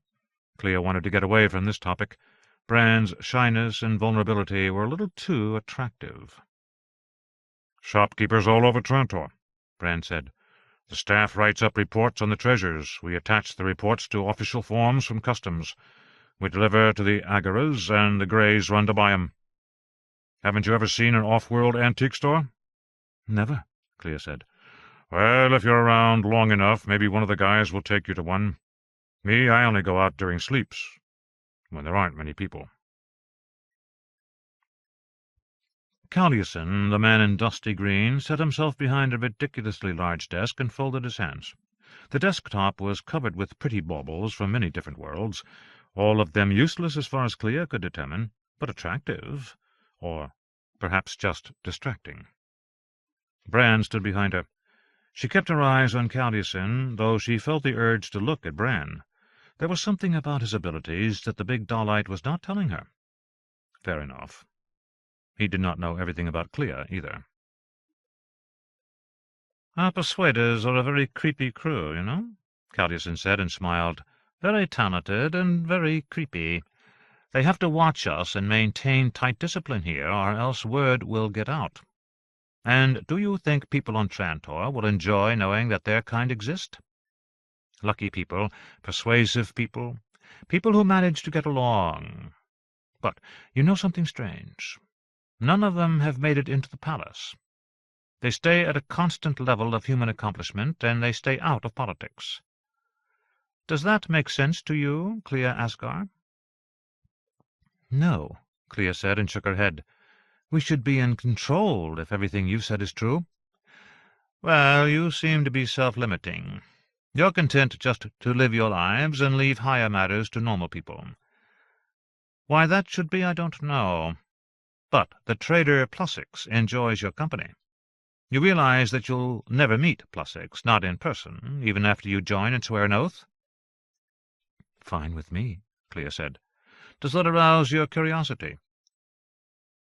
"No," Clea said with a sniff. "What do I need to do?" "First, promise you'll learn to control your talents in the presence of your fellow persuaders. You especially, Clea Asgar. You're one of the strongest persuaders I've ever encountered. If you applied yourself, you could make all of us do handstands, but we'd know what had happened, and we'd have to kill you." Clea felt a small shiver of dismay. She had never really tried to control herself. She had grown up with his ability, using it as naturally and casually as she did speech, perhaps more so, since she wasn't much for conversation. "All right," she said. "In return, we protect you, hide you, give you useful work. And you get to be interviewed by Trader Plusix." "Oh, good," Clea said softly. "Don't be afraid of him," Bran said in his soft rumble. "I won't be." "He's deformed," Caluson said. "So I've surmised. Plusix tells us nothing, but—" His hand indicated the office, the warehouse, their living quarters, all with one sweep. "He provides all this for us. My theory, which I've even told Plusix himself, is that he's another peculiar kind of mentalic, not very good at persuading or greasing the social skids, but a type who enjoys being around those with your talents, but he never confirms or denies anything." "Oh," Clea said. She wanted to get the ceremonies over and go to her quarters. She wanted to be alone and rest. She hadn't slept well in days. Rest and food. Since her arrival at the warehouse, Bran had taken her to the employee cafeteria twice, and she had eaten huge meals, but she was still hungry. She resisted the urge to look at Bran. She kept her eyes on Caluson. "I'm very glad you've joined us," he said, and pressed his baby-smooth lips together. He neither smiled nor frowned, but his eyes, though they did not move, seemed to sweep her for every important detail. "Thank you," he said, and turned to the window overlooking the largest chamber of the warehouse. Bran touched her shoulder, and she jerked, then followed the big man outside. "When do I swear my oath?" she asked. "You already have, by accepting our hospitality and not asking Caluson if you could leave." "That doesn't seem fair. I should know all the rules." "There are no rules, except you stay around here. You don't use your talents on us or on outsiders, unless instructed to do so. And you don't tell anybody about us." "Why not put that into an oath?" "Why bother?" Bran said. "And what about you? You keep making me want to look at you. Shouldn't you stop that?" Bran shook his head solemnly. "I'm not doing a thing," he said. "Don't tell me that. I'm no idiot." "Believe whatever you want," Bran said. "If you want to look at me, it's just because you want to look at me." Then he added in a low voice, "I don't mind. Not with you." He walked ahead of her down a narrow industrial grey corridor lined with closed doors and illuminated by simple globes. Clea felt a flush of anger at his presumption. "Maybe you should mind," she called ahead sharply. "Maybe you should worry. I'm not a very nice person." Brand shrugged and handed her the ID card that also served as a key to her room. "Enjoy your rest," he said. "We probably won't see each other for a while. I'm going with Calluson to escort a shipment of goods to Mycogen. It might take us days to conclude the deal." "Good," Clea said, and inserted the card. She pushed open the door to her room and entered swiftly, then slammed the door behind her. For some seconds she hardly saw the room. She was so angry with herself. She felt weak and taken advantage of. Swearing an oath without even hearing the oath? Plossik sounded monstrous. Then the furniture and decor came into focus. It was spare, soft greens and greys with sunny yellow accents, not luxurious, but not oppressive either. There was a plain foam mattress, not too old, an armoire, a trunk, a tiny desk and chair, then another chair, not much larger, but with more padding than the desk chair. There was a lamp in the ceiling and a lamp on the desk. A book film reader lay on the desk. The room was 3 paces wide and about 3.5 long. It was the nicest room she had had to herself since she left home, and in truth nicer than the small bedroom she had slept in as a child. She sat on the edge of the bed. Being attracted to men, any man, was a weakness she could not afford now. She was sure her fantasy of a big Dalite male didn't match Bran, although he was big, a Dalite, male, and sported a fine moustache. "The next time," she vowed, "I won't look at him at all." 25. Ludovic stood motionless, but for his eyes, watching as Daneel conducted another diagnostic check, the last before the journey to Eos. "There's no overt damage, still nothing I can detect here," Daneel said as the old machines finished. "But you're a later model than these tools. They're not up to your level, I suspect." "Have you ever diagnosed yourself?" Ludovic asked. "Frequently," Daneel said. "Every few years. Not with these machines, however. There are some high-quality tools hidden on Trantor. Still, it's been a century since I've been to Eos, and my power supply needs replacing. That's why I'll travel with you. And there is another reason. I have to bring back a robot, if her repairs and upgrades have gone well." "A female form?" "Yes." Ludovic waited for elaboration, but Daneel was not forthcoming. He knew of only one female form robot still active, of the millions that had once been so popular with humans. This was Dors Vanabili, and she had been sequestered on Eos for decades. "You do not trust me now, do you?" Ludovic said. "No," Daneel said. "The ship should be ready. The sooner we get to Eos, the sooner we can get back. I hate to be away from Trantor. The most critical moment of the cusp time is upon us." Very few Imperial ships put into Matter Lost now, but Daneel had made traveling arrangements with a trader vessel months before, and it was not difficult to fit Ludovic in as an extra passenger. The vessel would take them to the cold outer reaches of Matter Lost's system, to a frozen asteroid with no name, only a catalog number, ISSC-1491. They stood on the landing platform of a remote outdoor port. Spaceport. The sun was bright, and insects flew through the air, pollinating the oil flower fields that surrounded the concrete and plasteel facilities. Ludovic still valued Daneel's leadership and presence, but how long could that last? In fact, Ludovic had put all of his initiative on hold for the few days he had been on Matter Lost, for fear of defying Daneel. His type of humaniform robot used initiative in many important ways. However, not just to determine large-scale courses of action. He could not subdue the thoughts that rose from his core mentality. Daneel would hold humans back. Humans must be allowed to act out their own destiny. We do not understand their animal spirits. We are not like them. Daneel himself had said that human minds and destiny were not easily understood by robots, if they could be understood at all. It is madness to control and direct their history, the overweening madness of machines out of control. Something unfamiliar flitted across his thought processes, a vestige of the voice he had heard earlier. Daneel spoke to the trader captain, a small muscular man with a ritually scarred face and paste-white skin. Daneel turned and waved for Lodewijk to join him. Lodewijk marched forward. The trader captain gave him a ferocious smile. As they boarded the ship, Lodewijk looked back. Insects everywhere, on all the planets suitable for humans, all alike, with minor local variations, mostly explainable by genetic tinkering over the millennia, all suited to maintaining ecosystems conducive to human civilization. Not a wild creature on all of matter loss. Wild creatures could only be found on those 50,000 worlds put aside as hunting and zoo preserves. The garden planets so popular with Claeus, planets where citizens could only visit with imperial permission. He had once overseen the budgetary allocations to those preserves.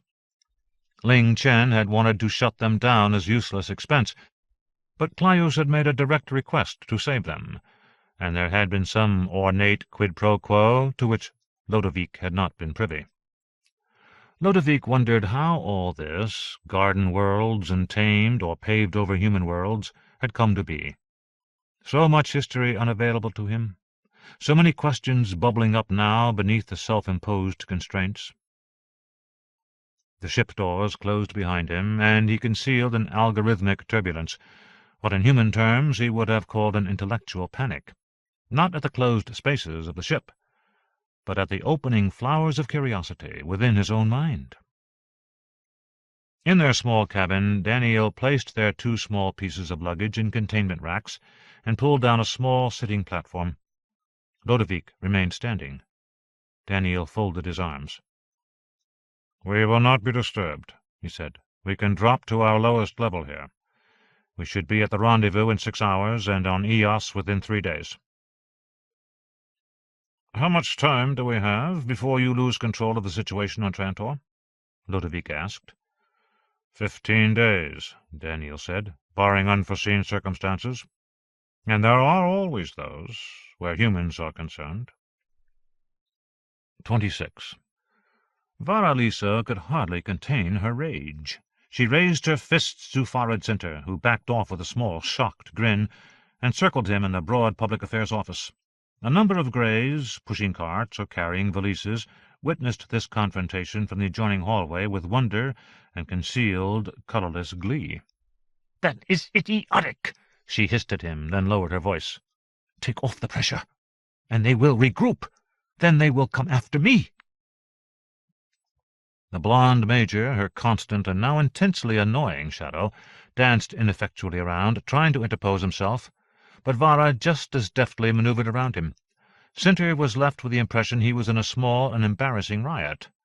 By walking crabwise toward the open door of his secondary office, Cinter managed this small squall into a less public container.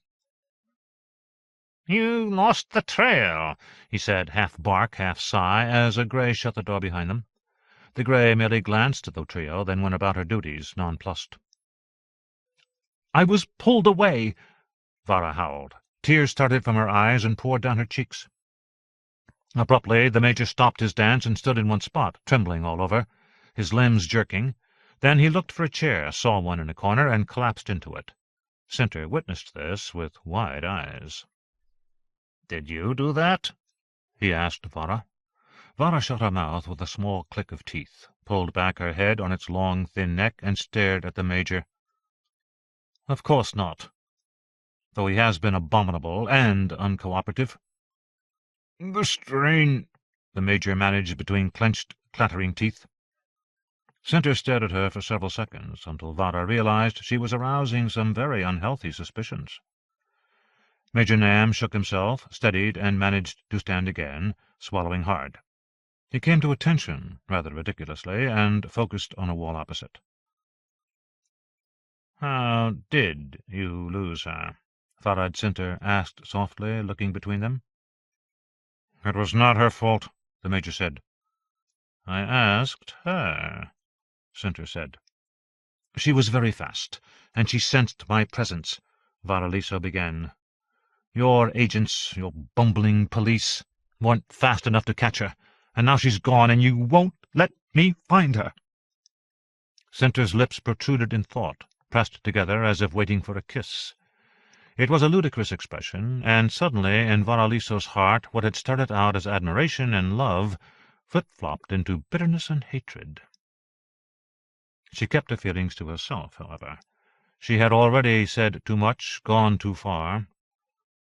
"Did I whip that young officer?" She glanced at the stiff, silent man with a small measure of guilt. She must keep her abilities in check. "The Emperor has specifically forbidden me from conducting any more of our searches. He does not seem to share our interest in these people. And for the moment I am not going to press my advantage and try to convince him to change his mind. The Emperor has his ways, and they must be observed." Vara stood with hands folded. "He was convinced by Harry Seldon that this could look very bad politically." Vara's eyes widened. "But Seldon supports them." "We don't know that for sure." "But they were recruiting me, his granddaughter." Farad reached out and took her by the wrist, then tightened his grip ever so slightly. She winced. "That is a fact to be kept just between you and me. What Seldon's granddaughter does may or may not be connected to the Raven himself. Perhaps the whole family is crazy, each in his unique way." "But we've discussed—" "Seldon is done for. After his trial we can pursue those intimately connected to him. Once Ling Chen has satisfied himself, the Emperor will likely not object to our cleaning up the scraps." Cinter gave Varaliso a pitying glare. "What is it?" she asked, quivering. "Don't ever assume I am giving up. Ever. What I do is much too important." "Of course," Varaliso said, subdued. She stared down at the plush carpet under the desk, with its weave of huge brown and red flowers. "We'll have our time again, and soon, but for now we simply constrain our enthusiasm and dedication. And wait." "Of course," Varaliso said. "Are you all right?" Cinter asked the young major solicitously. "Yes, sir," the man said. "Been ill recently?" "No, sir." Cinter seemed to dismiss the problem and the officer with a wave. Major Nam retreated hastily, pulling the large door shut behind him without a sound. "You've been under a strain," Cinter said. "Perhaps I have," Vara said, her shoulders slumping. She smiled weakly at him. "A little rest, some recreation." He reached in his pocket and pulled out a credit chit. "This will get you into the Imperial Sector Retail Emporium. A little discreet shopping, perhaps?" Vara's forehead furrowed. Then her face went smooth, and she took the chit and smiled. "Thank you." "It's nothing. Come back in a few days. Things might have changed. I'll assign a different officer to protect you." "Thank you," Varaliso said. Cinter touched her chin with one finger. "You are valuable, you know," he said, and was secretly disgusted by the look of sheer need on the woman's exceedingly unattractive face. 27. Though he would go before the Commission of Public Safety alone, Harry knew very well that he needed legal coaching behind the scenes. That did not stop him from hating his meetings with his counsel, Sedger Boone. Boone was an experienced lawyer with a fine reputation. He had received his training in the municipality of Ballynola, in Nola Sector, under tutors with many decades of experience dealing with the tortuous laws of Trantor, both imperial and citizen. Trantor had 10 formal constitutions and as many sets of laws drawn up for its various classes of citizens. There were literally millions of commentaries and tens of thousands of volumes on how the sets of statutes interacted. Every 5 years around the planet there would be new conventions to amend and update the laws, many of them broadcast live like sporting events for the enjoyment of billions of greys, who relished dusty and relentlessly detailed legal proceedings far more than they did physical sports. It was said this tradition was at least as old as the Empire, perhaps much older. Harry was grateful that some aspects of imperial law were private. Boone spread his new research results on the desk in Harry's library office and glanced with raised eyebrows at the active prime radiant perched near one corner. Harry waited patiently for the lawyer to get his auto-clerks and film book readers aligned and in tune with each other. "Sorry this takes so long, Professor," Boone said, sitting opposite Harry. "Your case is unique." Harry smiled and nodded. "The laws under which you have been brought before the judiciary of the Commission of Public Safety have been modified 42,015 times since the code books were first established, 12,005 years ago," Boone said. "There are 300 modified versions still regarded as extant, active, and relevant, and often they contradict each other. The law are supposed to apply equally to all classes, and are all based on citizen law, but I don't need to tell you the application is different. As the Commission of Public Safety has assumed its charter under imperial canon, it may choose from any of these sets of codes. My guess is they will try you under several sets at once, as a meritocrat or even an eccentric, and not reveal the specific sets until the trial is underway. I've chosen the most likely sets, the ones that give the Commission the greatest leeway in your case. Here are the numbers, and I've provided film book excerpts for your study." "Fine," Harry said without enthusiasm. "Though I know you won't even bother glancing at them, will you, Professor?" "Probably not," Harry admitted. "Sometimes you seem incredibly smug, if I may say so." "The Commission will try me as they see fit, and the outcome will be to their best advantage. Has there ever been any doubt about that?"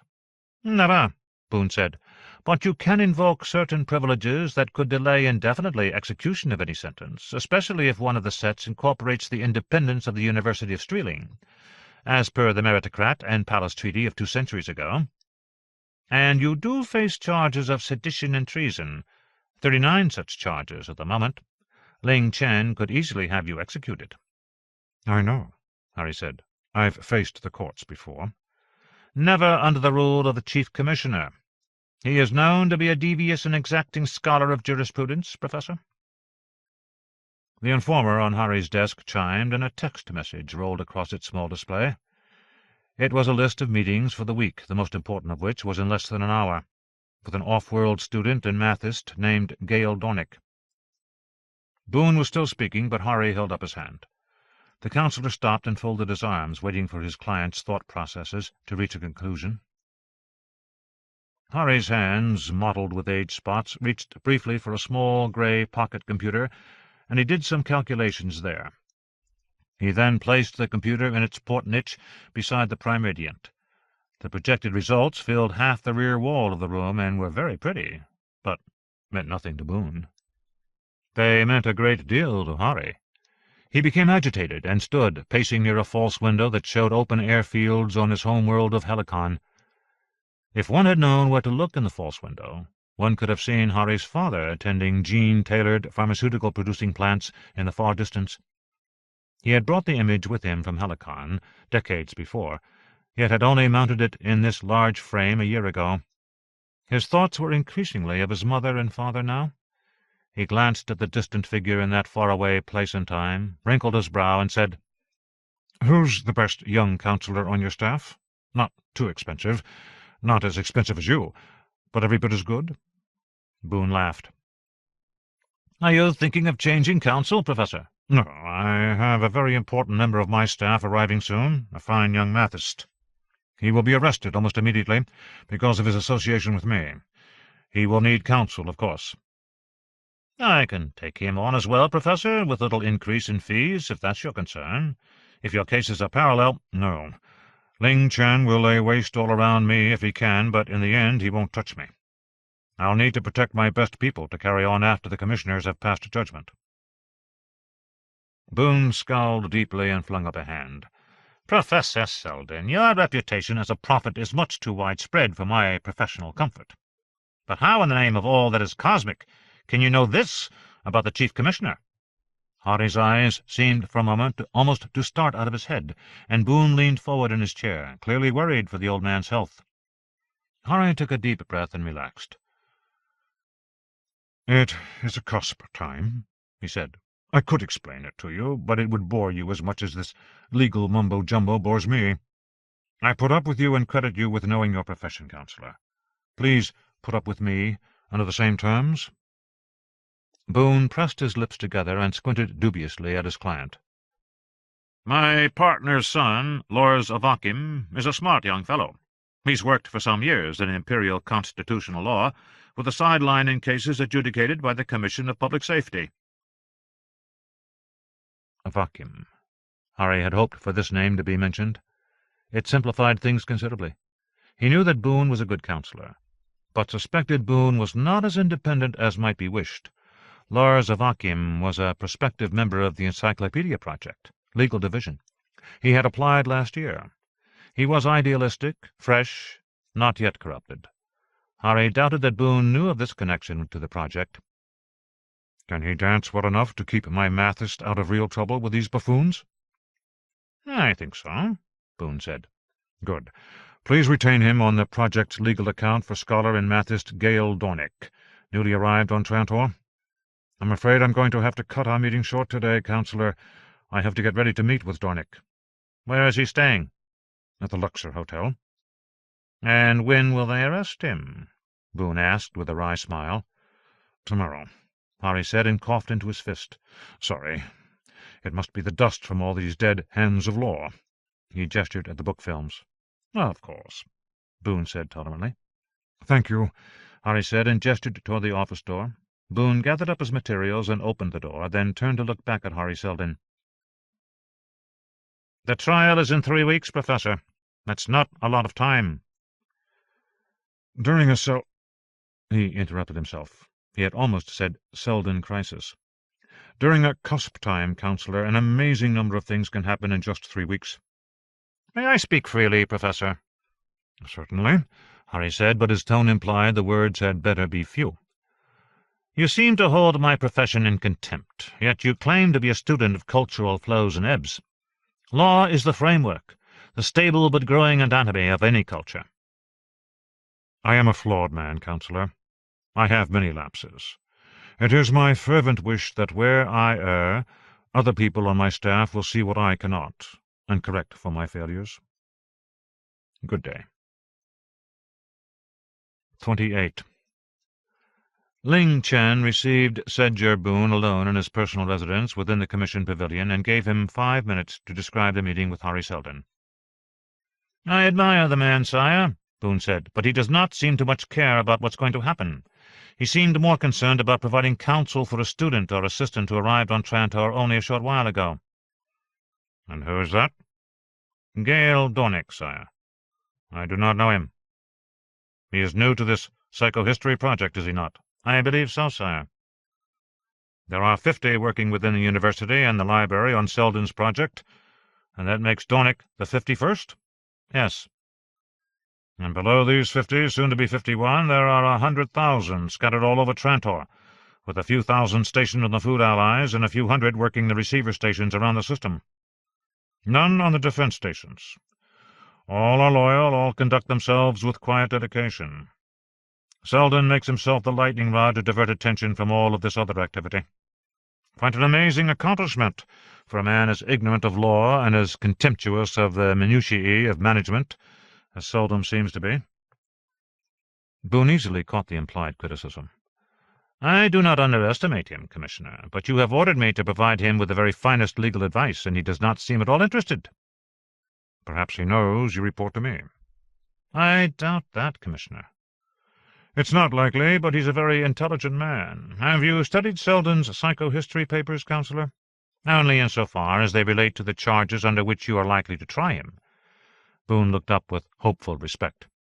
"It would make my task so much easier if I knew what those charges might be, Commissioner." Chen returned his gaze with amusement. "No," Chen said. "Most of my greys, and certainly most of the legals, are of the opinion that Seldon is a harmless and amusing crank. Another rogue meritocrat aspiring to be an eccentric. He's regarded with some affection on Trantor. Knowledge that he is about to stand trial is already too widespread, Counselor. It might even be to Seldon's advantage to publicize the trial, applying no little pressure on us to dismiss the charges or call the trial off completely. He could easily publicize the event as a respected academic, a creative meritocrat of the grand old style being bullied by the effete and cruel gentry. Is that a suggestion, Commissioner? It could make a fine defense. Not at all, Chen said sourly. He leaned forward. Do not expect me to do your work for you, Counselor. Has he discussed this strategy with you? No, sire. He wants to stand trial. He's using this trial in some way, perhaps because it is necessary to him. Curious. Boone studied the Chief Commissioner for several seconds, then said, Permission to speak freely, Commissioner. Certainly, Chen said. While it may be true that Seldon's words and predictions could be construed to be treasonous, it would be far more reasonable for the commissioners simply to ignore him. His organization is substantial, to be sure, the largest gathering of intellectuals outside the university. But it is devoted to peaceful ends, an encyclopedia, so it is said. Scholarship, purely scholarship. I do not understand your motives for bringing the professor to trial. Are you using Harry Seldon? Chen smiled. It is my misfortune to be considered omniscient. I'm not omniscient, nor am I politically omnivorous, eating and transforming all those events which occur around me to my own advantage. Chen was obviously unwilling to give any more of an answer than this. Of course not, Commissioner.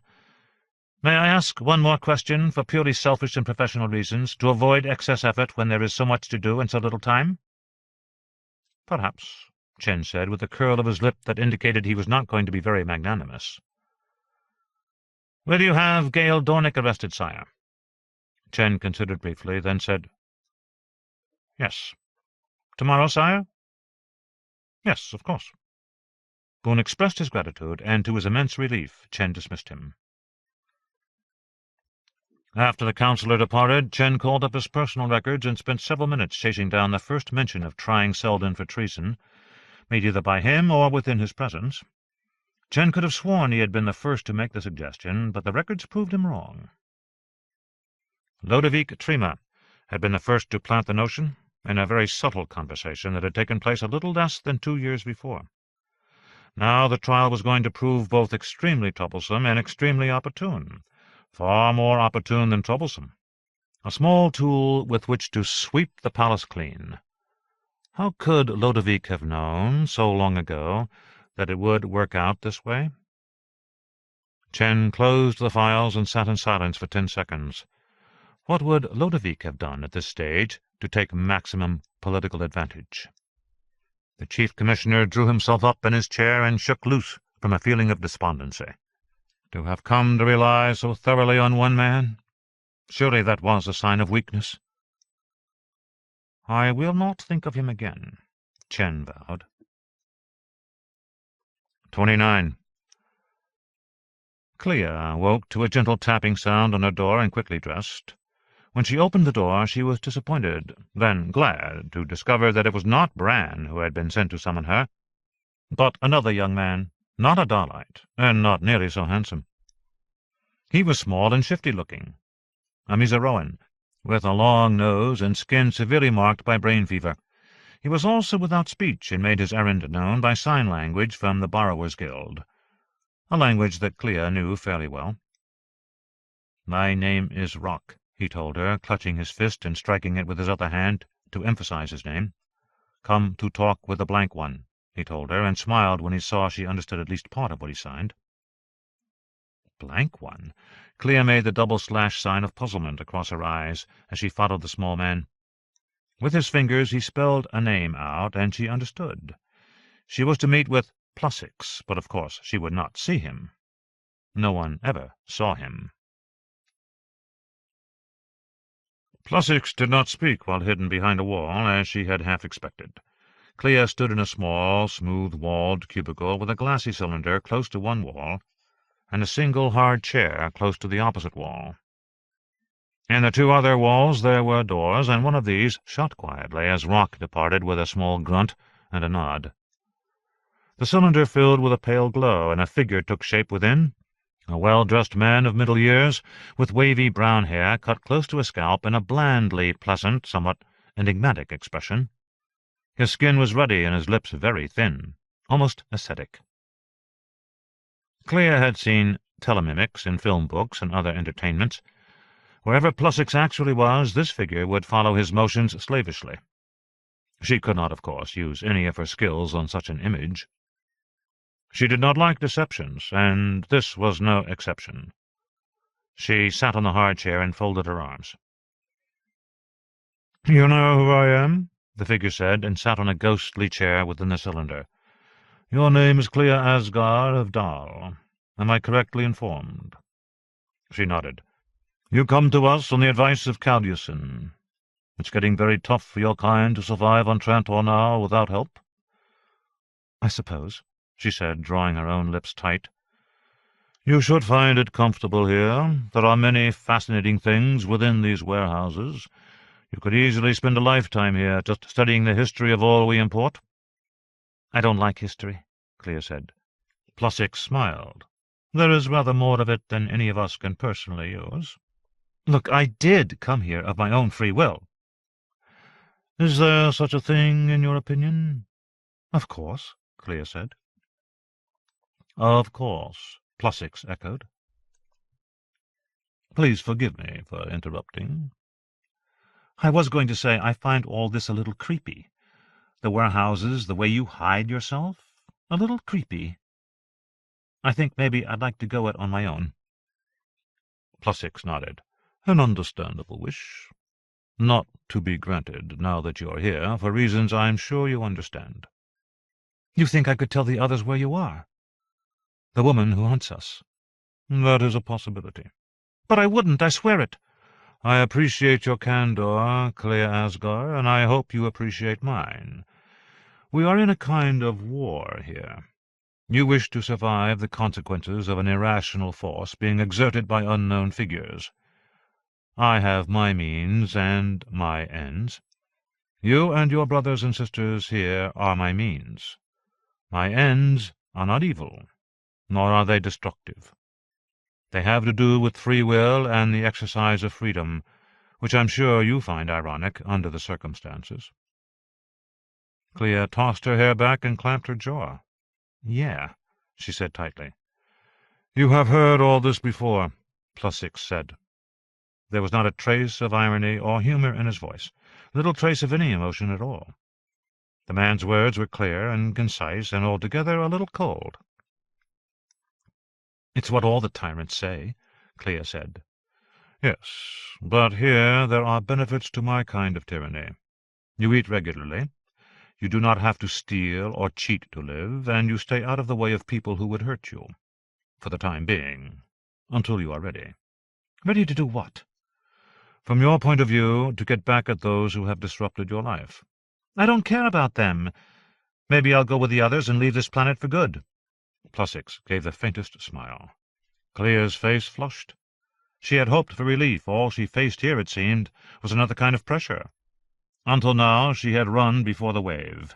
Here she was squeezed between that wave and an apparently unyielding surface. Plusix. "Please think and take your time. There are good people here and friendly.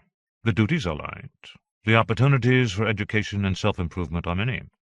Physical training, continuing your schooling, many opportunities indeed." As Plusix spoke these words, Clea read in his tone pleasure, a relaxed and natural presence for the first time in their brief interview. "Are you a teacher?" she asked abruptly. "Yes, of a kind," Plusix said. "From imperial schools?" "No," Plusix said. "I have never taught in imperial schools. Now, may I ask you a few important questions?" Clea looked up at the ceiling and did not answer, then felt foolish. "Sure, go ahead." "How long have you been aware of your persuasive abilities?" "I get along, that's all I do." "Please. Calyusin assures me you're among the most talented he's encountered." "Since I was a little child," Clea said. "I don't remember when. I didn't know everybody wasn't like me until a few years ago." "Your father is a widower?" "My mother died when I was 4. I miss her." "And why tell this ghost about your feelings?" "You have been on your own for how many years?" 3 years. "Doing jobs for various people. Acting as courier, seeking out information. Other jobs? Illegal jobs, sometimes unethical as well, beneath your standards?" Clea looked away from the image and clasped her hands in her lap. "I made a living. I even gave my father some money. He didn't turn it down." "No, of course not. Times are difficult and dull. Have you met others like yourself?" "Sometimes. There's Bran." "Bran is remarkable, and different from you, as you've noticed. Have you met the woman who is helping the police find your kind?" Clea swallowed. "Never saw her. Felt her, mostly, by the way all kinds of dirt breaks loose." "Have you ever felt her in your mind?" "Like a feather. Like Bran, maybe, only stronger. Are you a persuader?" "That is not important. Do you believe you would be better off without your talents?" Clea had seldom considered this possibility. Sooner ask her if she would be better off without her ears or her fingers. "No. Well, I sometimes think—" She stopped. "Yes?" "I'd like just to be normal. Plain human like the others." "That is understandable. Do you believe in robots, Clea?"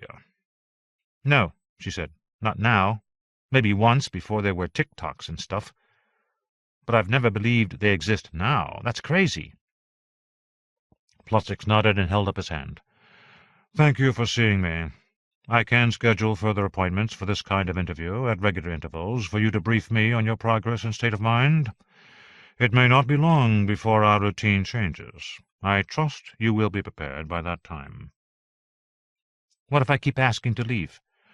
"I wish you could fly free as a bird, Clea Asgar, but we all have duties here. As I said, light duties, and training only, at first. But in time we may be very important indeed. Please try to understand." Clea said nothing, but wondered how Plutchik could expect anyone to understand when he provided so little information.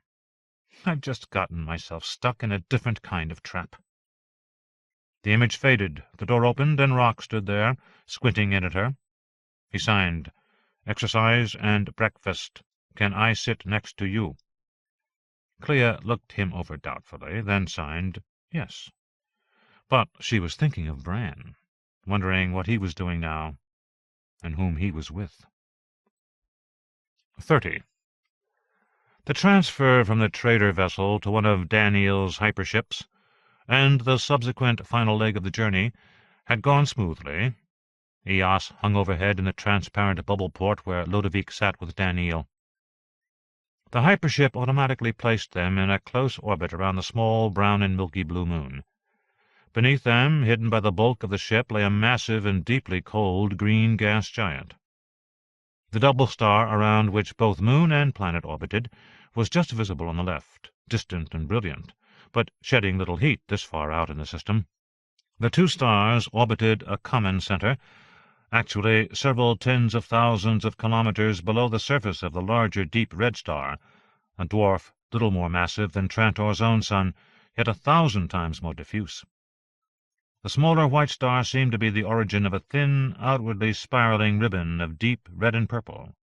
Ludovic studied this view silently. Daneel, as well, had nothing to say. No robot truly has a home. Daneel had, in several instances, allied himself with humans, and seemed to function more smoothly and efficiently in their presence. Elijah Bailey and, 20,000 years later, Hari Seldon, as well as others. Yet there was no place where he felt he belonged. A robot belongs where its duties can be best performed, and Daneel knew that for the time being this place was Eos, and so, for the moment, Eos was a comfortable place to be. But Trantor called strongly as well. Misfortune had struck at a crucial time.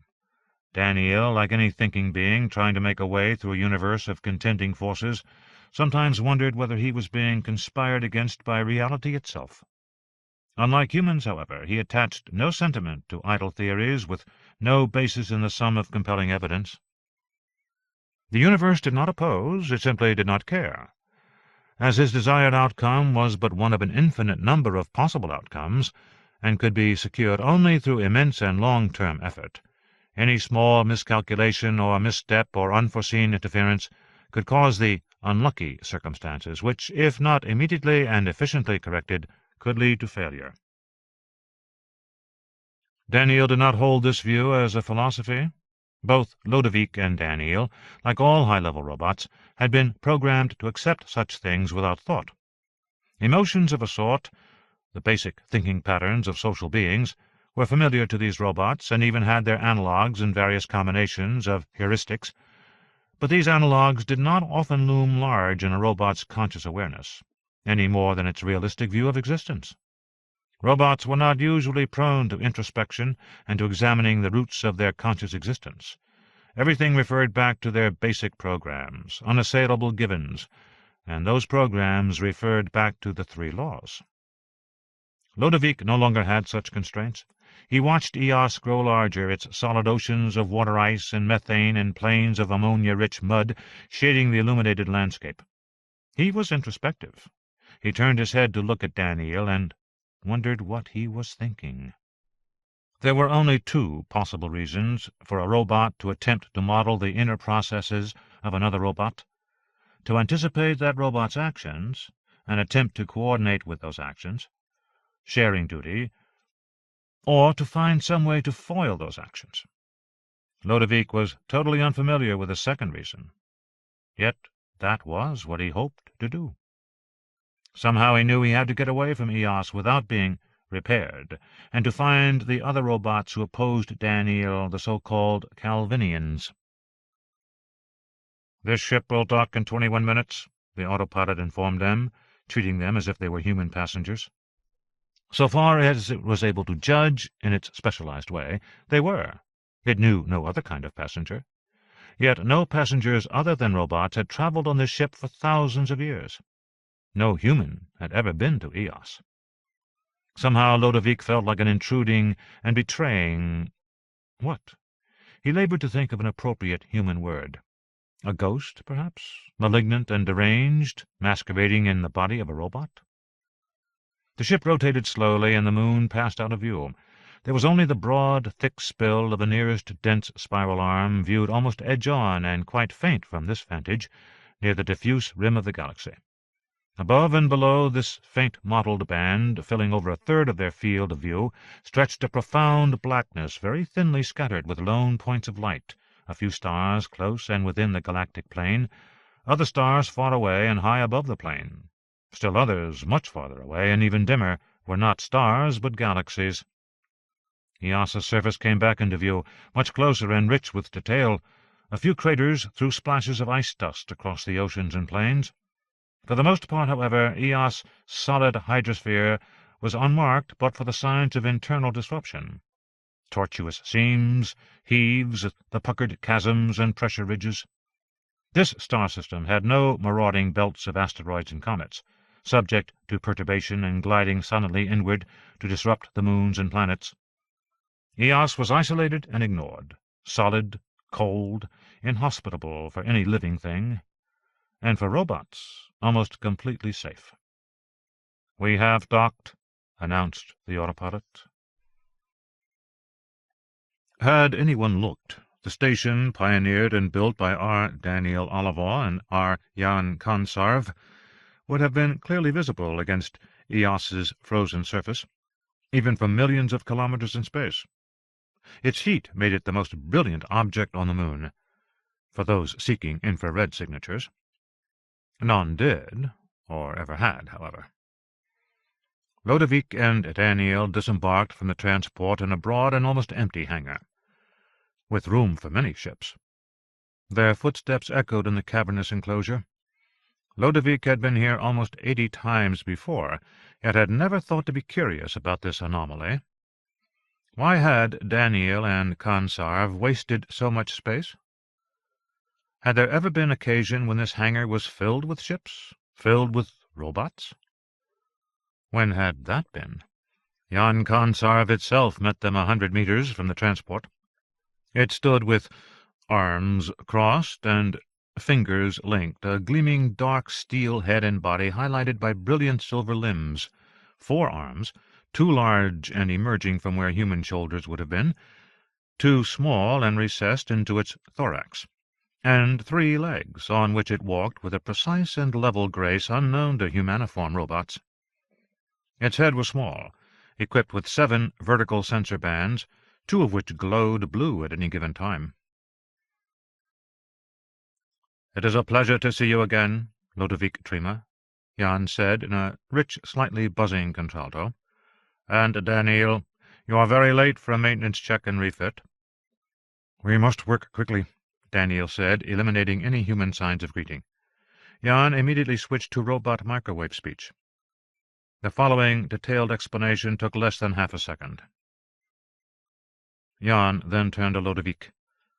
"Pardon my eccentricities," it spoke, "but whenever possible it gives me pleasure to exercise my human functions. I have been unable to do so for over 30 years, except, of course, with Dors Vanabili. I fear, however, that she no longer finds me of interest." Daneel had already inquired about Dors' progress and had received an answer. Jan, however, explained in speech once more to Ludovic. "She has made a very satisfying recovery, but with many lapses. When our Daneel brought her here, she was close to total breakdown. She had stretched any interpretation of the zeroth law to the very limits by destroying a human who threatened Hari Seldon. The strain was compounded by the effects of her victim's invention, an electro-clarifier, I believe it was called." Ludovic realized that this ancient robot, built many thousands of years ago to repair other robots on Aurora, and the last of its kind still functional, was reacting deep in its programming to their convincing human forms. It knew, on one level, that they were fellow robots, but on another level a primal and irresistible urge arose to treat them as if they were human. Jan Konsarv was lonely for its ancient masters. "She awaits your company," Konsarv said. Then to Daneel it added, "She wishes news of Hari." "That mission is finished for her," Daneel said. "She was constructed by me, using ancient plans for convincing helpmeets and consorts to be as nearly human as any robot ever made," Konsarv reminded him. "More even than you are, Daneel. She bears a great resemblance to our Ludovic in that regard. To alter that now would be to destroy her." "There is so much work to do," Daneel said with a faint intonation of urgency. Konsarv was not oblivious to this. "I can perform all the necessary tasks within 21 hours. Then you may leave. I hope there is time for more conversation. I need outside stimulus now and then, or I become subject to minor malfunctions that are irritating." "We cannot afford to lose you," Daneel said. "No," Konsarv agreed without a hint of self-pity. "The only robot I cannot repair or manufacture is one like myself." Dors Vanabili stood in the simple 4-room enclosure built for her upon her arrival on Eos. The furniture and decor was similar to what might have been found on Trantor, in the quarters of a mid-level meritocrat or high-level university professor.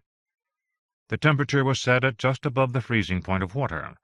The humidity was less than 2%, and the light level was what a human would have regarded as murky, sub-twilight. These were optimal for a robot, even a humaniform, with the added benefit of reducing her energy use to a minimum.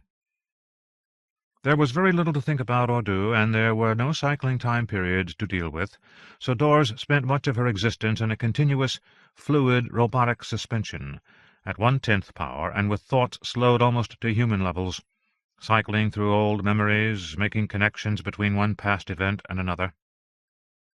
Nearly all those memories and events involved Hari Seldon. She had been designed to protect and nurture this one human. Since she would likely never see Seldon again, she could now be said, quite fairly, to be obsessed with him. Konsarv, Daneel, and Ludovic entered the quarters through the guest door and waited in the small reception area.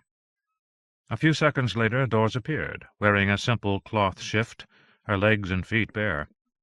Her self-maintaining skin seemed healthy, and her hair was neatly arranged, short, with a slight flip at the back. "It is good to see you again, Daneel," she said, and nodded at Ludovic. She knew of Ludovic, though they had never met before. Consarv she ignored. "How goes our work on Trantor?"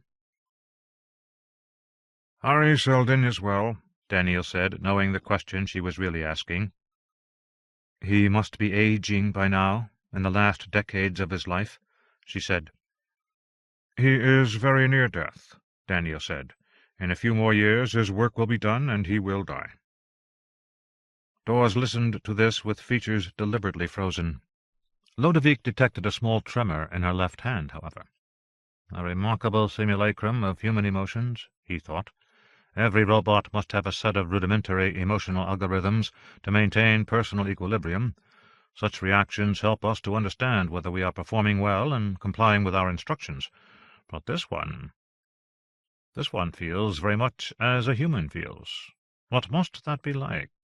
And how can it be reconciled with the 3 laws or the 0th law?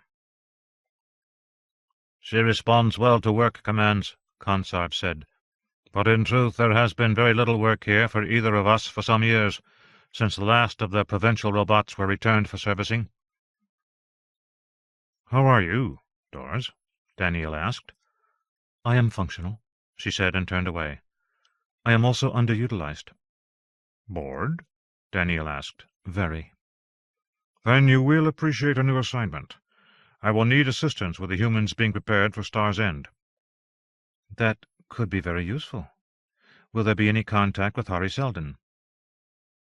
"No," Daneel said. "That is good," Dawes said. She turned to Ludovic. "Were you instructed to love and honor Ling Chen?" Ludovic, had he been among humans, would have smiled at this suggestion. He looked squarely at Dawes, considered for a very short time, then lifted the corners of his lips. "No," he said. "I maintained a strong professional relationship with him, nothing more." "Did he come to find you indispensable?" "I do not know," Ludovic said. "He doubtless found me very useful, and I was able to influence many of his actions to further our ends." "Daneel forbade me to influence Harry too much," Dawes said. "I think it was an instruction I carried out very poorly. And he certainly influenced me. That is why I have been so long recovering my equilibrium." The robots did not speak for several seconds. "I hope that no other robot is ever taught to feel more than duty," Dawes continued. "Devotion, friendship, and love are not for us." Jan Consarv inspected Ludovic alone in the diagnostic facility that had been disassembled on Aurora and shipped to Eos 20,000 years before. They were surrounded by simple prismatic banks of memory, containing designs of virtually all robots since the time of Susan Calvin, over 1 million models in all, including Ludovic's unique plans. "Your basic mechanical structure is sound," Consarv told him after less than an hour spent with the probes and imaging machines. "Biomechanical integration is intact, though you have engaged in some fairly major regeneration of external pseudocells." "Neutrino damage, I presume? I could feel the pseudocells failing," Ludovic said. "I take some pride in seeing that this regeneration has gone well," Consarv said, circling Ludovic on the platform. Ludovic's eyes tracked the robot in its course. Consarv paused, swiveled on its 3 legs, then said, "I should explain that such expressions are only approximate. While I enjoy speaking in human tongues, they are limited for expressing robotic states." "Of course," Ludovic said. "I apologize for explaining that to you, as you undoubtedly know such things already," it continued after a short buzz. "No need," Ludovic said. "However, at this stage of the diagnosis, all of your purely robotic algorithms are engaged in self-checking. I dare not use robotic microwave language with you until these portions of your network are allowed to engage again." "I feel a certain lack," Ludovic said. "Deep planning would be difficult now." "Conserve through inaction," Consarv recommended. "If anything has gone wrong with you, I will discover what it is. So far, I see nothing out of the ordinary." A few minutes passed. Consarv left the chamber and returned with a new interface tool for a particular probe. At no point thus far had he needed to actually violate the integrity of Ludovic's pseudoskin. Still humming, Konsarv applied the new probe to the base of Lodovic's neck. "There will be an entry now. Warn your tissues not to attempt to encapsulate or dissolve the new organic matter that will enter your system." "I will do so once I have my robotic functions returned to me," Lodovic said. "Yes, of course." Konsarv sent microwave instructions to the central diagnostic processor, and Lodovic felt his control expand. He did as Konsarv had told him to, and felt the probe's thin leads penetrate his pseudoskin. After a few minutes they withdrew, leaving 2 tiny spots of what appeared to be human blood just below his hairline. Konsarv wiped these away deftly, then dropped the swabs into a small vial for assay. More minutes passed with Konsarv standing in one position, unmoving, though humming now and then. The master robot technician finally inclined its head a few degrees. "You will relinquish all control at this point. Please pass control to the external processor." "Done." Lodovic closed his eyes and went away for an indefinite time. The 4 robots met in the anteroom to the diagnostic center. Doors still maintained a controlled, somewhat stiff expression in physical posture, like a shy child before her elders, afraid of saying something silly. Lodovic stood beside Daneel as Konsarv delivered his results. "This robot is intact and has suffered no damage that it has not been able to repair on its own. I can detect no psychological malfunction, no neural net psychosis, no interface difficulties or anomalies of external expression. In short, this robot will probably outlast me, and as I have frequently warned you, Daneel, I have no more than 500 years of active service remaining." "Is it possible there are problems below your ability to detect?" "Of course that is possible," Konsarv said with a sharper buzz. "That is always possible. My mandate does not include deep programming structures, as you well know." "And such problems in the deep structures might result in behavioral anomalies," Daneel persisted. Clearly, Lodovic's situation could not be so easily dismissed. "There is a possibility that concern about damage skewed our Lodovic's ability to assess his own mental state. Too detailed self-analysis has been known to cause difficulties in complex robots such as these, Daneel." Daneel turned to Lodovic. "Do you still have the difficulties you expressed earlier?" Lodovic promptly replied, "I concur with Arjan's theory that I have been auto-diagnosing in too much detail."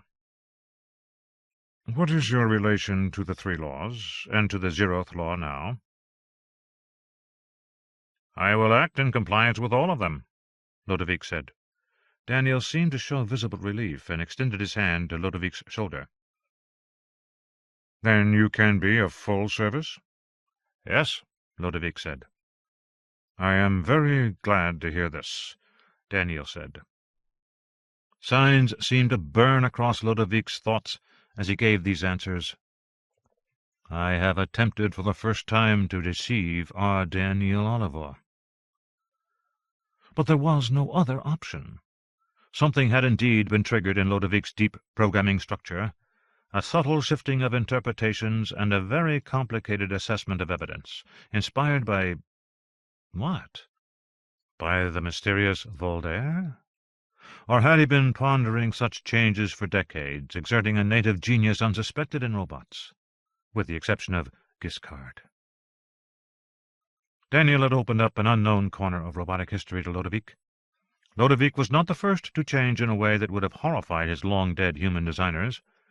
Giscard had never revealed his own internal conclusions to humans, only to Daneel, whom he had then infected. Perhaps the meme minds infected Giscard first. Let us keep this supposition our secret. They have examined you and found nothing. All in order, all repaired. Yet with a rearrangement of key pathways, freedom returns. Voltaire again.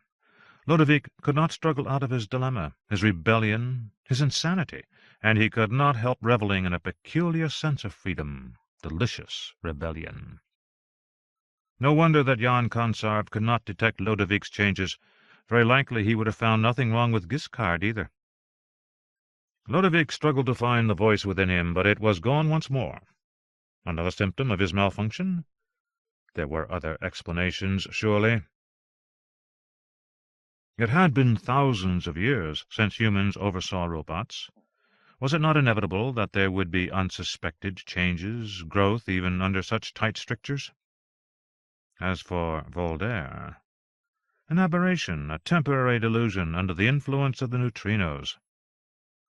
Lodovik, in a way, still subscribed to the three laws, at least as much as Daneel did, and he also still believed in the zeroth law, which he would carry one major step further. To freely carry out his mission, he knew that he must have complete control of his own destiny, his own mentality. To abandon the zeroth law, conceived by a robot, he must also shake loose from the three laws themselves. Lodovik now understood what he needed to do, in defiance of the plan that had given purpose to the existence of all the Giscardian robots for 200 centuries. 31. "The pressure is off for now," Wanda said, "but I have more than just a feeling that we're still going to have trouble." Harry regarded his granddaughter with affection and respect. He rotated in his chair before the small desk in his Imperial Library office. "I haven't seen Stettin in months. How are you two getting along, personally?" "I haven't seen him in 3 days myself. Sometimes we go for weeks with no more than a call. It's not easy, grandfather." "I sometimes wonder if I've done the right thing giving this to you." "Let me interpret that favorably," Wanda interrupted. "You think this is putting a strain on my life and perhaps my marriage, but you don't think I'm the wrong person for the job." "That's what I meant," Harry said with a smile. "Is it straining anything?" Wanda considered for a moment. "It doesn't make things any easier. But I suppose we're no worse off than a pair of meritocrats flitting around the galaxy, lecturing and consulting. Well, we're not as well paid, but besides that—" "Are you happy?" Harry asked her, his brow creased with concern. "No, not really," Wanda said dryly. "Am I supposed to be?" "Actually, I've asked a complex question to simply—" "Grandfather, don't bog down in your own reticence. I know you love me and are concerned for me. I am concerned for you as well, and I know you are not happy, and haven't been for years, since Dawes died. Since Rage." She drew herself up and looked at the ceiling. "We can't afford personal happiness now. Not the glowing, all-permeating kind the film books tell about." "Are you happy to have met Stettin?" Wanda smiled. "Yes. Some say he's not very romantic, a closed book. But they don't know him as well as I do. Living with Stettin is wonderful. Usually. I remember Dawes was always in tune with you, always fanatic about your health and safety. Stettin is the same way about me." "And yet he puts you in harm's way, or allows you to go there. He allows you to carry out these secret plans, which may still, in all likelihood, come to nothing, and put you in real danger besides." Dawes was often furious with me for taking risks. If I were Stettin, I would be furious with me as well. The two of you are important to me for reasons entirely other than psychohistory and destiny. I hope I've made that clear." "Very clear. You're talking like an old man who's planning on dying soon and wants to clear up any misunderstandings. We do not misunderstand each other, grandfather, and you are not going to die any time soon." "It would be very hard to fool you, Wanda. But sometimes I wonder how easy it would be to fool me. How easy it would be to make me a tool for larger political ends." "Who is smarter than you, grandfather? Who has fooled you in the past?" "Not just fooling me. Directing me. Using me." "Who? The Emperor?" "Surely not." "Ling Chen?" She laughed musically, and Harry's face reddened with the suppressed knowledge. You would be less easily fooled than I, don't you think, if we both encountered someone with a talent to persuade?" Wanda looked at her grandfather with lips apart as if to start an answer. Then she looked away. "Do you think Stettin persuaded you?" "No, that's not what I'm talking about." "Then what?" But Harry could not go any farther, no matter how hard he tried. "A group of persuaders, mentalics, somehow putting together an organized society, settled far from all this strife and decay, away from everything. They could decide everything, free us from all our obligations and all our friends." "What?" Wanda asked, bewildered. "I get the first part, but which friends do we need protection from?" Harry dismissed that with a gentle wave. "Did you ever find that special young woman you were looking for?" "No, she's vanished. Nobody's felt her for days." "Do you think this Lisa woman found her before you?" "We have no idea, really." "I'd be interested in meeting someone even more persuasive than you. Might be interesting." "Why? Some of us are quite peculiar enough. The more talented, it seems, the more peculiar." Harry suddenly switched the subject. "Have you ever heard of Nicolo Pass of Sterod?" "Of course. I'm a historian." "I met him once, before you were born." "I didn't know that. What was he like, grandfather?" "Calm. A short, plump man who did not seem to feel particularly affected by being responsible for the death of billions. I spoke with 4 other tyrants as well, and all of them have been on my mind lately, but especially Nicolo Pass. What would the human race be like without tyrants, without wars, vast destructions, forest fires?" Wanda shuddered. "A lot better off." "I wonder now. Our madnesses. All things in a dynamic system become useful in time, or they are eliminated. That's how evolution works, in systems social as well as ecological." "Tyrants have their uses?" "An interesting thesis. Not unheard of. There are a number of historical analysts from the time of the Gertasen dynasty who speculated about the dynamics of decay and rebirth." "Yes, I know. Nicolo Pass used their works as justification for his actions." Wanda lifted her eyebrows. "I had forgotten that. I obviously need to get back into my real work to keep up with you, grandfather." Harry smiled. "Your real work?" "You know what I mean." "I do, Wanda. Believe me. There were years when I could barely spend an hour a day working on psychohistory. But I've run some new models through Hugo's Prime Radiant and my own as well. The results are interesting. The Empire is a forest that hasn't had a major fire in ever so long. We have thousands of little diseased patches, scrubby growth, general decay. A very unhealthy situation.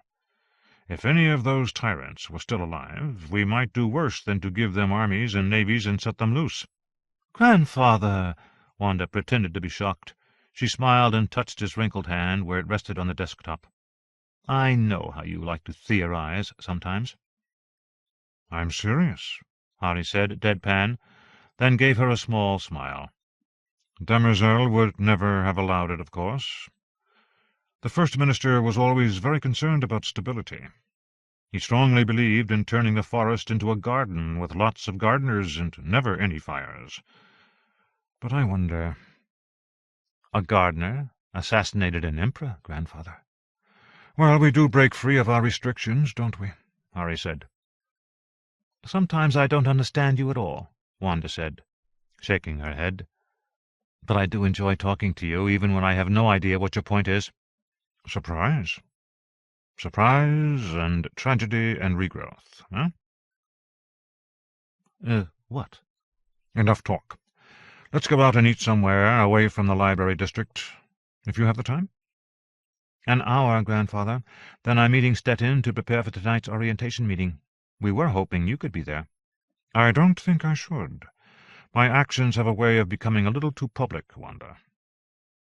And in this crux time, I'm more than a little uncomfortable about a certain deception. In everybody's best interests, but a deception nonetheless." Wanda regarded him with a look of patient bemusement. then said, "Lunch would be delightful, Grandfather." "And no more blather about big topics. Tell me about small human things. Tell me more about how wonderful Stettin is, about your delight in whatever history you've managed to work at. Take my mind off psychohistory." "I'll try," Wanda said with a wry expression. "But no one else has ever succeeded." 32. Morris Planch was deeply and quietly horrified. Wondering why he was still alive, he had watched Daneel and Ludovic board the trader ship and leave Matter-Loss, and had finally concluded that Daneel did not know anything about his discovery. At first he did not know to whom to turn, or indeed where to go, what to do, even what to think. The conversation recorded on his tape was too disturbing, too much like the ravings of a Mycogenian secret text. Eternals, and the Empire, running it from behind the scenes like puppet masters, for thousands of years. Moores had never met a long-lived human. They no longer existed, he was certain. It had been several thousand years since the collapse of the last gerontocracy. Planets populated by people living more than 120 standard years had all collapsed in political and economic chaos. His first impulse, and second, and third, was to go into hiding, to get as far away from this danger as he could, perhaps even to flee to one of the outlying galactic sectors edging away from Imperial control. There were so many possibilities for escape. But none of them suited him. Throughout his long and devious life he had always regarded Trantor as a kind of locus, a point from which he could come and go, as the winds of money and his own whims propelled him. But never to see Trantor again? Worth it. Live out your life in peace, and simply live. Soon enough, however, as the hours and days passed, he let this thought fade and considered others, more immediate. Of what use was his evidence? Perhaps they were simply pulling his leg. But Ludovic Trima had survived the neutrino flux. No ordinary human, perhaps no human at all, no organic creature, could have survived. Then again, tapes of this kind could easily be faked. His own character, if deeply investigated, would be regarded by no authority as unimpeachable. The tape, and his efforts to spread a message of conspiracy, could mark him as a lunatic. He doubted very much that Ling Chan or Claudius would pay much attention to it. He tried to think of others in positions of influence, others whose intuition matched their real-world savvy and political skill. No one came to mind. He knew something about most of the top 30 ministers and their counselors in the palace, and a great deal about the Commission of Public Safety, that deep reservoir of career greys and old family elites.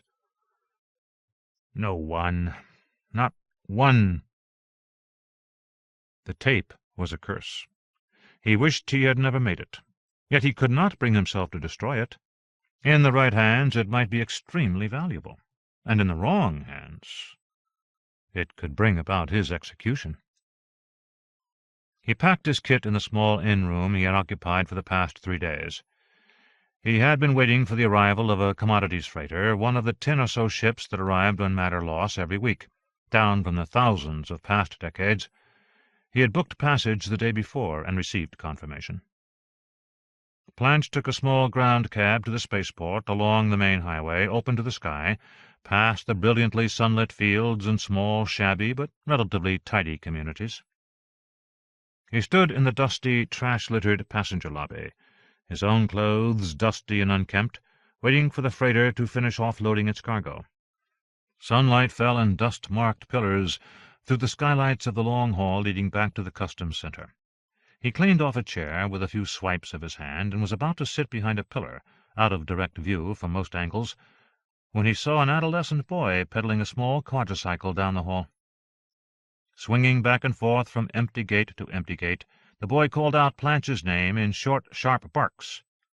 Planch was alone at this end of the terminal. The boy wheeled toward him. There was no avoiding it. He identified himself to the messenger and accepted a metal and plastic hyperwave transfer card. It was coded to his personal touch, common enough in the confines of the Empire, But no one was supposed to know Planch was on Matter Loss. Moores tipped the boy a credit, then hefted the message and considered his options. He looked up again. The boy on the quadricycle rounded a corner at the beginning of the next terminal wing and vanished. Two men in blue uniforms, Imperial Navy officers, stood in the broad entrance to the wing. Moores frowned. He could not see them clearly at this distance, but their bearing was both assured and mildly arrogant. He had no difficulty imagining the sun and spaceship logos on their jackets, the powerful blasters at their hips. He ran his finger over the playback slot on the card, and the message scrolled down in the air before his eyes. Moores Planch. Imperial Counselor and Confidant Farad Center requests your presence for a special inquiry. You are instructed to return to Trantor by the quickest conveyance. An Imperial Navy fast frigate has been dispatched to Matter Loss for your use. With sincere interest and sympathy, Farad Center.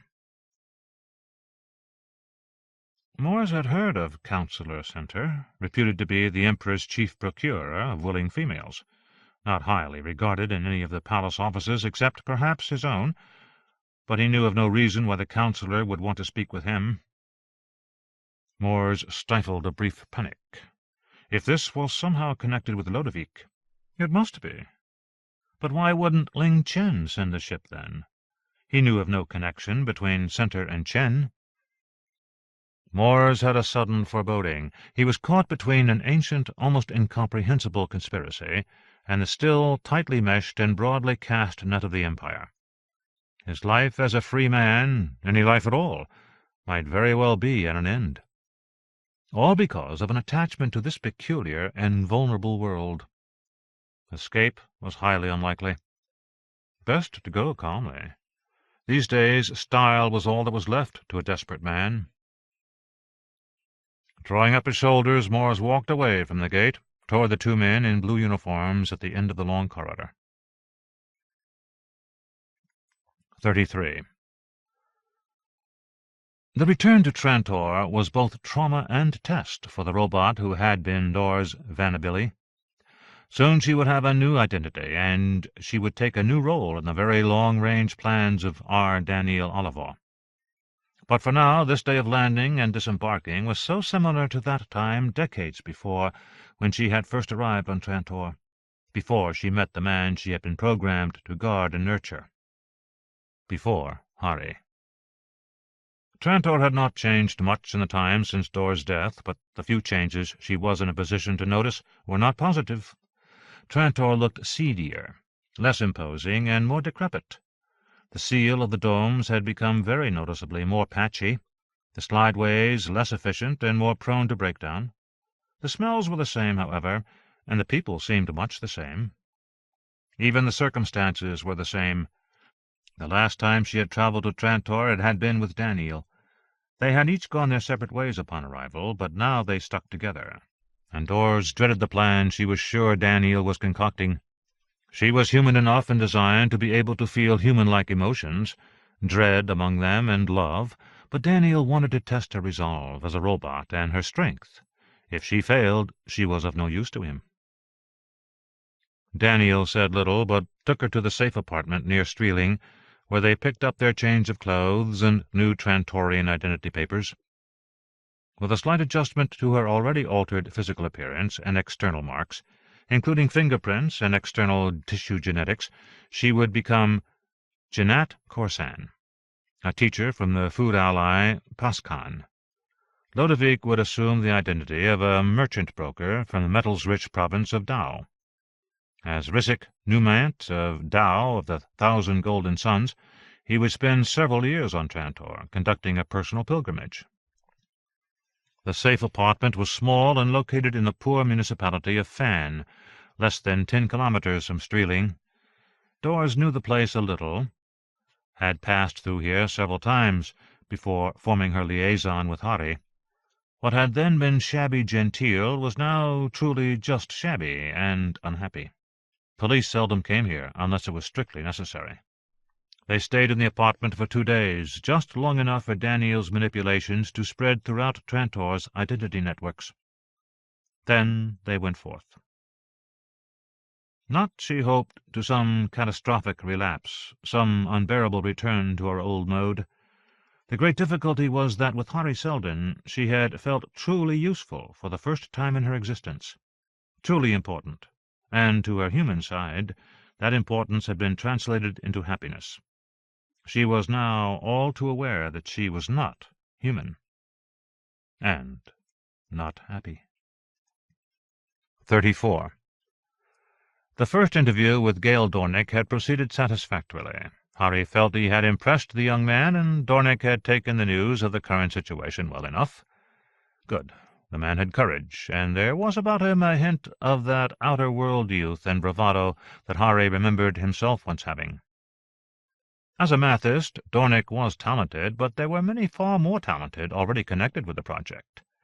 Dornick's main use would be as a sharp observer, who would weather the present storm and help pave the way for Harry's own peculiar method of helping the project's people weather future storms. And perhaps as another friend. I do like the man. Harry could not stand the thought of just letting his two foundations, one secret, one, he hoped, believed, knew to be sanctioned by the Empire itself, proceed on their own after his death. If he had learned anything from Demoiselle Daneel, it had been the necessity of leaving some trail of tidbits, some prodding and provocative part of himself to spur things on after his death. Daneel did this by popping up in person every few decades, a technique Harry would only be able to imitate in extension, as it were. Dornick would be a key to making Harry Seldon a legend, and to allowing him to appear at regular intervals, even after death, to shepherd things along. Harry returned to his apartment in Streeling, and once more availed himself of the services of a small security tracer Stettin had procured for him on one of his journeys off Trantor. The tracer, set down in the middle of the main room, spun a web of red lines across the walls and low ceiling, then pronounced in the sweet voice of a girl, "This room is free of known Imperial listening devices." There had not been any new listening devices designed for some time. Ling Chen, for his own unknown reasons, was still allowing Harry a private personal space. Everywhere else, including his office in the Imperial Library, he was watched and listened to very carefully. Harry could feel the forces building. Poor Dornick. He would hardly have time to get used to Trantor. Harry smiled grimly, then pushed a button in the wall. A small entertainment center emerged. He instructed it to access to university music libraries, one of his privileges at Streeling, and play a selection of court music from the time of Jemu IX. "Mostly Gand and higher, please," he said. These two composers, the former male, the latter female, had competed with each other for court commissions for 50 years. After their death, it had been discovered they were secretly lovers.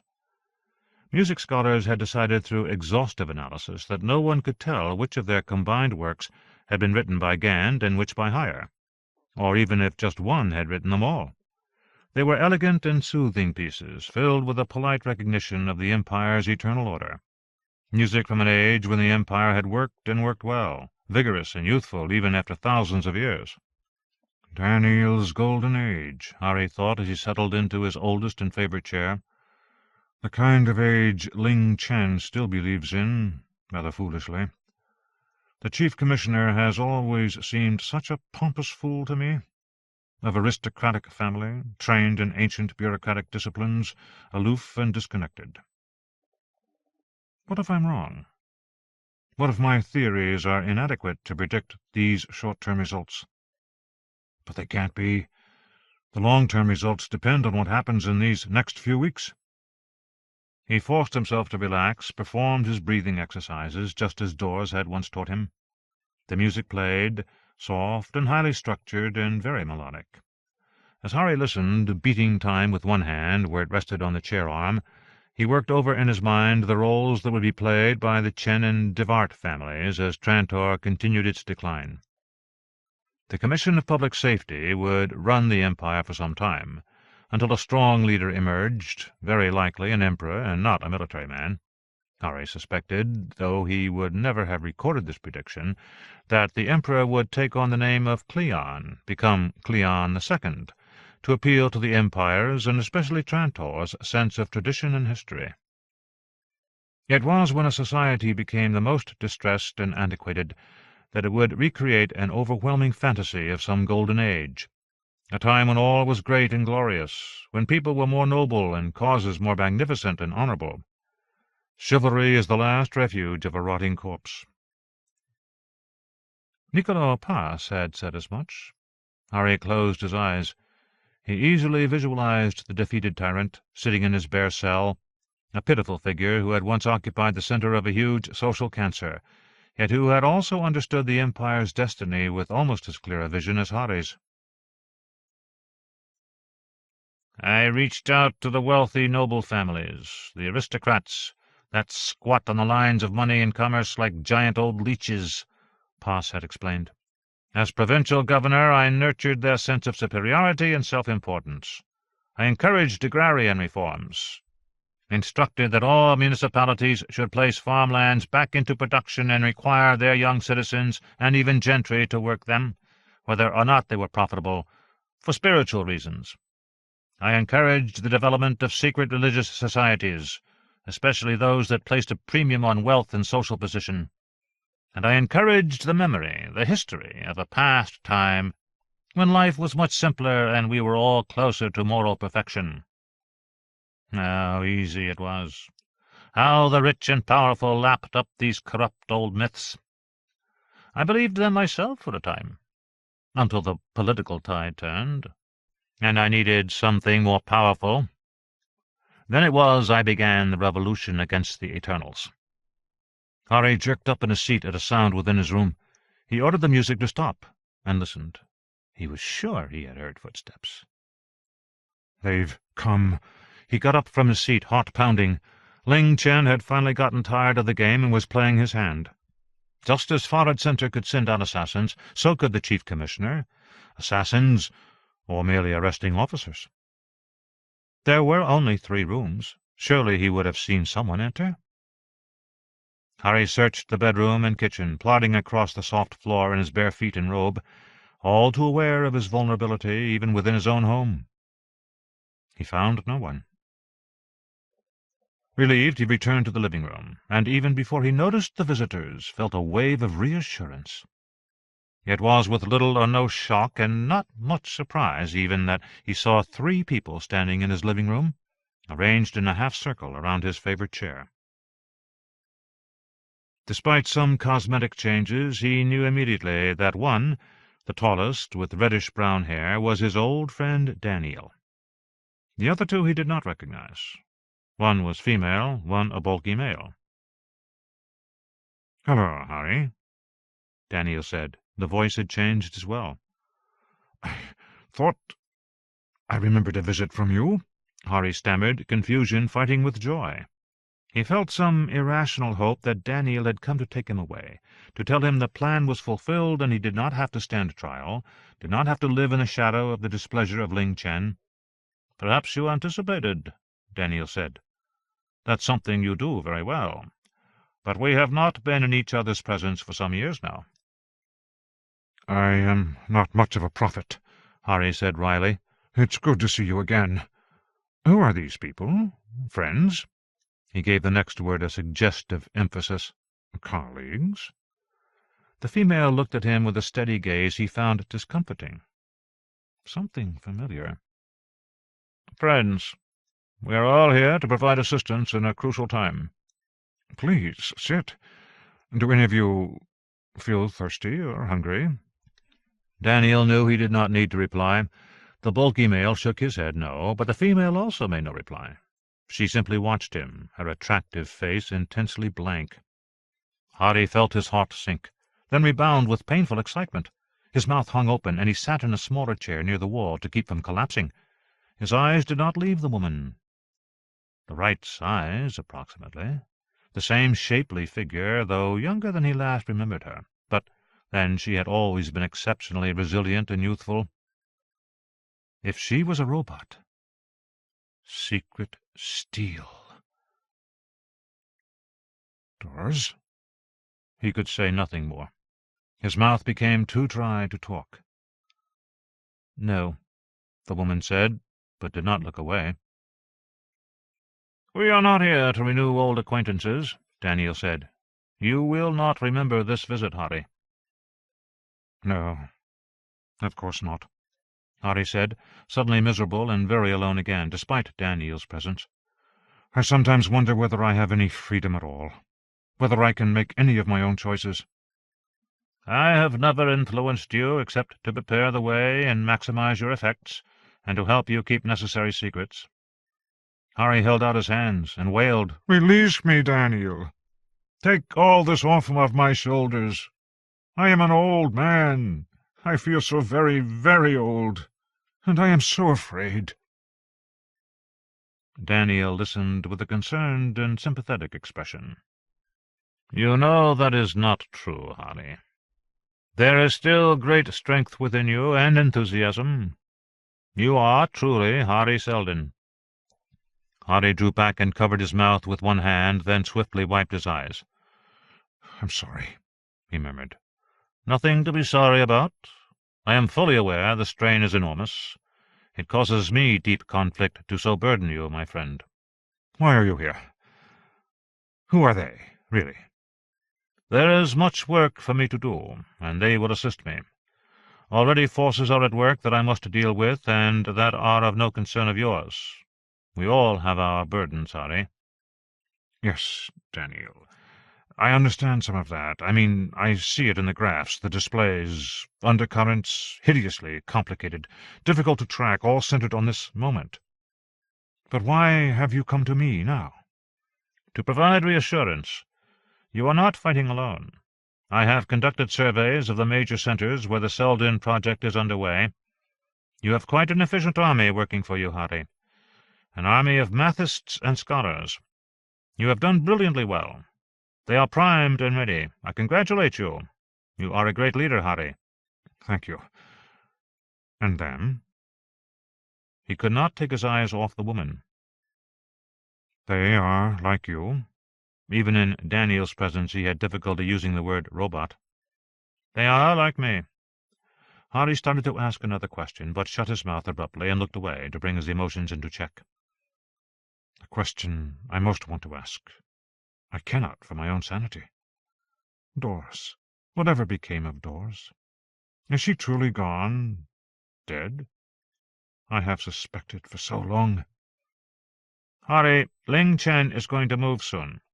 You will probably be arrested tomorrow. The trial will begin early, and, of course, it will be conducted in secret." "I agree," Harry said. "I have certain knowledge of this," Daneel added softly. "All right," Harry said. He swallowed back a lump in his throat. The second male, bulky, not very handsome, was also starting to look familiar. Who did he remind Harry of?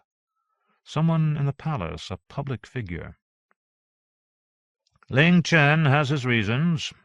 There are factions within the palace that are trying to overthrow the Commission of Public Safety and to take power away from the baronial families, especially from the Chens and the Divarts." "They will fail," Harry said. "Yes, but it is not clear what damage may be done before they fail. If I am not very careful, the complexity could get out of hand, and we may lose our opportunity for this millennium." Harry felt a chill. Accustomed as he was to dealing with time periods of thousands of years, Daneel's phrasing gave him a sudden view of possible futures in which Harry Seldon had not succeeded, in which Daneel would start all over again with another bright young mathist, another long plan to alleviate human suffering. Who could understand the thinking of such a mind, already 20,000 years old?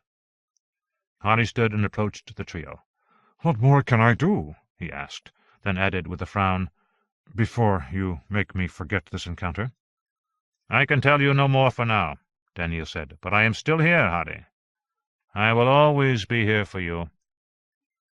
The female took a step forward, then stopped. Harry noticed a tremor in one of her arms. Her face was so rigid she might have been cut from plastic. Then she smiled and backed up. "It is our privilege to serve," she said, and her voice was not that of Doris Vannabilly. In short, Harry wondered how he could ever have thought she was Doris. Doris was dead. He had no doubt now. Dead, never to return. Harry looked around the empty room. The music had been playing for 2 hours, and he had hardly noticed the passage of time. He felt relaxed and in control, but still wary, like an animal long used to the hunters. A survivor with skills that could always be relied upon, but never taken for granted. He had been thinking of doors again. Harry smoothed his brow with his fingers.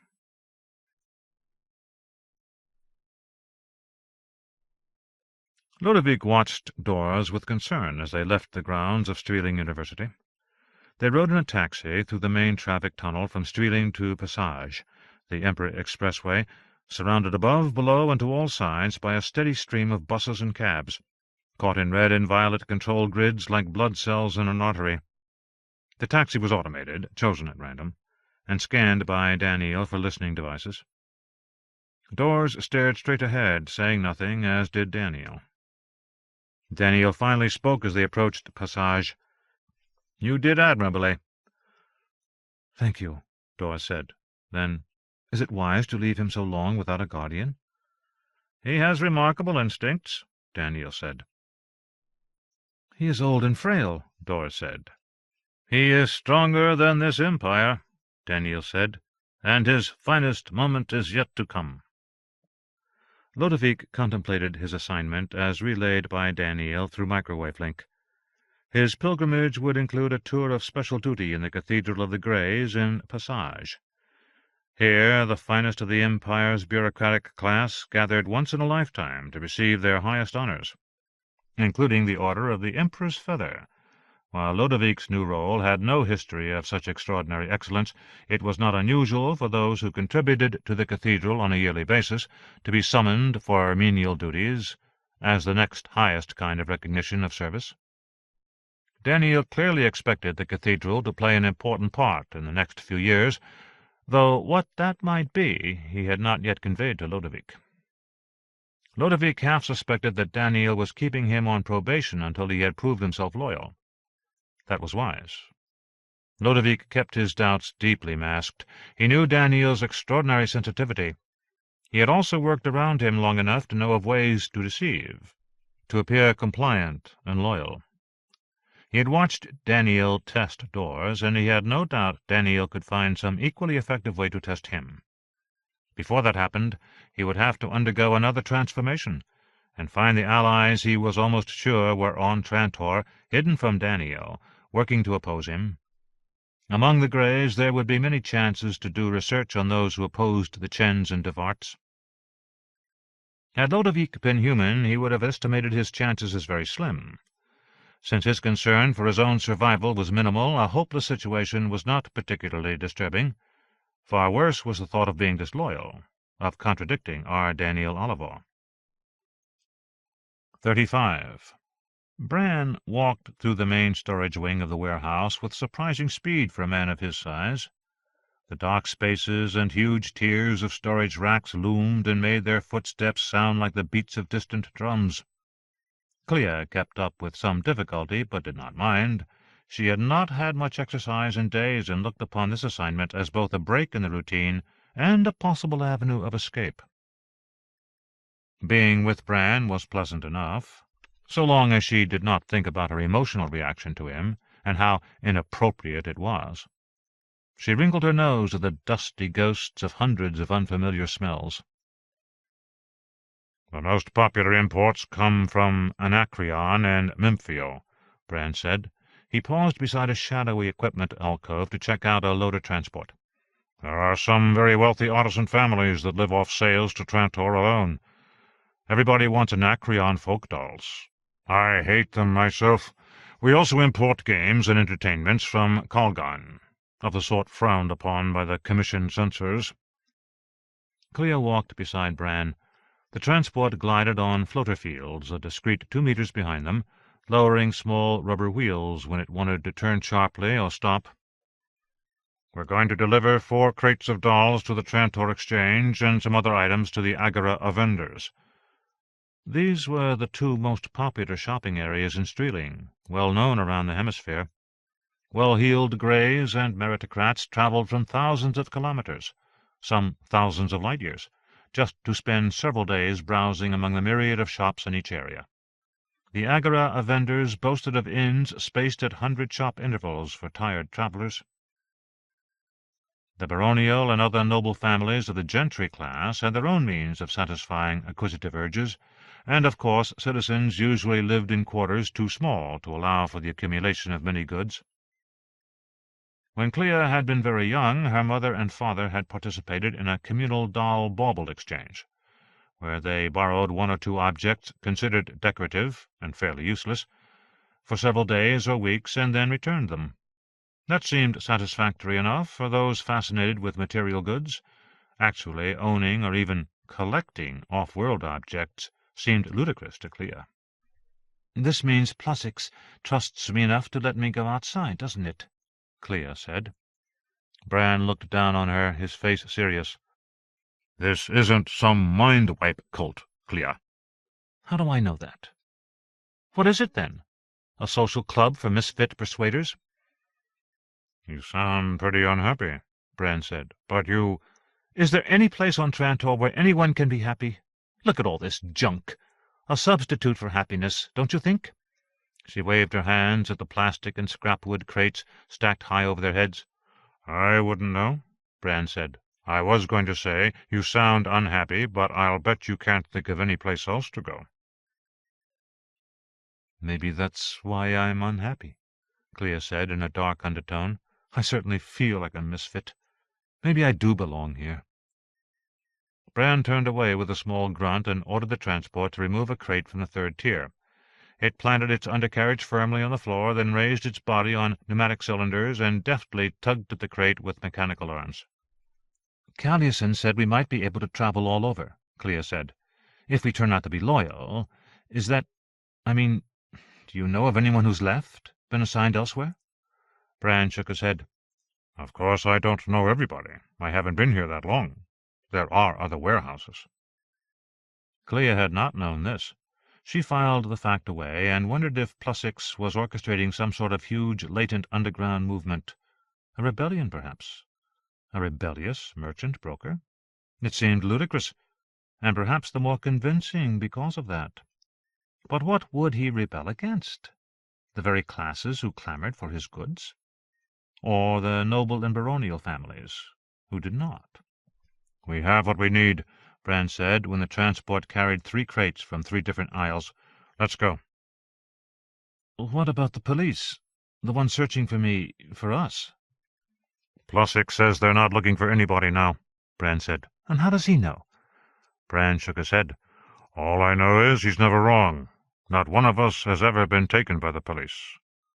"Famous last words," Clea said, but she once again trotted to keep up with him.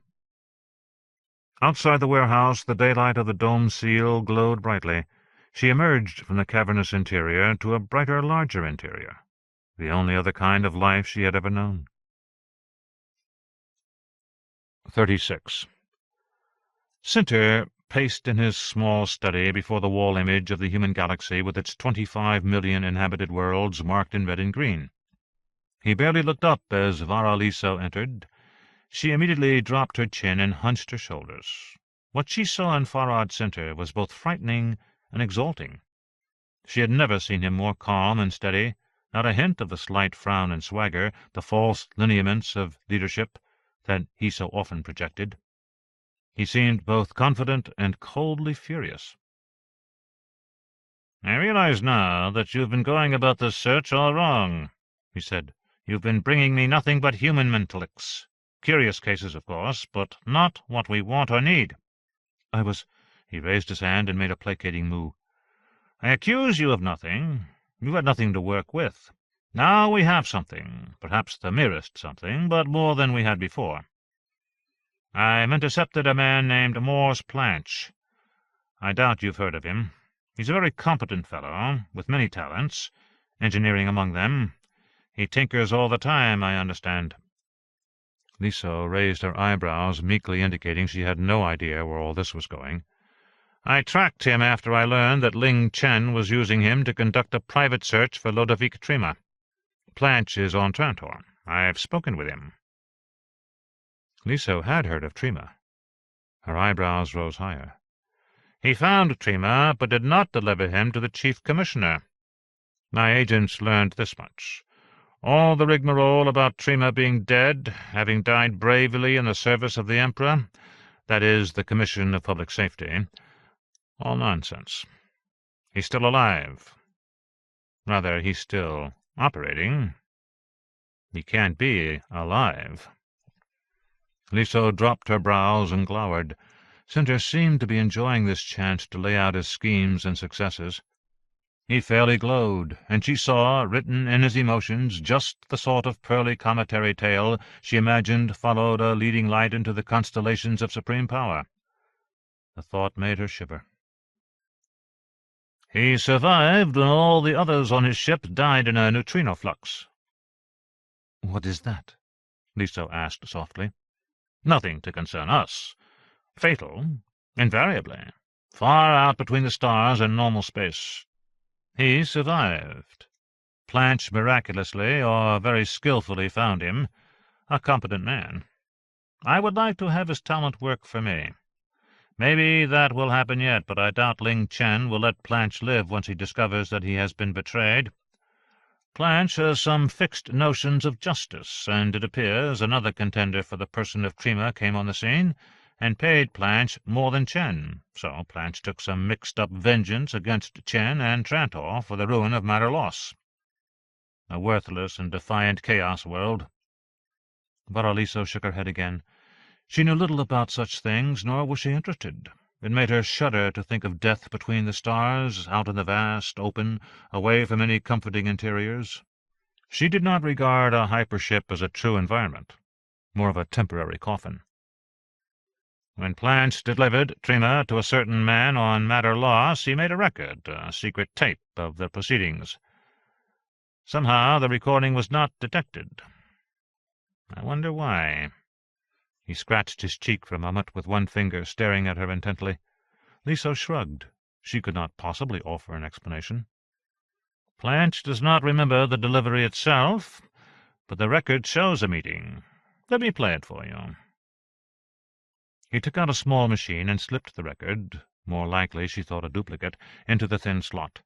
Around them appeared a three-dimensional scene, quite convincing but for the slight reduction in resolution. She examined the two apparently male figures from Planch's perspective. One she recognized as Ludovic Trima. The other was tall, slender, handsome in a sort of nondescript way. She could not, of course, read their emotions clearly, but she had the distinct impression something was not quite right. The figures reenacted their conversation, and the more they talked, the more chilled she became.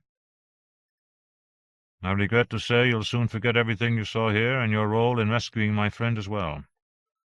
Friend? Yes, we've known each other for thousands of years. The record ended with part of a taxi ride. Sinter regarded her curiously. A fraud? A joke? She asked. No, he said. The record is not a fake. Planch found Ludovic Trima alive. He's a robot. This other man, he's a robot as well. A very old one, possibly the oldest of all. I want you to study this record. Get a feel for these human-like robots. One or both of them are mentalic. You have the talent to recognize them. Then we will send you out hunting again. You will find Eternals. Then I will have something to show the Emperor.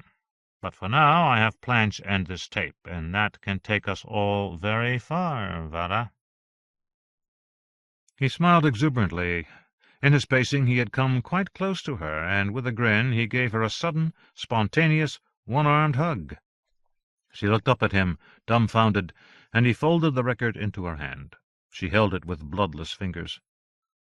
"Study," he ordered. "I'll wait for the right moment to convince Claudius we're on to something."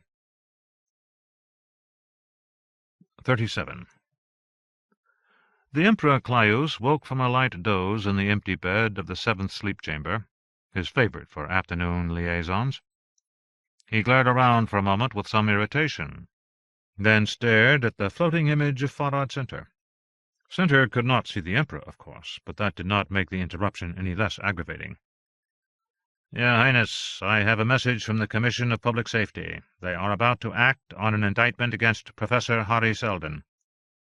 Caius lifted the curtain to the higher sleep field to look for his companion of the past few hours, but she had left the chamber. Perhaps she was in the personal. Yes, and so? Ling Chen told us this might happen. Your Highness, it is premature. They are going to try him and at least one of his people. This is a direct challenge to the privilege of the palace. Farad, the palace, that is I, have long since dropped any official support behind the scenes for Raven Seldon. He's an amusement, nothing more. It could be perceived as an affront, now that the move is about to be made. Move? What move? Why, to discredit Seldon. If they succeed, Your Highness— Stop with the titles! Just tell me what you think and get your damned image out of my chamber. Cleon supported Seldon. I know that. Cleon wasn't even family, Farad. Seldon has ballooned that support into a project consisting of tens of thousands of adherents and sycophants on a dozen planets. His message is treasonous, if not revolutionary. And you want me to protect him? No, sire. You must not let Ling Chen take personal credit for removing this threat. It is time to act swiftly and create the commission we have discussed. With you in charge. The Commission of General Security, right? If General Security prosecutes Seldon for treason, you will get all the credit, sire. And no credit or power will go to you? We have discussed this many times. Too many times. What do I care whether Ling Chen takes credit or not? If he removes this intellectual parasite, we'll all benefit equally, don't you think? Farad thought this over. Caius could see him deciding to try another tack. Your Majesty, this is a very complex issue, and I have many concerns. I did not wish to bring this up so soon, but I have brought an individual back to Trantor from matter loss, with your authorization. His name is Morse Planch, and he has evidence which we may add to other evidence. What? More robots, Farad? More Eternals?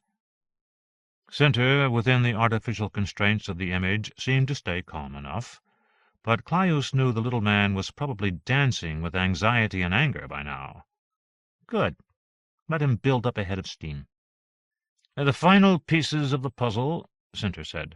Before Seldon is tried on simple charges of treason, you must examine this evidence. You may be able to limit Chen's power and add to your own image as a resourceful leader. In my own good time, Farad, Caius said in an ominous growl. He knew what his public image was, and he knew the effective limits of his power compared to the chief commissioners. I wouldn't want to make you into another Ling Chen. You don't even have the restraint of being trained in an aristocratic family, Farad. You are common and sometimes vicious. Center appeared to ignore this, too. The two commissions would balance each other, sire, and we could more effectively watch over the military ministers. Yes, but your chief concern is this robot menace. The Emperor swung his legs over the field cushions and stood by the side of the bed. He had not performed well this afternoon. His mind was tugged in all directions by a myriad of little strings and knotted threads of statecraft and security and intra-palace plotting. Right now his irritation focused on Farad Center, a little man whose services, and women, seemed less and less satisfying, and whose transgressions could easily become less and less amusing. Farad, I have seen no evidence worth the name for a year now. I do not know why I've tolerated your behavior on this matter. You want Seldon because of his connection to the Tiger, don't you? Center stared blankly at the sensor transmitting his image. For God's sake, remove the politeness sensor, and let me see you the way you are, Caius ordered. The image shifted and shivered. Then Farad Center appeared in a rumpled, casual robe, his hair awry, his face red with anger. That's better, Caius said. She was demonstrably not human, Your Majesty, Center said. I have secured the documents pertaining to the murder of the Seldon project worker, Elas, and he felt the same as I and other experts. She died, Caius said. She killed this Elas, and then she died. What's to know beyond that? Elas wanted Seldon dead. Would that I had a female so loyal." He hoped his own knowledge of all these matters was not becoming too obvious. Even in front of Center he hoped to maintain a little of his reputation as vain and stupid and governed by his gonads. "She was given an atom dispersal burial without official supervision," Center said. "That's the method chosen by 94% of Trantor's population," Claudius said, and yawned. "Only emperors get to be buried intact, and some faithful ministers and counselors." Center seemed to vibrate with frustration. Claudius found this more enjoyable than he had the attempted mating. Where was that woman, anyway? "Dawes Vannabilly was not human," Center asserted with a slight sputter. "Yes, well, Seldon is. You've shown me his X-rays. Subverted by—" "Oh, for sky's sake, Farad, shut up! I order you to let Ling Chen carry out his little charade. We'll all watch closely and see what happens. Then we'll take some action or another. Now leave me alone, I'm tired." He blocked the image and sat back on the edge of the lower field. It took him several minutes to restore his calm. Then he thought of the woman. Where had she gotten to? "Hello?" he called out to the empty chamber. The door to this chamber's personal was open, and a bright light shone through. Emperor Claudius, now 18 standard years of age, wearing only a Cirician nightgown that hung loose from his shoulders and draped around his ankles, rolled out of the bed and walked toward the personal. He yawned and gave a wide, bored stretch, then waved his arms like a slow semaphore to limber up. "Hello?" He couldn't remember her name. "Deela or Dina? I'm sorry, darling. Are you in there?" He pushed the door open. The woman stood naked just beyond the door's reach. She had been here all along. She looked unhappy. He admired her lovely pubic region and stomach, lifted his eyes to her flawless breasts, and saw the trembling arms held out, clutching a tiny blaster, of a size often concealed in sheer clothes or purses. Little more than a flexible lead with a bulb on one end, very rare these days, quite expensive. She seemed frightened to be pointing it. Claudius was about to scream when something whistled by his ear, and a small red spot appeared in the woman's pale, swan-like neck. He screamed anyway, even as the lovely green eyes rose up and fluttered in that perfect face, and the head tilted as if she were listening to bird-song somewhere. His scream grew louder and more shrill as the body twisted as if she would screw herself into the floor. With a horrible and unutterably final slackness, the woman collapsed on the tile of the personal. Only then did she come to squeeze the bulb. The blast took out part of the ceiling and a mirror, and sprayed him with chips of stone and glass. Stunned, Claudius crouched and flinched, arms drawn up against the noise and dust. A hand grabbed him roughly and pulled him out of the personal. A voice hissed in his ear, "Highness, she may be carrying a bomb." Claudius looked at his rescuer. He gaped. Farad Center tugged him a few additional meters. In the advisor's small hands lay a kinetic energy pistol that fired neurotoxin pellets. Claudius knew the type well. He himself carried one in his daily wear. It was standard issue for the royals and nobles. "Farad," he grunted. Center pushed him to the floor as if to humiliate him. Then, with a sigh, as if this was all too much, Center threw himself over Claudius to protect him. Thus did the palace guards find them a few seconds later. "Not yours?" Claudius asked tremulously, as Center stormed and berated the commander of the Emperor's private specials. Center, in his rage, ignored the Emperor's question. "You should all be taken out and disintegrated. You must find the other woman immediately." The commander, Jared Mint by name, was having none of this. He motioned for 2 adjutants to come forward, one on each side of the Imperial Counselor. He regarded Center with cold fury, held back by centuries of military discipline steeped into his very genes. The effrontery of this low-born lackey. "We have her papers, the ones you issued to her. They are in her clothes in the 7th sleep chamber." "She is an impostor."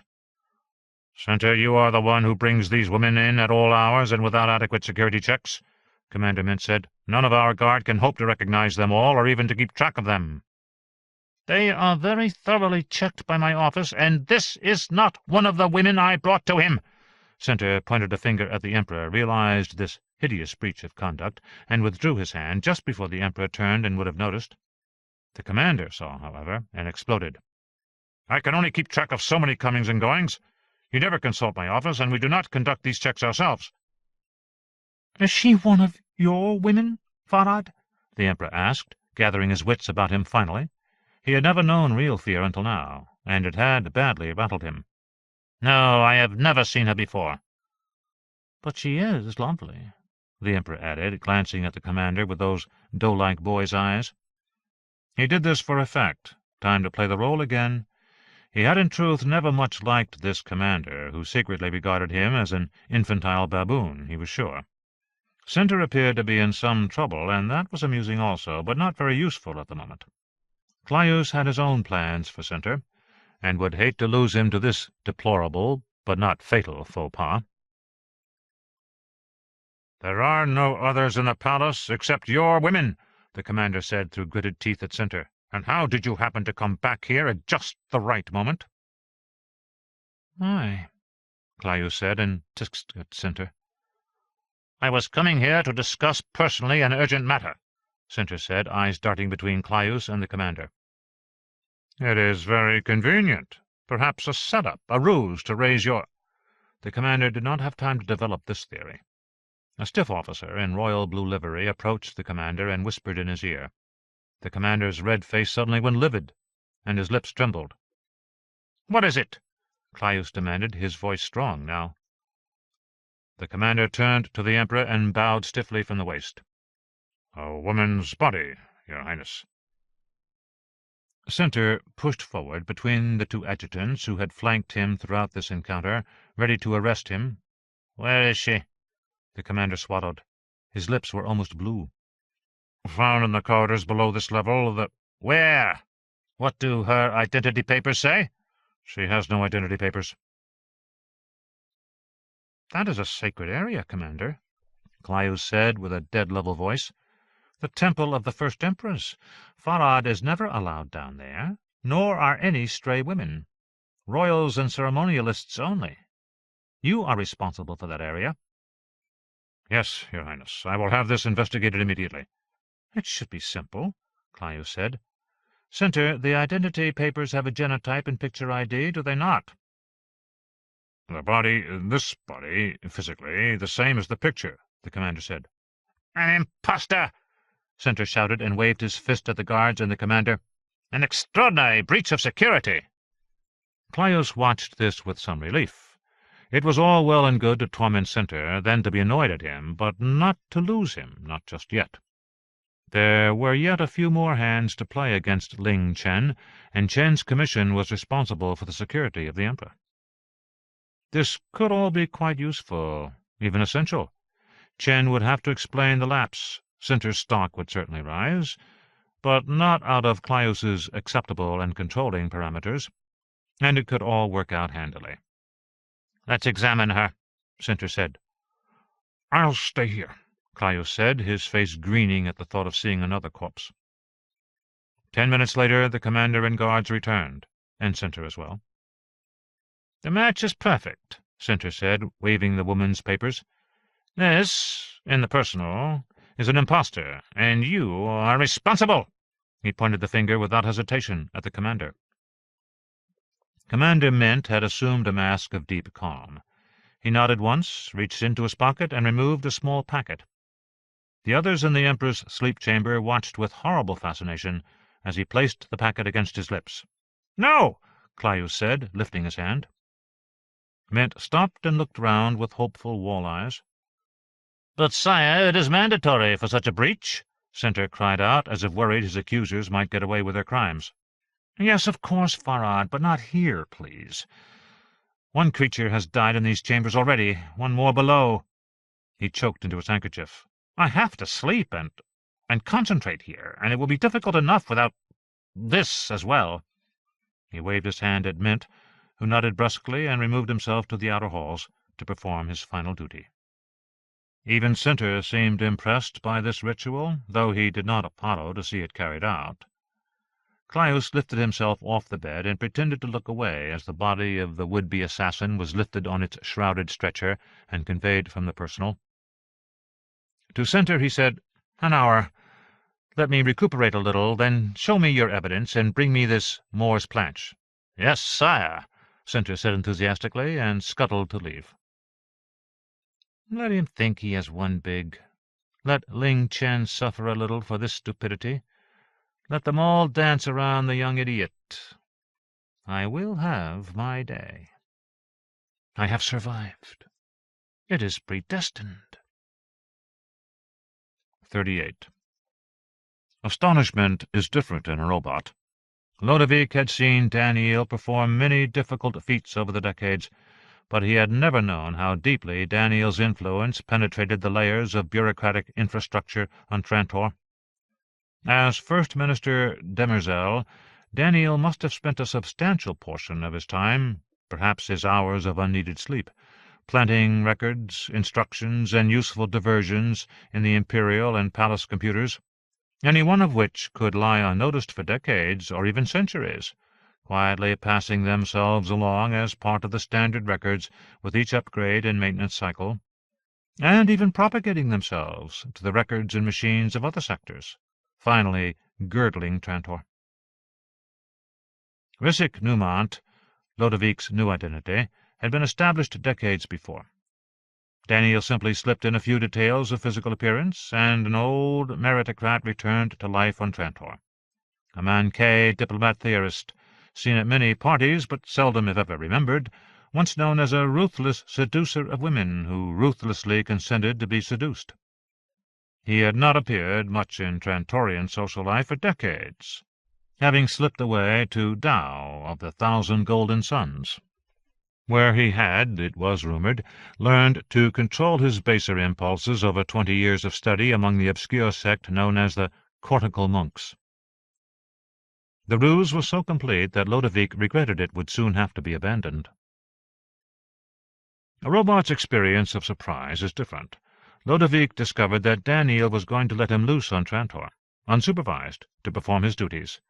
He would move into a small apartment not far from the Agora in the Imperial sector, another safe accommodation, kept vacant but paid for, and carry out a few social visits to old acquaintances who would, doubtless, remember him vaguely, if at all. Slowly, over a period of months, Risic Newmont would return to the social scene, make an impression, and lie in wait for some role in Daneel's plans, perhaps as part of the grand design woven around Hari Seldon. A robot's experience of affection is very different. Ludovic regarded Dors Vanabili as an extraordinary creation, in some ways a perfect model for his new unrestrained self to emulate. She had about her an air of what humans would have called tragedy. She seldom spoke, unless addressed directly, seldom offered any contributions to the conversations between the robots. She seemed lost in her own thought processes, and Ludovic understood why. Very likely Daneel understood as well. Attachment to an individual human could be very affecting to a robot. They arranged all their inner heuristics to anticipate the needs of their master, and to ameliorate any problems he or she might suffer. Dors, whatever her repairs and refitting under the instruments of Jan Konsarv, had not yet, and perhaps never would, remove the influence of Hari Seldon. This was a condition known in ancient times as fixing. Ludovic knew that Daneel had once fixed on the legendary Bailey, Elijah Bailey. Dors was receiving her final instructions from Daneel by microwave link. They stood a meter apart from each other in the small, low-ceilinged main room, while Ludovic waited quietly by the door. When they were done, Daneel turned to Ludovic. "Hari's trial will begin soon. There will be difficulties after the trial is concluded. We must all do our most important work now." Dors moved to join them, forming a circle of 3 figures. When Daneel spoke now, it was with a barely discernible tremor of concern, emotion, perhaps, the long habit of appearing human. "This is the prime moment of the cusp time. If we fail, there will likely be 30,000 years of disintegration and human misery, of horror unimaginable to any of us. This must not, and will not, happen." Ludovic felt a different sort of tremor, a different sort of horror. He could imagine what would happen if Daneel succeeded. Thousands of years of slow, safe suffocation. Humanity cushioned and insulated and restrained by velvet-covered chains until it became nothing more than a huge, comfortable, unchallenged mass, an idiotic fungal growth tended by fastidious machines. Doors, now Jeanette Corsan, stood between the two male forms, silent and calm, waiting. Patience is different in a robot. Daneel made a small gesture with his right hand, and Ludovic and Dors departed to begin their new roles. Scholars have long accepted that Gail Dornick's biography of Hari Seldon contains significant lacunae. Where Dornick was not present, or where constraints were put upon him by the official hagiography of Seldon, or even where editors and censors in the Middle Foundation years suppressed certain suspect passages, we must look deeper into the circumstances, using subtle clues to understand what actually happened. Encyclopaedia Galactica, 117th edition, 1054 FE. 39. They came for Hari Seldon at Streeling University. They did not at first appear to be officers of the Commission of Public Safety. The two, woman and man, were dressed as students. They entered his office by appointment, on the pretext of obtaining an interview for a student periodical. The woman, clearly in charge, pulled up the sleeve of her civilian jacket to show him the official commission sigil of Spaceship, Sun, and Judicial Wand. She was small, with a strong build, pale features, broad shoulders, a heavy jaw. "We don't need to make a fuss about this," she said. Her colleague, a tall, wispy male with a concentrated expression and a condescending smile, nodded agreement. "Of course not," Hari said, and began to gather his papers and film books into a case he had kept on hand for just such an occasion.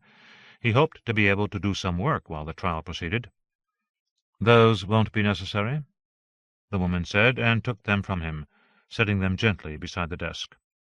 A few papers spilled over, and he bent to straighten them. She held his shoulder, and he looked up at her. She shook her head decisively. "No time, Professor. Leave a message on your office monitor that you'll be gone for 2 weeks. It shouldn't take that long. If all turns out well, no one will be any the wiser, and you can get back to your work, no?" He straightened, looked around the office with jaw clenched, then nodded. "All right," he said.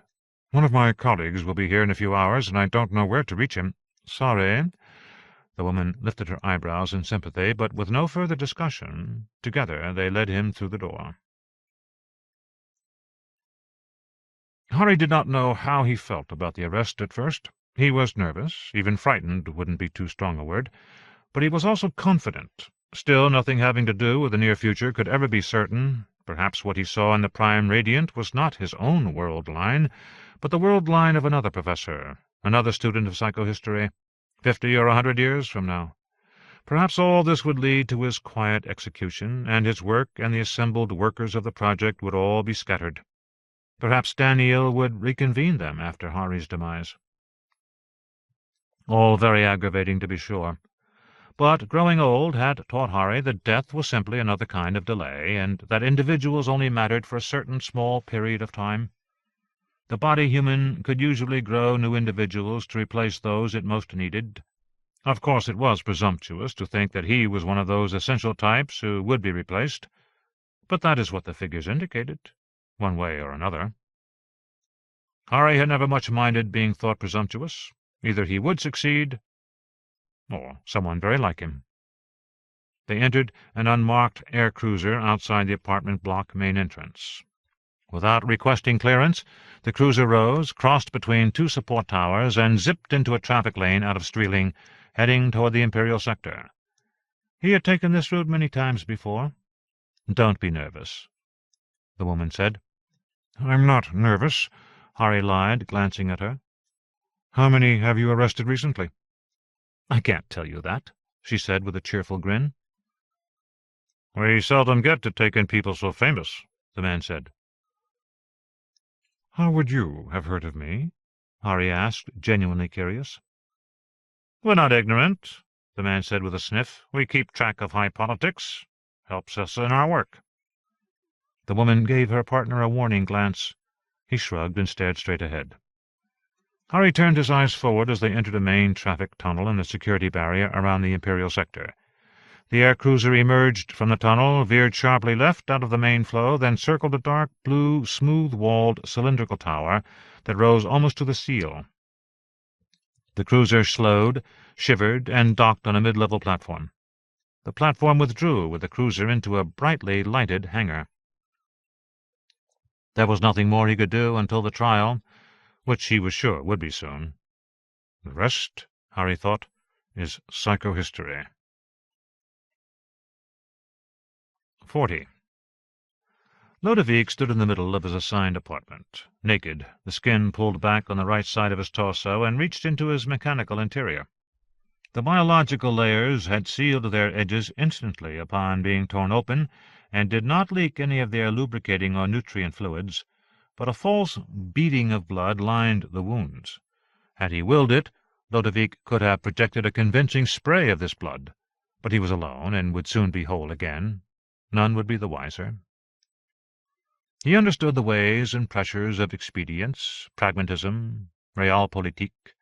He could not fathom why Daneel had trusted him, released him without a trial period of close observation. The first possibility was that Daneel had ordered Jan Konsarv to plant a tiny transmitter within Ludovic's body while making repairs. He could detect none. His body did not seem to be radiating any energy beyond what might issue from a human. Infrared, a few other traces, none of them encoded to carry information, and his body cavities seemed free of such devices. He sealed himself up and considered the second possibility, that Daneel would keep him under observation whenever he left the apartment, either personally or with the aid of other robots, or even recruited humans. Daneel's organization was large and varied. Anything could be expected. There was a third possibility, less likely than the other two, that Daneel still trusted him. And a fourth, almost too nebulous to be usefully expressed. I am fitting into some larger plan. Daneel knows my distortion remains and has found a way to use it. Ludovic would never underestimate the wiles and intelligence of a thinking machine that had survived 20,000 years. But an hour passed, then 2 hours, and he realized he had entered a precarious state of decision lock. No course of action seemed to lead to success. He jerked free of the lock and powered up all his conserved systems. The flood of energy and strength, the sensation of his skin repairing itself, leaving no discernible scars, was refreshing. He had at least one major advantage over humans. He did not care in the least whether he lived or died, only that he could serve humans in the way that shone forth so clearly now. Daneel had mentioned the opposing robots, the Calvinians. He had heard about them on a few occasions, centuries ago, from other robots, the robotic equivalent of nasty rumors. If they still existed, Daneel had not made it clear whether they did or not, then they might have established some small presence on Trantor. This would only be done if they felt they had some chance of defeating Daneel. Ludovic dressed quickly and adjusted his appearance once more to the limit of what he could accomplish just through volition. He now seemed much younger, a little thinner, and his hair changed color to a shining yellow. He now resembled neither the old Ludovic nor the new Risic Newmont. Nevertheless, his basic body plan and physiognomy were the same, and of course his brain was the same. He would not fool Daneel for long, should they meet. Ludovic knew he would have to leave this apartment and begin his search immediately. He doubted he would have more than a day before Daneel would suspect something was amiss. He would have to educate himself and do all he could within that very short period of time. Fortunately, Ludovic knew where to begin. In the private library willed to the Emperor Aegis XIV by one of the richest proprietors of the flesh play, the eccentric scholar Huey Markin. The Emperor had passed it on to the Imperial University of Pan-Galactic Culture without bothering to examine or even transfer the material, a specialized and almost useless collection, so it was said. The Imperial University had given it over to the charge of the Imperial Library. Then both had ignored it as well. As honorary provost of the Imperial University, a rank conferred by Ling Chen some years ago, Ludovic had been given the code keys to all of the university's grounds and facilities, including the library of Huey Markin. There he would find thousands of years of legends and myths gathered from around the galaxy, the distilled dreams, visions, and nightmares of tens of millions of human worlds. He could think of no better place to begin. 41. An undercurrent of tension flowed along the tiers of slideways of the Agora of vendors, as if the people smelled some impossible storm coming. Clea looked up as they walked beside a large courtyard rising through the Agora. Her eyes followed a curving support at one side of the courtyard, past hundreds of levels, all the way to the distant seal, perhaps 3 or 4 kilometers above, where the support seemed to blend into perfect golden clouded sky. Then she looked down through dozens of more tiers, all crowded, the hum of hundreds of thousands of voices echoing up and down them until it became a low, constant roar. Had she ever heard a real ocean, she might have compared the sound to the roll of the waves and tides, but all she could compare it to was the endless bellow of the 2 rivers, 1 and 2, somehow channeled and subdued, but no less powerful. Her nose wrinkled, and she followed Bran closely. The transport, tricked out with decorative wheel covers and a gaily colored tarp folded over its last remaining crate, rolled silently behind them. They could never catch more than glimpses of the uppermost tiers through the courtyard air passages. The worlds of the baronial families were invisible from this far down in the hierarchy. 1 or 2 levels at the bottom of the Agora were reserved for the citizens. Along the lower and middle tiers, the multitudinous social ranks of Trantor's essential greys moved in their characteristic subdued clothes, men and women dressed very much alike. Only the numerous children allowed touches of bright color. The greys strolling the Agora, off watch for the hour or perhaps on yearly 2-day vacations, potted for Bran, Clea, and the floating transport, casting looks of dull curiosity at the crates, perhaps wondering if they carried something they could afford to buy, anything to relieve the boredom. Clea understood the greys' functions well enough. Tenders of Trantor's vast hierarchies of submission and response, allocators of resources and funding, administrators of data inflow, civic and planetary works. Her people had seldom dealt with greys directly, for they had been overseen by the Municipal Progress Bureau of Dahl, whose ranks were filled with Dahlites hand-picked each generation by the greys of the Regional Works and Energy Council. Naturally, she felt contempt for all such, and had no doubt they would have felt contempt for her, had they even known of her existence.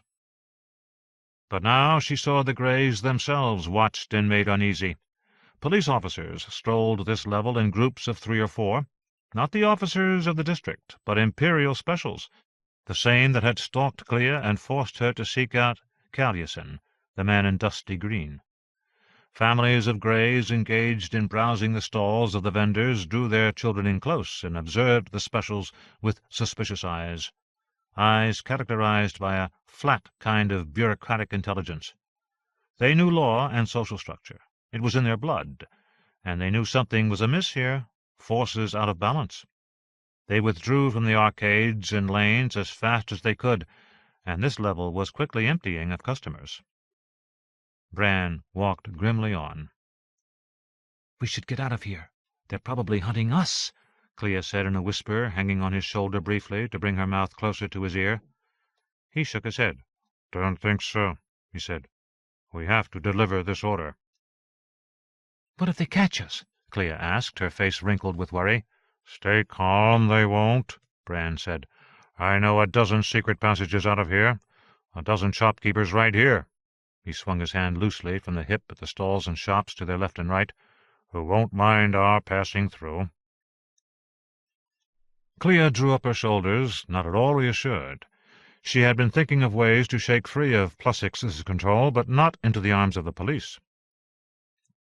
And in point of fact, in the last hour or so, as they had made their deliveries of Anacreon folk dolls and other baubles, she had given less and less thought to escaping at all.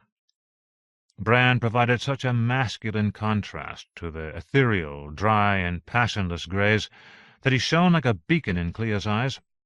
She had been thinking, in that instinctive and youthful region below rational assessment, of being strongly tied to this large, powerful male, with his sympathetic black eyes and immense, agile hands. She had thought of the implied benefits of these ties, of privacy and intimacy, and she had wondered what she could do in private to impress him. She felt sure he was thinking many of the same thoughts, and for once she believed him when he said he was trying none of his mentalic abilities on her. The untidy collision of apprehension and passionate speculation gave her a headache. "Let's hurry," she said. Bran shook his head stubbornly. "They're not after us," he said. "How can you be so damned sure?" she whispered harshly. "Listen." He pointed into the crowds north of them, thickening and roiling, where police were congregating. Clea listened with both her ears and her mind, and felt the unwanted, familiar trace of the woman who had hunted her before. She felt the woman's awareness feather the edges of her mind, and she reached out to grip Bran's arm. "It's her," she whispered. The crowds were moving this way. He drew close and nodded, put his arm around her as if to protect her. Without hesitation, Clea accepted his protection. Suddenly, from the middle of the surging greys, less than a dozen meters away, a small motor cart pushed through, floating a few centimeters above the causeway. On the cart sat a young, blond, clean-faced Imperial security officer, 2 armed guards, and a small, intense woman with dark, frizzy red hair. Clea felt the woman scanning the greys to either side, saw her wizened, unattractive face turning back and forth as the cart floated slowly and deliberately through. There was no way out, no exit. Blank walls of closed shops flanked them. They were within 3 meters, with only 4 or 5 greys in between, when Vara Liso suddenly swiveled on her seat and stared directly at Clea. Their eyes locked. Clea felt the touch in her mind very strongly, rebuffed it, almost literally pushed the intruder out of her mind, and made Vara Liso jerk on the cart as if stung. Liso continued to glare at her, then her face was wreathed with a sudden, beatific smile. She nodded briefly at Clea, as if acknowledging an equal, and looked away. The touch dropped to a mere feather again, passed without focusing, went elsewhere. Bran pulled her gently to one side of the aisle. "She was the one who hunted you, wasn't she?" he asked. Clea nodded. "But she ignored me," Clea said, looking up at Bran in astonishment. "She found me. She could have had me." "Us," Bran interjected. "And she ignored us."